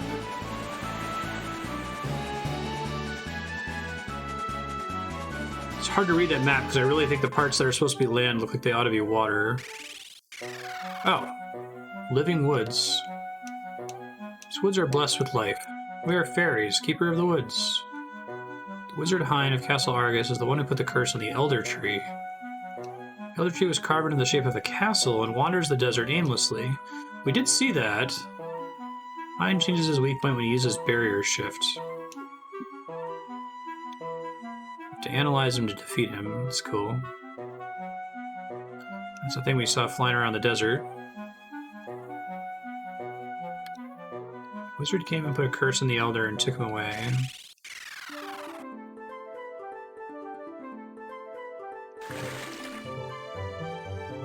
So I can cross that, but I don't think there's actually any buildings over here. Let me Google FF3 map Argus. Castle Argus, where is it? World map. It's not super helpful. Unless if it's like due north of me, maybe?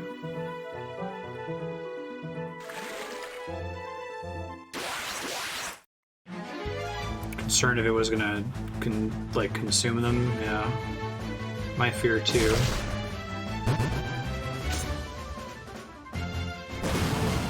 Oh, I think I see where Castle Argus is now. Okay.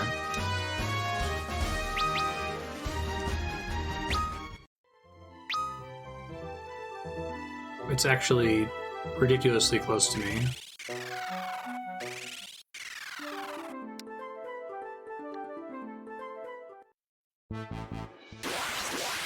I love getting into a random battle as soon as you depart there.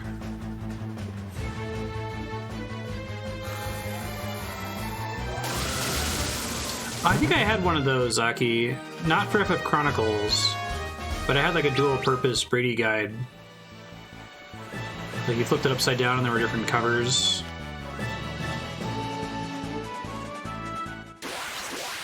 Maybe I had one for the one with 5 and 6? Is that Anthology?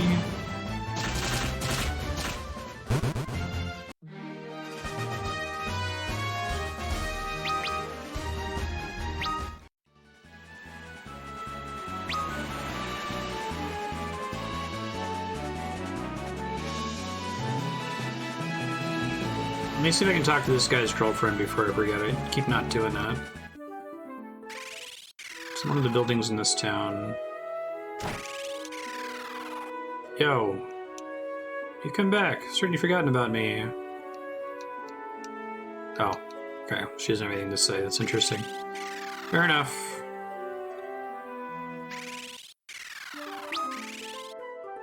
Alright. Bacon and egg and cheese croissants for dinner. Because breakfast is a scam.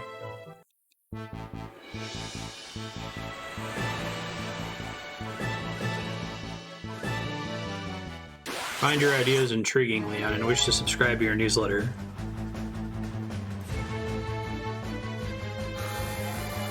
Good choice. Always use Thundara on the ship, Desch.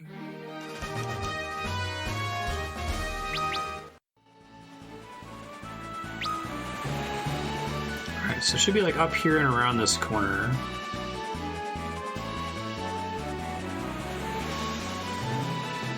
Hey, first try, found it.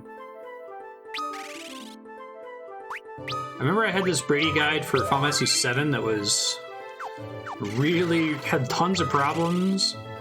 I remember it said if you used Morph on Rufus, which you can't have Morph by the time you fight Rufus, but it said it would turn him into a shotgun. And I remember being entranced by that as a kid, like, what? Is that true? Can you, like, secretly get Morph somewhere? 1987 was peak. My uncle works at Nintendo, and you can play as Zelda in Ocarina of Time if you can, like, crawl through a little hole in the area where you meet Zelda at the beginning of the game. Mew is under the truck, etc., etc. Right, yeah, they didn't have to, like, put a guide together.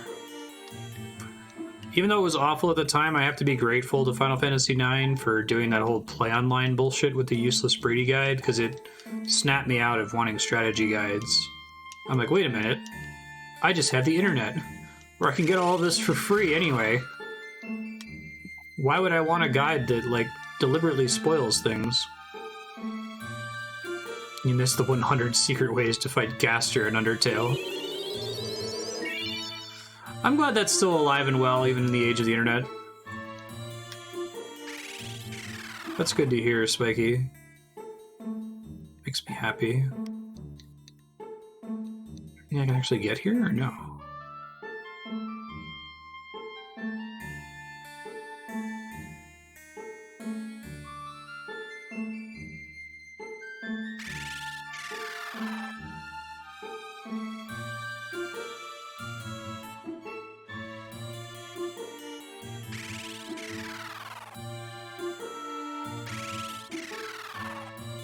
Mega Man 9 allegedly has a secret that's never been found.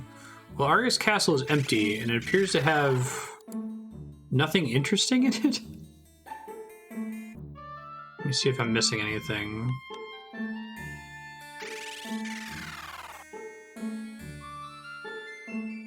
Oh, I did miss something. Okay, good.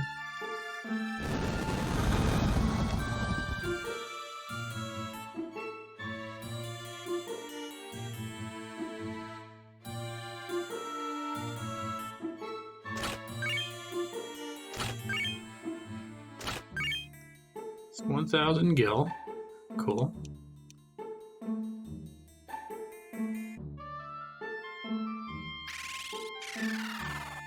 Hot diggity.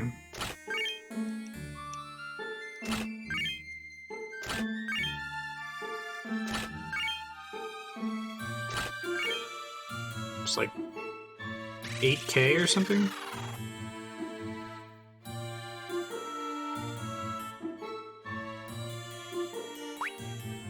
Door is locked.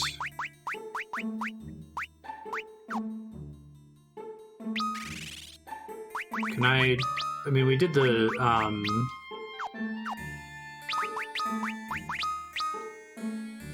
did the thing earlier where you need to cast mini. Like, can thieves unlock shit in this game? No. I have a memory of this, even though I said this game's basically blind. Hey! Look at that. That's pretty cool. Glad they included that.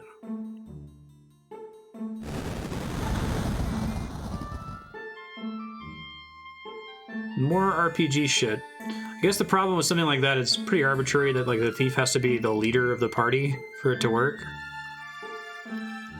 And there's no clue that's like, no one in your party has the ability to unlock this door, right? I feel like that's the way to do it today. Reduce arrows.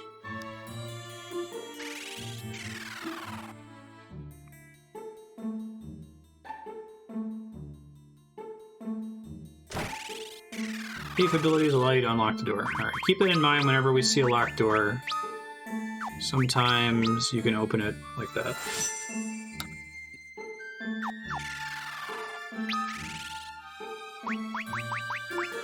I wonder what the Mega Man 9 secret, like, could even be in the first place, you know? It's very interesting.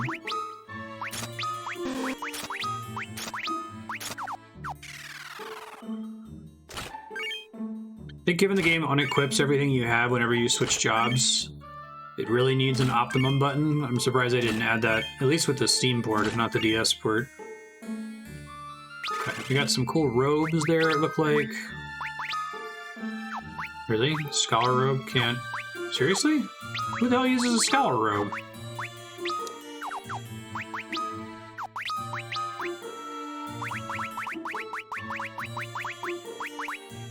Book of Fire, Book of Ice, Book of Light.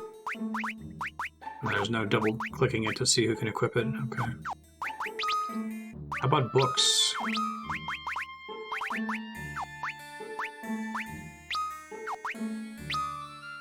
Oh, is Scholar a job in this?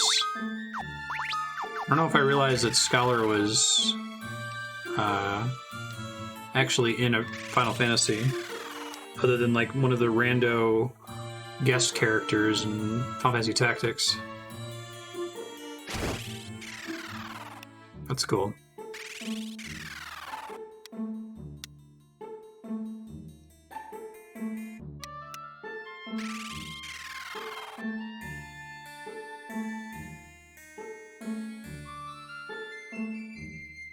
So there are other job use incentives like that? Is it just based on whoever the front party member is?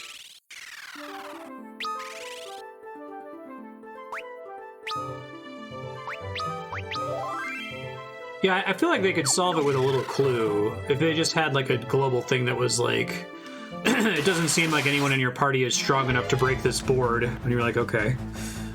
You know, it doesn't tell you what to do, but...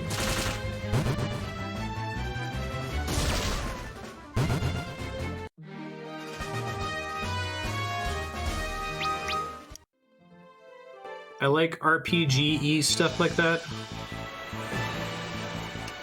Oh, you know, I haven't checked this whole island, I think, is right? This is, like, totally separate. I guess I wouldn't feel bad about just looking at a map of locations to visit.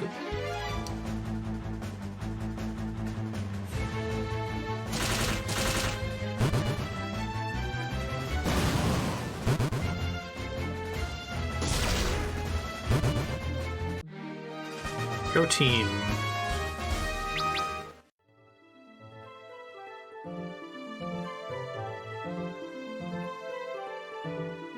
Alright, cool. Cave to check out. Why not?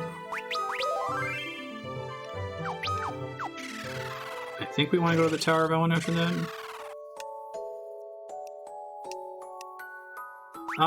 If there's an incentive like that that's based on using a job at a specific door or location, chat can just spoil those for me. Just tell me that, you know, I guess you don't have to tell me which job to use, but tell me, hey, in this map there's a place where there's a job-based puzzle. so I know to even look for it, because I would be more sad about missing it. Hey, thanks, Gems of Love. Appreciate that. Is it Kazus?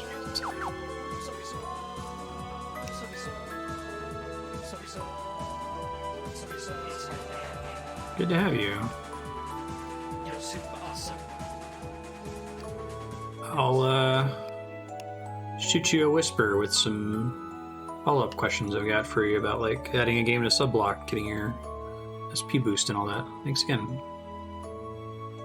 Live in this Gulch, hidden from the world, for oftentimes knowing the future leads to misfortune.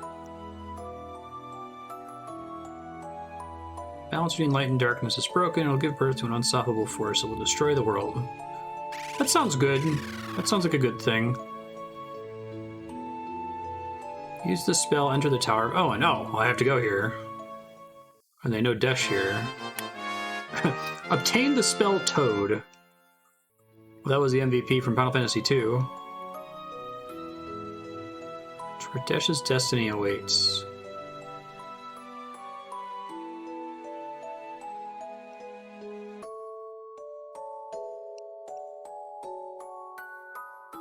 I'm glad they finally got to do, like, in FF14, world that's overrun by light.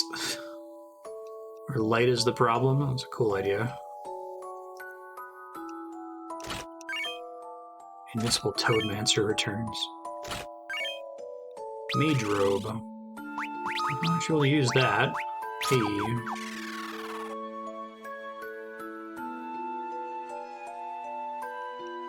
Oh, I thought there was an extra secret down there.